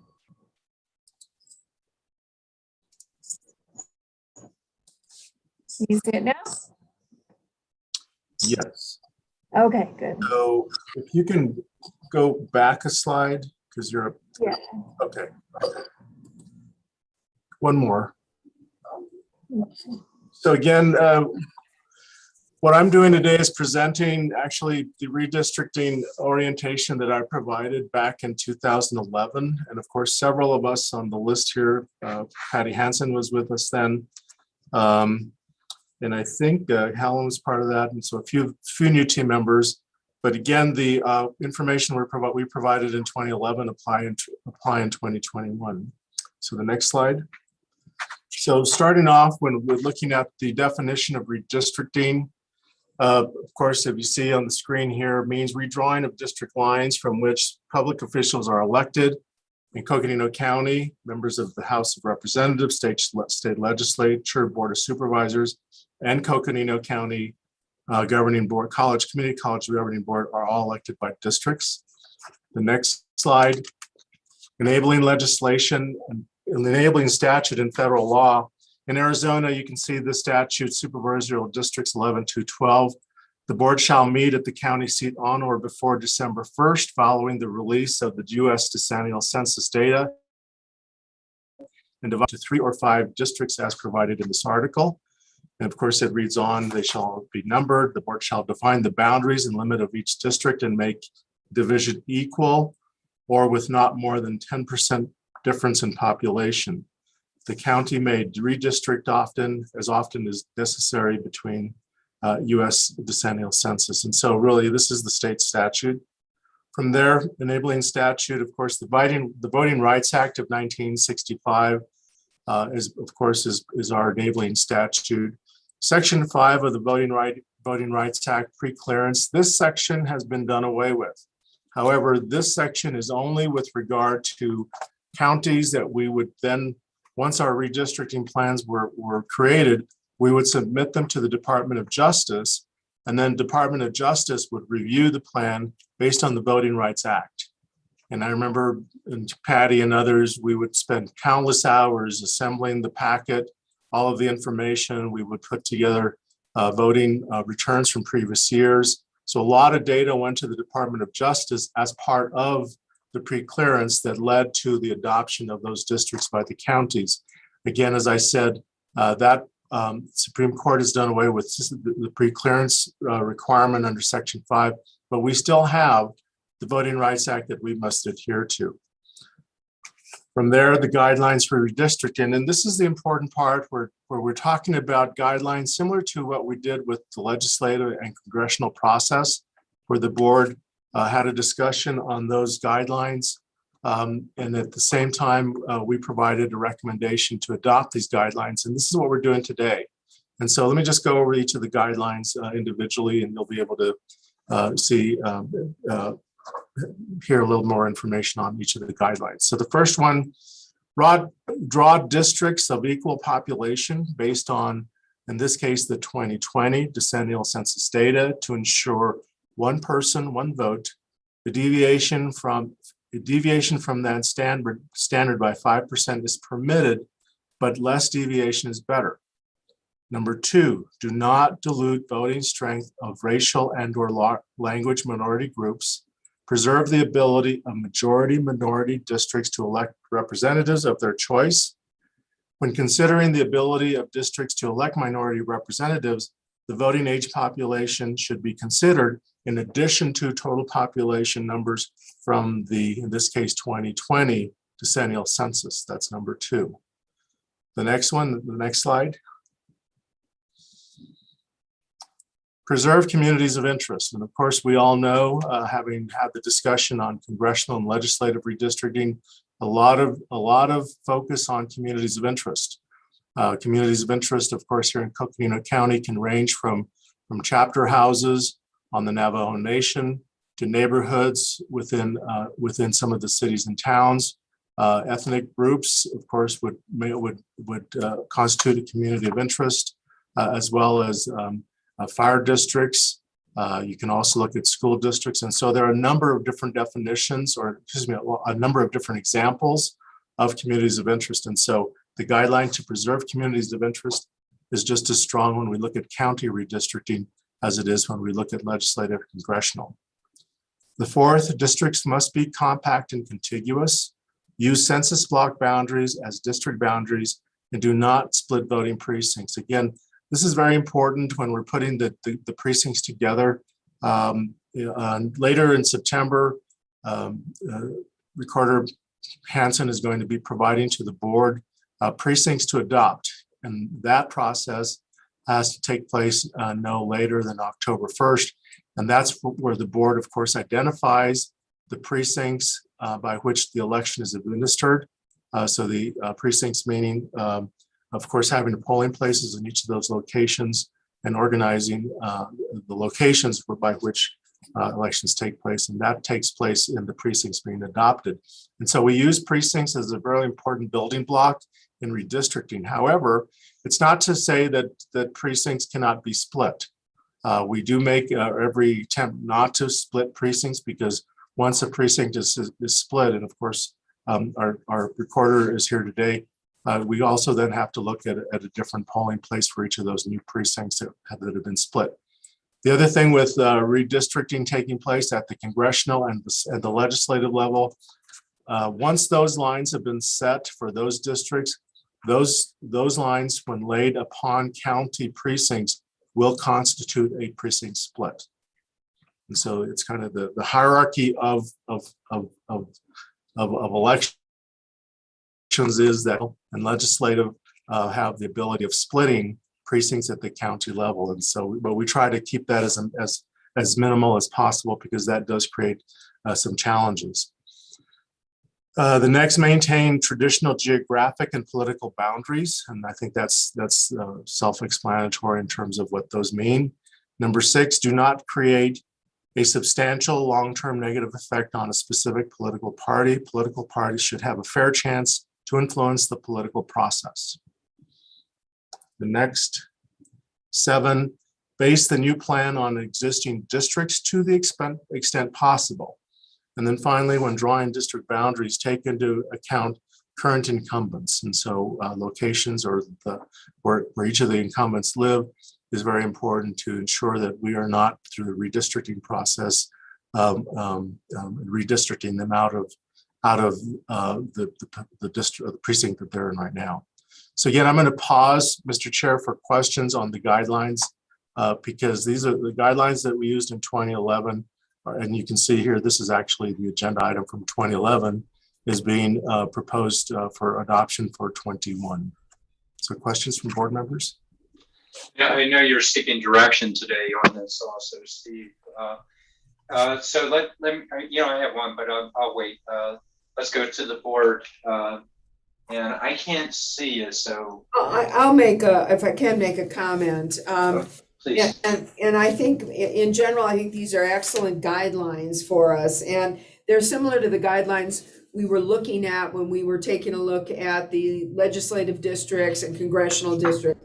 And I think it's good to be consistent. I would note that the supervisory districts do allow a division of, make a division equal or not more than 10% difference in population.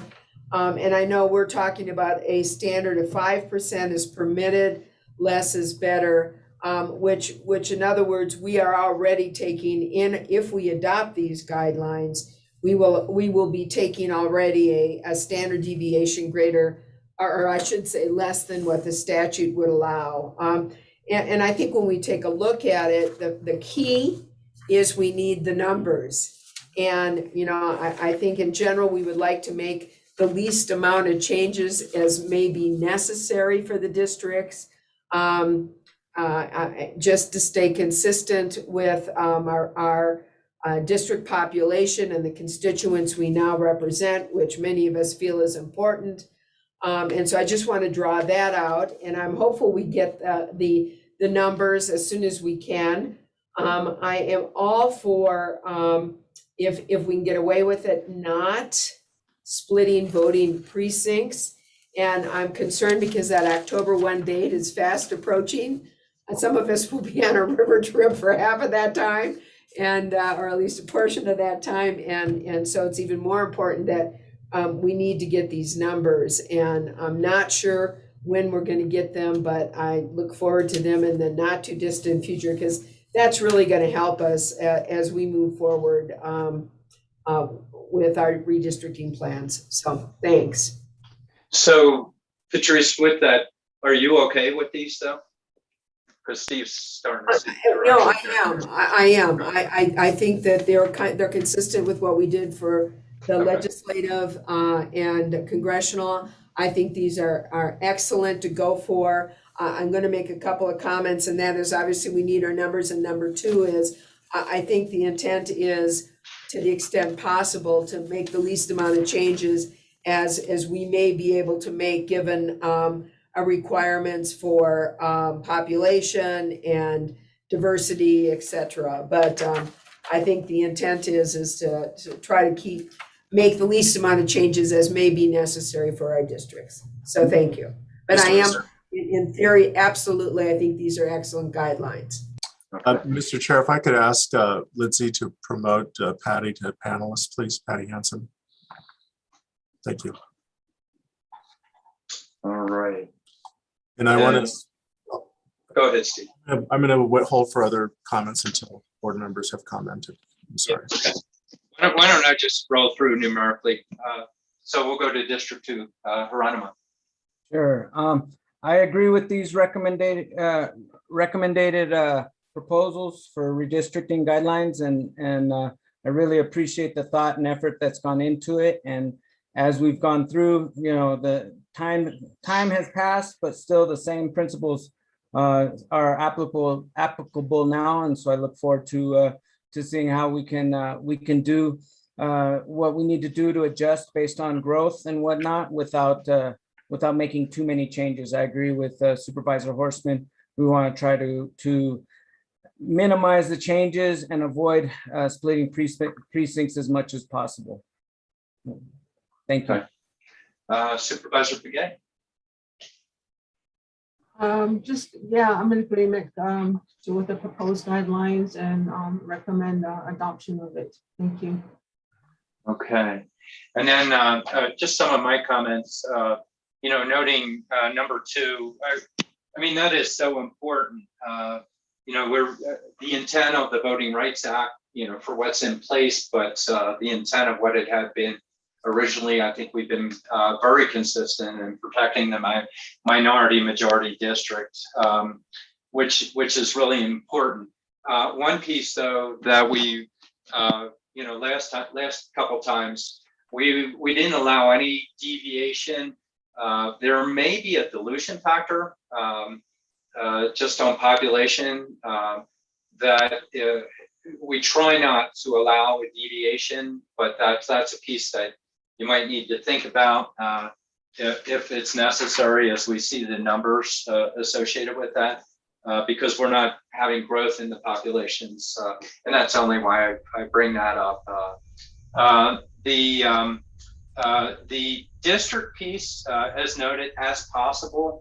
I respect Patty's work that she's helped us out with in the past. Sometimes there's a functional element that makes sense and/or we see a huge, an example would be the creation of Belmont, basically, because suddenly we had a population where we didn't have a population before. So there are elements of, makes sense to modify the precincts associated with it, but it's a functional component related to that. And then we're getting into voting centers also. There's a dynamic associated with that. But the intent of trying to collectively keep that geographic component from a functional standpoint together makes sense related to that. And they're my comments. But all in all, yeah, I along with fellow board members, I think these are definitely good guidelines. I agree to what we have here as well. So Steve, turn it back to you. Chair, just one other thing. Yeah, please. Looked at the numbers from 2010, having gone through them quite extensively, there was in fact a deviation, whether it was intended or not. There really was, and I think we're seeing a little bit of those numbers moving forward here for 2021, and especially with, quite frankly, District 4 and District 3 and District 5 and District 4 probably. Yep. And I think we're seeing them moving forward, and I get it. The statute does allow 10%. I think it's great to try to have less than that. So I'm with the guideline, but they're already there. Those already kind of speak for themselves, and I think we're going to have to deal with that as we move forward, and we get good numbers as we move forward. So yeah, and maybe you're speaking to the same thing, or it might be different. I was talking about number 2 associated with protecting a minority majority district by the same. Absolutely there, Chair Ryan. Yeah. You're 100%. On the 5%, the importance of the 5% is sometimes we have huge growth. Like last election, I had there was an 8,000 population separation between District 5 and District 3, and that becomes disproportionate where the 5% helps protect that. And I think that's important for equal distribution associated with populations there. So. You're right. I mean, I think obviously not diluting the voting strength for racial and minority groups is certainly even more important than the deviation standard of 5%, especially since the statute allows for 10. I think it's very important that we maintain our we do not dilute our minority representation. So Mhm. Yeah. Mr. Chair. Go ahead, Steve. Patty Hansen, our recorder, has her hand up to make some comments. I wasn't ignoring you, Patty. No, I'd love to hear from you, Patty. Really appreciate all the work that you helped us out with. Well, thank you very much, Chair Ryan. I just want to respond to the 5%. The statute allows 10, but that's +5 or -5. It's not +10, -10. And federal courts have usually struck down differences in recent years, recent redistrictings that are greater than 5%. So that's the safest limit. And then I also want to bring up in regards to the precincts. The precincts you approve will have to be done by October 1st, but that doesn't mean that you cannot make alterations to it as at the end of the redistricting process. And that's kind of unique to this year because the census numbers are coming out so late that there's really no other way to do it because we can't lock the precincts prior to what the state independent redistricting commission does, and really to lock you guys in to what you're going to be doing. So I hope that clarifies a couple things. It sure does. Thank you, Patty. May I make some comments, Mr. Chair, on the numbers? So the long-awaited numbers. All right, Steve, go for it. Final numbers from the U.S. Census for redistricting purposes are due to the county no later than September 30th. That could happen. It could happen sooner. It could, definitely could happen sooner. What we will be doing though, as soon as we get final numbers for redistricting, again, preliminary numbers are not, since they're not final and they're not for redistricting purposes, we just don't want to confuse processes with preliminary, and then you get final numbers issued. There may not be a big difference, but there may be some differences. Again, for redistricting purposes, those numbers will be into the data on that will be into us no later than September 30th. Of course, doing the math, take the total population divided by 5, then you'll have the ideal size of your district. Do a +5%, a -5% from that target. Then you'll have your minimum and your maximum. Historically, what we have seen in the county is that districts 1 and districts 3 tend to exceed the max. What we also have seen is that district 2 tends to be within the range, and then districts 4 and 5 tend to be under the minimum.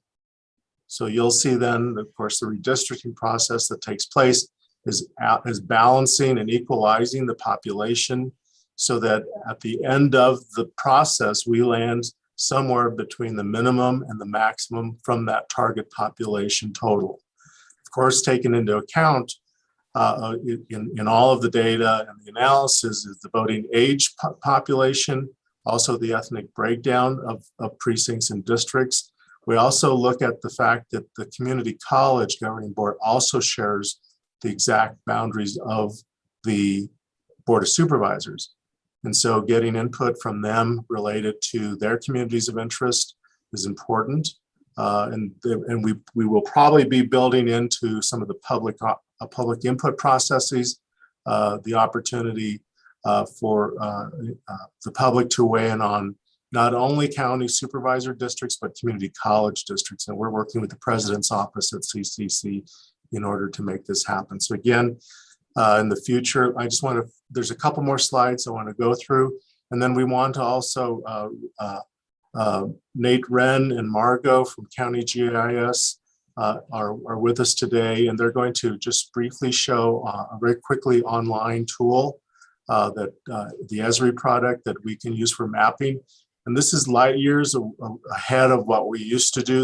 In 1991, redistricting was done by wall-sized maps, literally the size of the wall.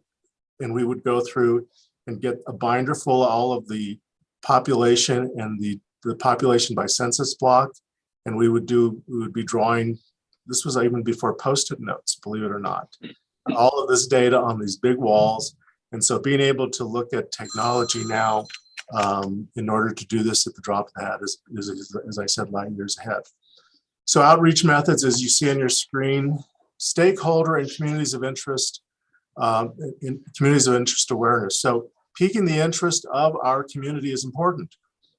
In addition to communities of interest, we have a variety of stakeholders that are very interested in the process of redistricting here in Coconino County.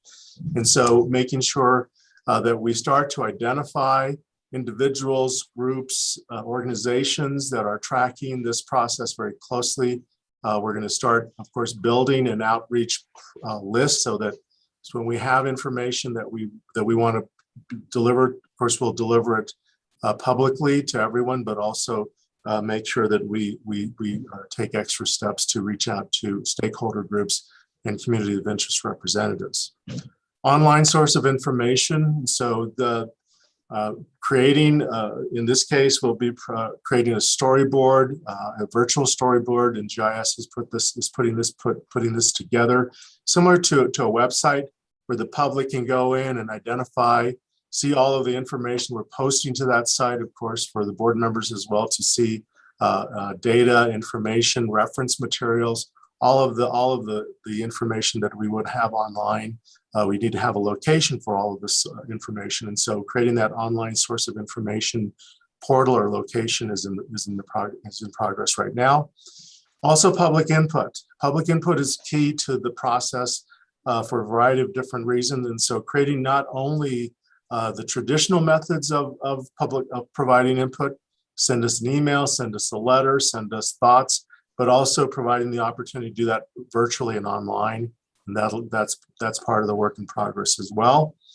And then, of course, traditional ways of getting information, in-person public presentations is certainly an option for us to use this year, although COVID is going to have some restrictions to that, particularly as it relates to some of the meetings that we would be holding on the Navajo Nation. Historically, we've gone to chapter meetings to make presentations on redistricting, depending on where the Navajo Nation is with regard to chapter meetings. They're not currently being held in person at this time. So extra steps are going to be put into place in order to do as broad an outreach as possible. But of course, public in-person public presentations will be important. And then of course, virtual presentations like we're doing today through Zoom is also going to be a part of the process as well. Also for all board meetings going forward, redistricting will be a standalone separate item that we will have an update every 2 weeks on the process there. Schedule-wise, as I indicated, September, receiving the final data from census, anticipated no later than September 30th, probably going to be sooner than that, but definitely no later than September 30th. Of course, we're in the process of identifying stakeholders and communities of interest. We're working with board members, district directors, and members themselves to identify communities of interest, as well as stakeholder individuals that represent stakeholder groups. We're preparing presentation materials for those public outreach meetings, finalizing the online and website materials that I just mentioned. We're going to be actually, GIS is going to be demoing a tool in a few minutes to show you the power of technology for today. Finalizing online website, soliciting initial public comment, and so very shortly, just putting out a public announcement, identify the process, and just provide an opportunity for the public to weigh in on. I know in some cases, board members have already been hearing from constituents on, hey, how do I provide a comment on the process, or think something that they would want to be taken into consideration as we do redistricting. That's important. The voice of the public is very, very important here. Rolling all this up into September 28th. September 28th is a very important day here at the county. We've got a lot of big issues that we're bringing to the board on September 28th, but we anticipate by then we will have the data from census and be bringing to you population by precinct, ethnic breakdown by precinct, voting age population, voter registration information, which we already have, and then possibly some initial mapping scenarios for board members to study and provide some feedback on.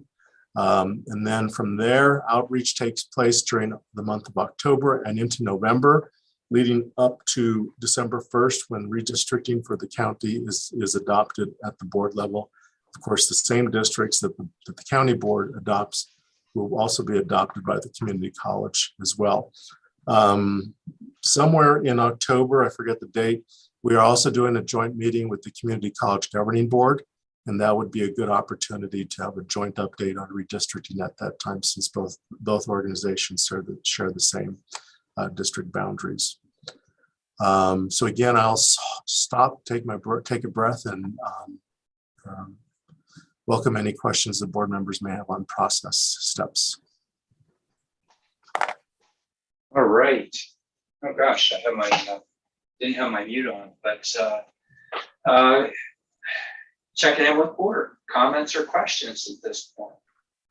You're outlining public process, as you had noted, Steve, which is very important. We definitely want to make sure people have access, provide them the opportunity to feel that they've been able to provide their input with it. And so this looks good. You've already outlined areas there that you're going to have to figure out additional measures, which is good. So really appreciate that. Other board members, any comments or questions? Patrice says no. Not hearing it from Geronimo, no. Okay, Judy, not hearing it. Okay, looks like you good with where you are? Things real quick. So if I could ask Recorder Hanson to make any comments in case I missed anything here. Patty? No, I think you've covered everything. The only thing, I guess, I would add one thing to keep in mind. This is a difficult process. It is difficult for you as supervisors, and it's difficult for the voters, especially, having things change in that. So please keep that in mind. All of us understand that. It's the ideal world would that all 5 districts could stay the same, but there's got to be changes. And so probably the goal is nobody will be 100% happy, but nobody will be 100% upset. So if you would keep that in mind, it does mean give and take. So thank you very much. I look forward to working with you on it. Again, I'm very grateful to Patty for being part of the team. She has a wealth of experience, not only here in Coconino, but in Hennepin and other counties she works in. And so she's nationally known in terms of her expertise in elections. And so we're very fortunate to have her part of the team.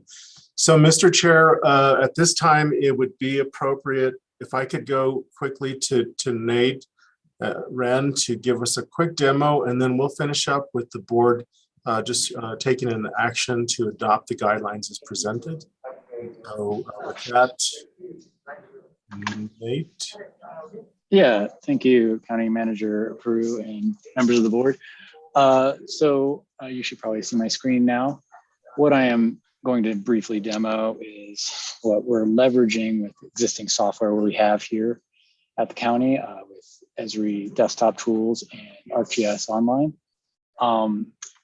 A lot of the meat is missing because we've redacted all the numbers, as Steve has mentioned. We are using 2020 numbers that were released on August 12th in the legacy format, but we're waiting. What we're waiting for is confirmation that those numbers are correct with the release of the tables from census, and also those numbers being updated on the Esri redistricting tool that was purchased for this process as well. But what this tool is that I'm demonstrating is what you're seeing is some current district boundaries drawn in black and then colored are the precinct. The dotted lines are colored by district. I'm just going to briefly go across the top here. So we have, the legend of everything displayed. And please stop me at any time if anyone has questions. We have the layers that we can turn on and off here in the tool. So we can, when we're looking at where boundaries fall. So for instance, I just turned on fire districts.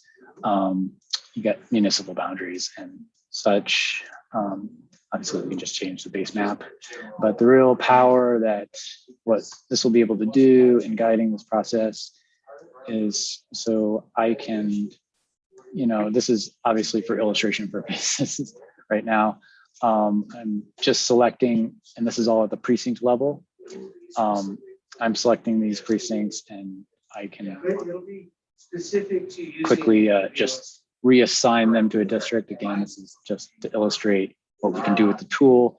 And the other tools that I'm not showing because they show numbers would update on the fly based on us reassigning these precincts. So we would see a breakdown of demographic values, population, voter registration, and registered voters within those precincts would update. And so we can reassign precincts to districts.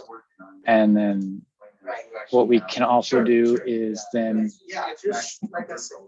apologize for the noise. We can export these scenarios and save them as layers and to compare them later. And then, so that's kind of what this tool does. I'll do that in a moment. And we can also add data from both the county and ArcGIS Online that's publicly available. Mainly those scenarios that we create, we can re-add and observe the differences. But yeah, there's a couple tools that we're not showing, mainly the demographic breakdown dashboard and the Esri redistricting tool that instead of assigning by precincts, assigns by blocks if we need to, which we'll be using to kind of double check the numbers that we get. And it has other built-in tools that check the integrity of the scenario so that it meets the guidelines that we've already outlined. So, yeah, if there's any questions. Mr. Chair, Nat, can you demonstrate in the unlikely event where we are splitting a precinct, what you would be doing at that level? I currently can't do that with the way this is set up. Okay. As you can see, I've zoomed in and you can see the 2020 census blocks boundaries, these gray lines. I could modify this tool to allow us to, just like I reassigned these precincts, we can do that at the block level, but that is what the Esri redistricting tool does. So if it gets to the point where we can't, reassigning precincts doesn't meet the guidelines and what we're trying to achieve, we can shift to try to reassigning blocks, and then, but obviously we'd have to go down the road of splitting precincts. Which again, we would rather not, but if we had to, we would be able to, of course. Mr. Chair, those are all my questions, and just a quick demo of the tool. Very robust, very next generation. So the ability to do some very intricate customization at the precinct level is possible in creating scenarios. And so when we talk about going to the public in October, what we'd want to propose to do, and this is certainly a month to start considering, is going to the public with a few mapping scenarios and getting some feedback on some specific or some scenarios. That's always important to just be able to take the concept, to take a scenario that takes into consideration, communities of interest, some of the information on our guidelines, and then receiving public input on those. So back to you, Mr. Chair. Okay, just one thing of note, and gotta remind departments every once in a while, try and avoid mild shade shifts in color. It's just not me being partially colorblind, but for others also. More pronounced shade shifts would be helpful on that, but otherwise, really appreciate, the opportunity with the tool, really good tool. Any questions or comments from the board on this? And you can work with Lindsay. She figured out my color blindness too. It's basically soft shade shifts that makes it difficult. Thank you. Okay.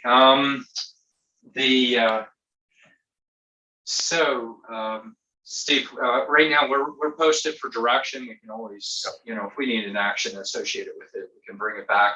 But we already went through the board saying it looks like there's agreement in direction that these are acceptable guidelines on that. Pause for a minute. Any questions on the board on that direction? Not seeing any. You have it, Steve, for that. Okay. Yes, I do. So again, want to appreciate the team. It really is a great group of minds that technology and logic and experience. We have the best of everything on this committee. So thank you so much. And so again, we'll be putting this as a standing agenda item for all board meetings going forward. And so we'll be giving you progress information as we're putting items together.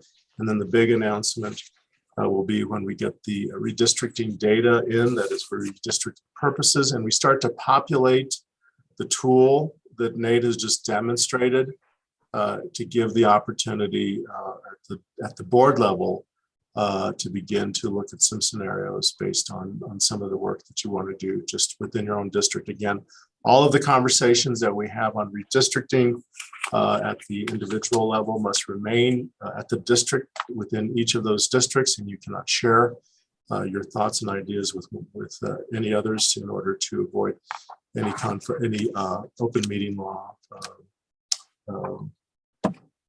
in order to abide by all open meeting law limitations. Let me put it that way. So, Mr. Chair, that concludes this item for you today. All right. Thank you, Steve. And yes, as you said, a meaty agenda, but a really good agenda.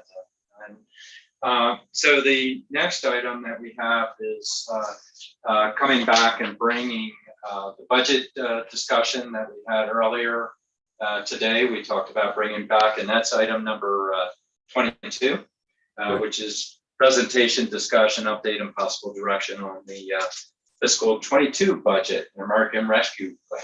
Okay. Lindsay, can you promote Siri?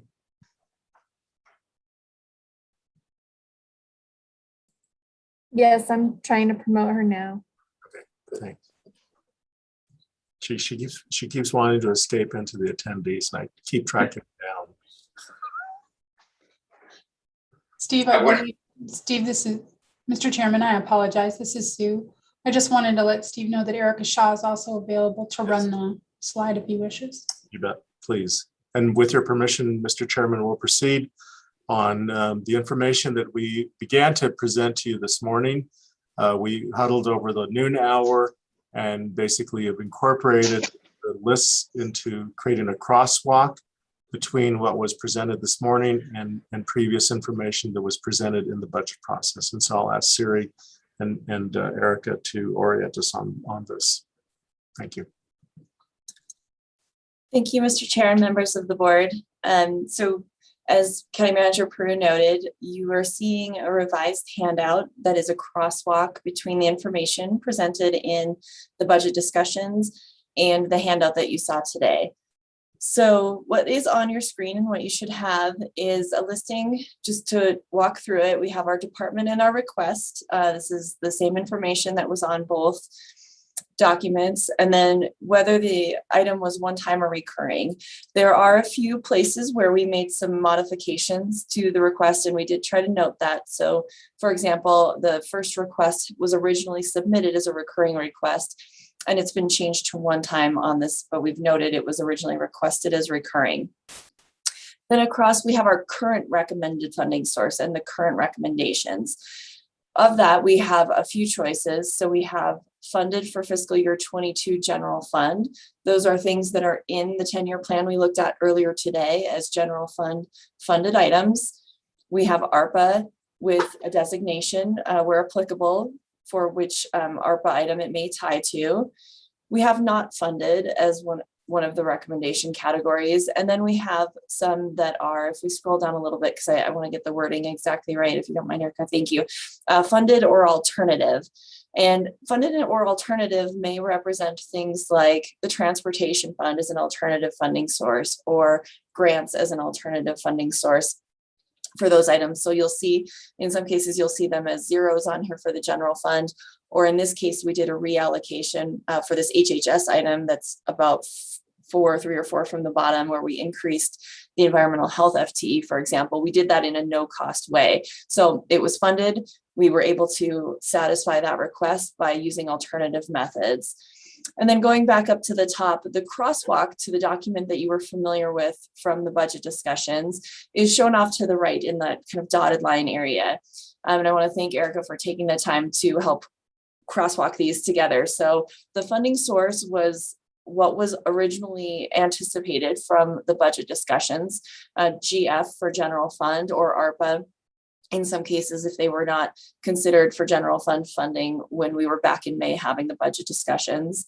And then what the county manager recommendation was at the time. So that check mark box that you were used to or that you were looking for, this is a reflection of the current recommendation. And so again, going just on a few lines so you can see, the first line, for example, again, going back to that adult probation request, is listed currently as funded. And back when we did the budget discussions, it was part of the recommendation. The next 3 are still in being diverted to the ARPA discussion. And then we have the assessor business personal property pilot program, for example, that was also, you'll see that check mark over to the right. It's now listed as funded for fiscal year 22. So there is that crosswalk in a lot of ways where we have what's funded and what was originally recommended. In a few cases, we did have something that was part of a recommendation that still, after learning more from the interim final rule that came out and some of the guidance, we think would be more appropriate for ARPA discussion. And so this clerk of the court item, for example, which is shown in line number 10, was listed as a recommendation originally, but it's currently going to be brought back to the board for consideration under the ARPA request process. But you can go through line by line and crosswalk what you saw originally in the budget process to what the current source is, or what the current status is. And I do want to point out, though, that we did notice this gave us an opportunity to do some reflecting on the information being presented. And close to the bottom under the public works section, we did have an update. We had really 2 updates. So the first one is that transportation planning, and that was we just missed that on your version that you saw this morning, but you'll see that it was originally this morning noted as not funded, but that was incorrect. This item has been funded through alternative funding source, being the transportation fund, and it was recommended originally. So that is a correction from this morning. And then the resilient communities as well. Originally, we had this as a holding item because there was a general fund kind of an ask for a portion of it, and it's an all or nothing kind of a project. So you can see that part off to the right that says GF has now been replaced with grant funding through DEMA. And so the whole item for resilient communities is listed as funded with alternative funding sources, because none of it is general fund in our current scenario, but it is part of the recommendation for funding for fiscal year 2022. And those were the significant changes. We also, I just want to point out that in the Sheriff's Department, we had quite a few that were requested as joint general fund and jail district. So just to understand what those look like. So the first one, for example, the phone closet UPS replacements, I have no idea what that is, but we do have that one as recommended. And so there's a $6,000 number listed here, but that's not just general fund. That's general fund. The general fund requested portion was funded, but then there's also /JD off to the right for jail district. And so about 4,800 of this item was jail district. and the remainder was general fund. So anything that has that slash still ties out. You saw it as two items originally, two different lines when we did do the budget discussions, but now we've commingled it into one, showing the full cost, but showing that it is shared funding with general funds, so funded for fiscal year 22, and then jail district as well. So we have a few of those items. So with that, I'll pause and ask if that makes sense to the board. If there's questions, is this what you were looking for? And is there anything else that we can help provide to kind of tie back to those budget discussions we had? I'll respond first to this one. This is wonderful. You know, it helps because, you know, I got to questioning, you know, did we have an alternative source associated with these? And it helps pull that together. So that helped out. One other one that I was kind of curious about was the dark sky specialists. You know, the charts this morning were showing not funded, but our discussions were that we would fulfill that position. And I assumed it was a different funding source, but that's assuming, you know, rather than seeing it. So, and that does show it. Okay, so you have it differently there. Okay, and that helps for clarity on that. And yeah, this is really helpful. It shows changes occurring as you adapt them for the most part there. So check in with other board members. Any questions or comments? Patrice is shaking her head no. How about you, Geronimo? Nope. And Judy might be transitioning to phone. She was hoping to transition to phone. And I'm not hearing. We'll give it a minute there. Did Lindsay, could you check and see if Judy came in on phone? She was telling me she might do that. I don't show her on the phone. as of Okay. right now, but I'll check in and text her. Okay. In the meantime, so everybody seems okay with it. So Steve's looking for direction on this, his budget recommendations on how it's been modified at this point. So I'll kind of wander back up because we have display. I can't see everybody at the same time. I see Patrice and Geronimo and we have a forum here. Are you okay with the direction Steve's recommending? If I may, Chair, first of all, I want to thank the county staff for taking their lunch hour to extend our the FY budget request form for us. It was very, very helpful, and I think it makes it easier for us to take a look at it, know that when we're talking apples, and where did the oranges go? So I really appreciate that. And then number two is, I'm agreeing with the county manager's recommendation. I think it's a good one. I appreciate the funding sources that he's laid out. And so my direction would be to go forth. Geronimo? I would agree. I appreciate the way it's been laid out, and I appreciate the process. It has been laid out well, and I think that we're on the right track. So I agree with the manager's recommendations. Yeah, and let me just check and see if we have Judy, if she's there. Okay, I'm not seeing it. So I'll go ahead and weigh in. I agree also. Actually, if you can send this over to us though, so we can print it out, that would be wonderful. That, or at least have it on display, looking at that. So Steve, you've got direction. We already adopted the budget associated with it. If you need it actionable, we can always come back later on with it. But well, you are posted for consideration of that. Oh, we are. Actually, the BA will yeah. So we actually need an action. The BA will be the budget amendment will be coming to you in order to make that change in the budget itself. But the board should take the vote in terms of the action to finalize the FY22 budget increments as presented today. Okay, Patrice. I will be happy to make that motion for us to finalize the FY22 budget increments and the American Rescue Plan funding. I have a motion by Supervisor Horstman. A second. I have a second by Supervisor Vasquez. All in favor of the motion, vote aye. Aye. Aye. Now let me just double check. Is Judy out there and were you part of the vote? Okay, I'm not, and she must be out of range at this point, but we do have a quorum that's approving that. Okay. Mr. Chair. Go ahead, Steve. First of all, I do want to acknowledge that this has been a trying budget process for various reasons, and I want to acknowledge and appreciate the cooperation of the constitutional officers as well as our appointed department leadership. But again, the discussion on the 28th of September is going to be very substantive, because that's when we're looking at a lot of these increments here that we said are going to be ARP. Predominantly reside within the criminal justice cluster. And so those items are going to be coming forth at that time. And so again, it's been a little bit of a continuation, and that's just the process that we've had to contend with and navigate this year. But again, the next step in this will be on September 28th, when we look at these items that you see on here as ARP.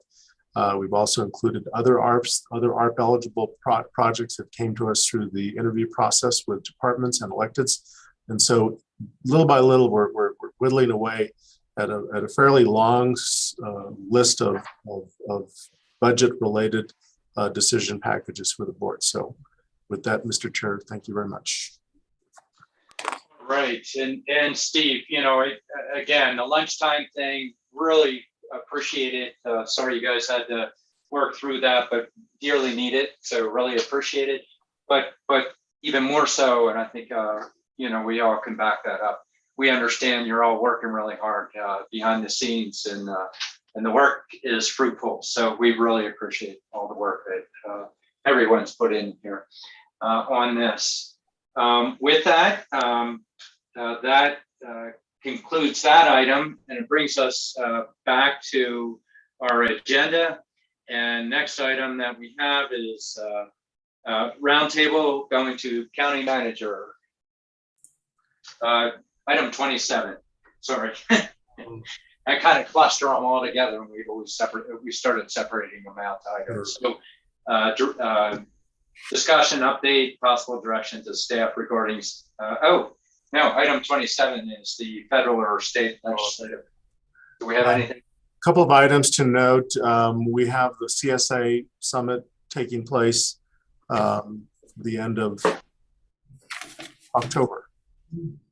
Beginning of October. Beginning of September. What day is this? Erica, excuse me, not Erica. Claire is working with others in putting the binders together for board members for the summit. And so, of course, we're doing that work right now. Also want to let you know that from the meeting last week with Bob Holmes and Anama, that was very productive to flesh out some of the federal items that we've been working on. Also want to make another comment, a very important comment, is that Mr. Trey Williams, now with Maricopa County Intergovernmental Affairs Department, will be joining Coconino County on September 27th and bringing with him a lot of great experience in government relations in a variety of different areas there. And so I just want to welcome him. And then also, if I could, Mr. Chair, just ask Claire if there are any other items that we want to report on. Claire? Claire? I don't think so. Claire, are you there? Okay, with that. Yeah, just going to do. I'm sorry. Claire? I apologize if I was called on. That's okay. Your dog says hi. Were there any other items that you wanted us to report on, Claire? No, not at this time. Thank you. Okay, we're good. okay, just while you're on it, just check in with the other soups on it. And as we're doing it, for legislative, I will be at the what do you call it? Our, what is it called? Our forum, our get together, our gathering, our retreat, our advance, Summit. our summit. There you go. And I have a summit right behind me with the San Francisco Peaks. That's it. I have to remember that. I will be there for the summit, but I will not be there for the September meeting. I will be traveling at that point. I have already started coordinating with County Supervisors Association staff because some of you know I'm medium county chair of that, so I'm coordinating at that level. But just noting for other board members that are in attendance, that carry the ship forward, we can just make sure. I don't think we'll have voting items, but if we do, Claire can give us a heads up and we can check in on that. If we do, then we can set proxies up and assign it. Other comments on legislative? I know, Patrice, you got WIR coming up. I don't know if you want to comment or not. Sure. I guess we're doing our round table now. Is that right? Well, this fits with Sure. legislative. It fits both. So Yeah, we'll do it real quick. I know everybody's really tired, and we're all starting to mix everything together. But yes, WIR is taking place in Utah, in Salt Lake, in middle of October, actually. And I'm very much looking forward to that and meeting with the WIR board members from the 15 Western states. I know there's a lot of issues, including some of the important ones near and dear to our hearts, including forest restoration, forest management, and increasing the number of law enforcement on our federal lands, and so that our county sheriff's department doesn't pick up the slack. So I will after that meeting, Mr. Chair, with your permission, report back to the full board on the WIR meeting. And I will be at CSA as well, coming up in Prescott, and looking forward to that. Looks like that will be an in-person meeting, not a virtual meeting, as I understand, unless that changes. And so I'm looking forward to meeting a number of people across the state. So thank you. all right. And Geronimo, did you have any legislative? I am also planning on attending the CSA meeting in person. And then I wanted to go to the WIR meeting, but instead I'll be going to the RTAC Transportation Summit on those same days in mid-October. And I'll report back once I get back. That's right. I'll be at that summit also. Or advance, I think we're calling that one there. All right. So that, and let me check, is Judy out there? She might have tapped in with her phone. Okay. I know she was trying to convert over because of the commute back. Okay, we'll move on to item number 28, discussion update from County Manager. I don't think I have anything else today, sir.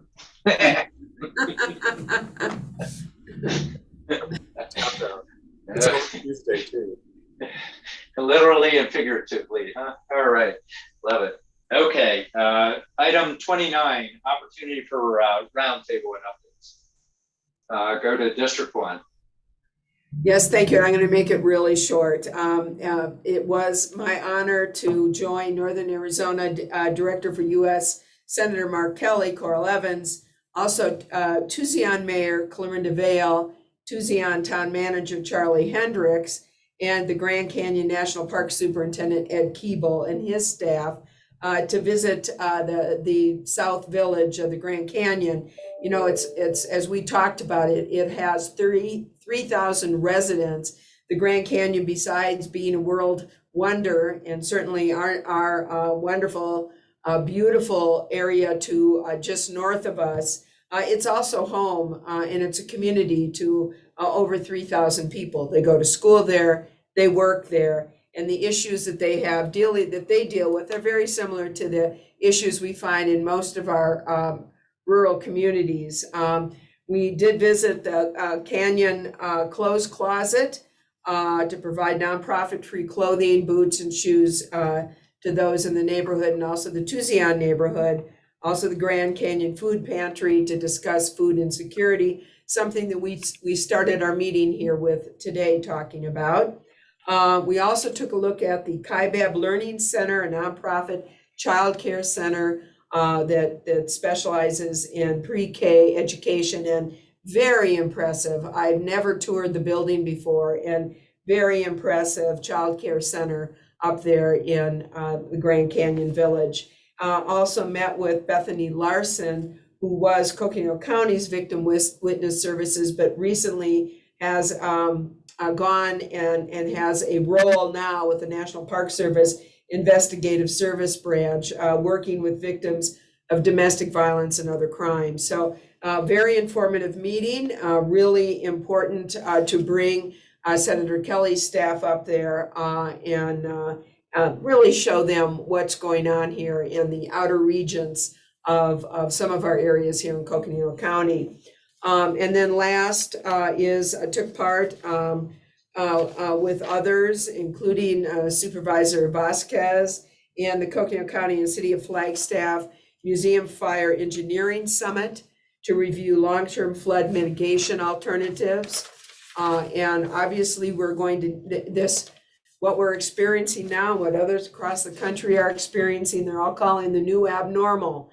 And so it is important we take a look to see what the city and county can do to help alleviate, certainly, or not alleviate, because that will not happen, but to mitigate flooding here in the Museum Fire Scar area, which comes into the city of Flag. So it's very important that we have an active partnership with open communications with the city of Flagstaff and their stormwater department as we look forward to the future for future possible mitigation efforts. Lots of other things going on, got my newsletter out, but at this point, I know we all need a break and hope everybody enjoyed the fair, and thank the county employees and county manager and for being there and for staffing the fair booth on Coconino County Strong. We showed up, so thank you very much. All right. Thank you, Patrice. Always busy. And Hieronymo, always busy. Oh man, now I'm under pressure to keep it nice and short. So I had the pleasure of participating in an NAU welcome back with the city and with NAU, going door to door in the La Plaza Vieja neighborhood to just encourage people to talk with their neighbors and get to know people. We went in teams of 3. Each group had an NAU student, police officer, and an elected official. And it was a lot of fun. We spent a couple hours walking the neighborhood, and it was a good time. I really appreciate that opportunity to meet the officer that I worked with, Officer Cole, and the NAU student who was a Senate liaison. And then I also, as mentioned by Supervisor Horstman, participated in the engineering summit and have been really working with the team and addressing some of the concerns of the neighborhood, basically looking at, the long term, but also what are some of those short term things that we can do to help alleviate some of the pain and frustration going on in the community, in the areas affected by the flood. And then attended the CPWAC board meeting, and they're going through a process of creating a land acknowledgement, recognizing indigenous peoples in the area. And so that process has been ongoing. And then we learned about potential discontinued stream flow gauge stations, ones that would help with possible flood mitigation, and which ones could possibly be reactivated if funding sources were available. So that was very enlightening, and I'm interested in learning more about those stream flow gauges, especially in light of everything we've been dealing with flood mitigation. I also had the opportunity to speak at a voters' rights event that was held at the Market of Dreams, where I spoke about the importance of voting and how we need to include our younger voters in the conversation. Also had presentations from Treasurer Benatar, State Senator Peshlikai, and Mayor Paul Disi, and other community members on the topic. I also was able to participate in the Metro Plan board meeting last week, and it was in person, so I got to meet some of the members for the first time. And then it was really interesting. We went through a matrix about all the different priorities for Metro Plan. And when looking at geographical dispersion or whatnot, it came out that all the priorities were concentrated on the east side or the west side of the metro area. And so I asked that if we could look at geographical areas and make sure that we're trying to give equity to all areas of our metro area when creating those transportation priorities. And so they were going to go back and relook at the matrix, add geographic dispersion or geographic location on part of that matrix and see how that changes some of the priorities for these projects, because these are the priorities for Metro Plan, the top 10 for the next 5 years. And so we want to make sure that we're getting that geographic equity across the Flagstaff metro area. And then finally had a meeting with Liz Archuleta and artists. Well, Arena did, I helped facilitate it and had individual meetings, but finalizing the mural for the sawmill renaming mural. Really excited that it's coming together. Want to give a big shout out to Parks and Rec's crew who prepped the wall and had it ready to go despite having the fair on the horizon. They had it prepped by Tuesday of last week, and so that was awesome and really appreciate all that hard work. And then tonight after this, I have the pleasure of attending the Timberline Fernwood Neighborhood Watch meeting. So I'll be talking to the community, getting some feedback. So that's my report. Thank you. Geez, the two of you, is that all? You're busy, I'll tell you, which is wonderful. I was looking, I don't see Judy out there in either attendee or panelist, so I'll go ahead with mine. Just in terms of the chairmanship, I'll hit that real quick first. Pretty much what you see is what you get. Steve's been moving things forward really well. And we got a lot of big issues, and yet we're moving them through as we're all hopping in and out of the community. It should be noted that Patrice will be going out on a little bit of off time, as well as myself in mid-September, which dearly needed, but it also, we need to modify our schedules on working forward with that. And I'll compliment Geronimo for all his great work and moving forward with the renaming ceremony for October 2nd for the park. Currently a park that will be renamed in District 2. Sawmill Park, current name of the park. So really good effort there.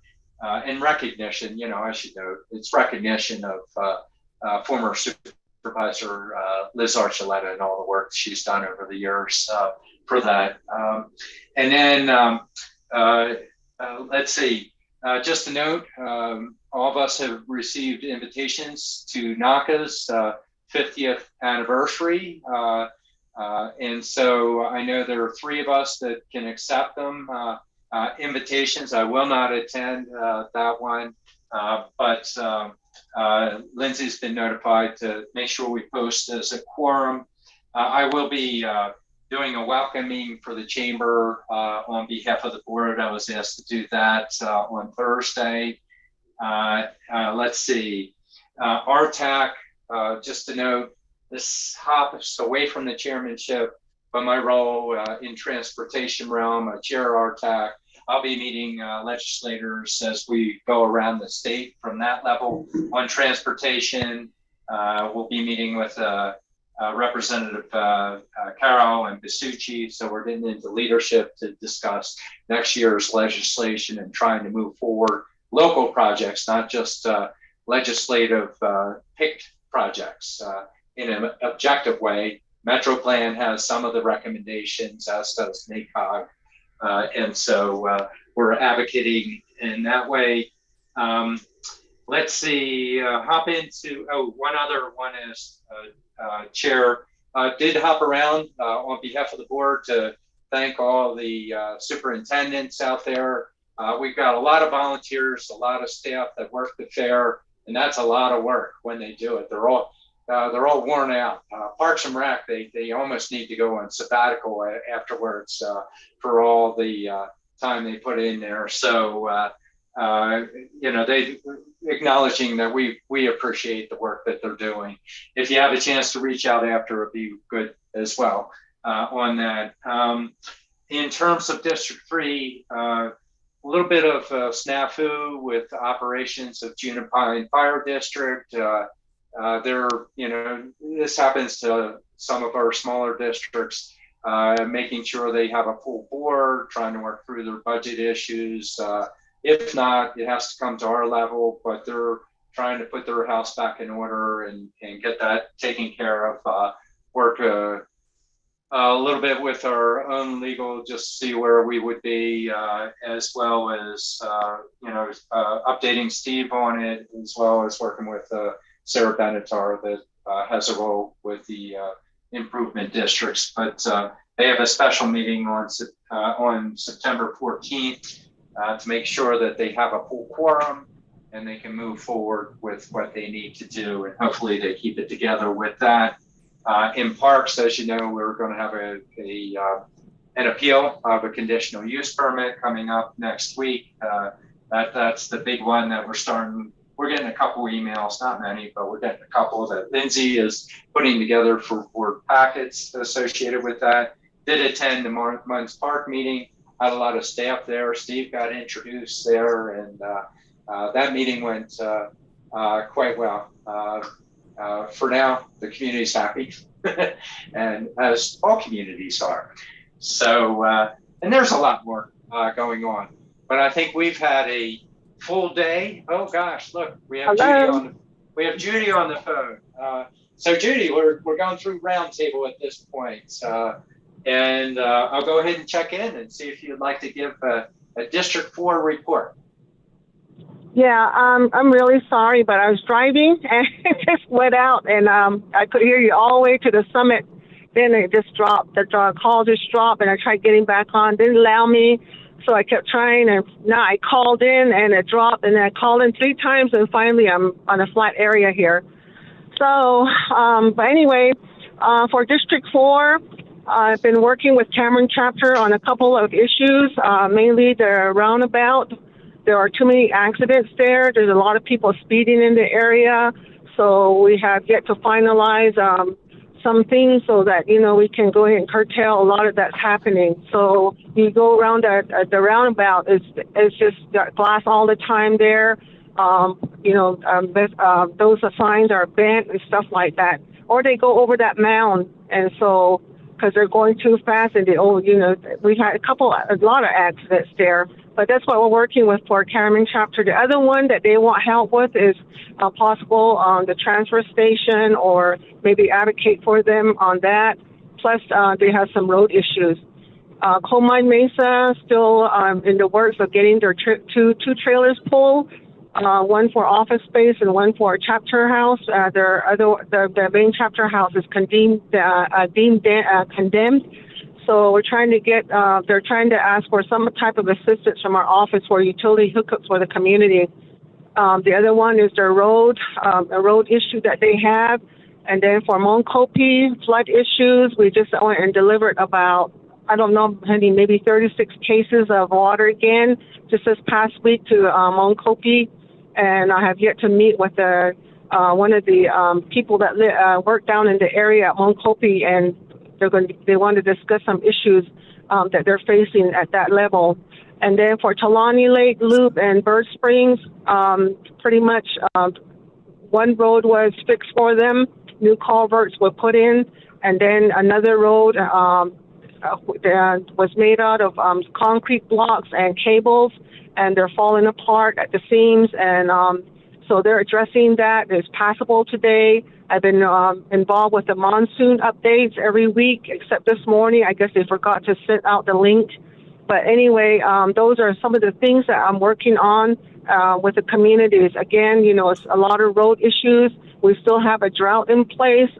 So Cameron coal mine and Talon Loop, they want some kind of help with their transfers because they have to travel at least 20 to 30 miles in some places just to get their trash dumped. And it's causing some issues within the communities where people they're possibly dumping trash in other people's areas. So those are some of the things that we're addressing. I've been working with John Philpott, so regarding the roundabout, so I hope to get something somewhere with that one. So anyway, still looking, a lot of emails still coming in, a lot of concerns as you all get to, and I guess the process of, giving them feedback is something that we really need to work on because we all get all districts' information, and so I guess that protocol needs to be put in place. But otherwise, that's why, and I'm heading to a conference in Page tomorrow. It's suicide prevention. A lot of our people that we serve on the north side, they're having these issues, and so they're asking for our help. And so, and on the south side, it's just basically the issues that they had. We were invited to go next week again down to Blue Ridge. So we'll be down there in that area talking to them again. So, but anyway, those are just some of the highlights that I have, just kind of general information as to what we're working on. And thank you very much, Board. All right, there we go. It made it to the end of the report. Excellent. Well, thank you, Judy. And that's an update from District 4. And I think we, as Steve had said, I think we're about done here, in many ways. Well done, for all staff and the full board, everybody. Really appreciate all the hard work going on. With that, I'll go ahead and adjourn the meeting and look forward to future meetings. All right. Everybody be safe out there. Next meeting, Chair, but I'll be there in spirit from the bottom of the canyon. And just remember that is in my district, so I'll be serving my district. From the bottom up. Yep. Mr. Chair, tomorrow at agenda review, we can talk about possibly next Tuesday's meeting, the 14th, because we have the evening public hearings. And so we'll talk about possibly starting that a little earlier but we'll talk about it tomorrow. Thank you. Well, good night all. Okay, good night. Night. All right. Thank you, everybody. Good night.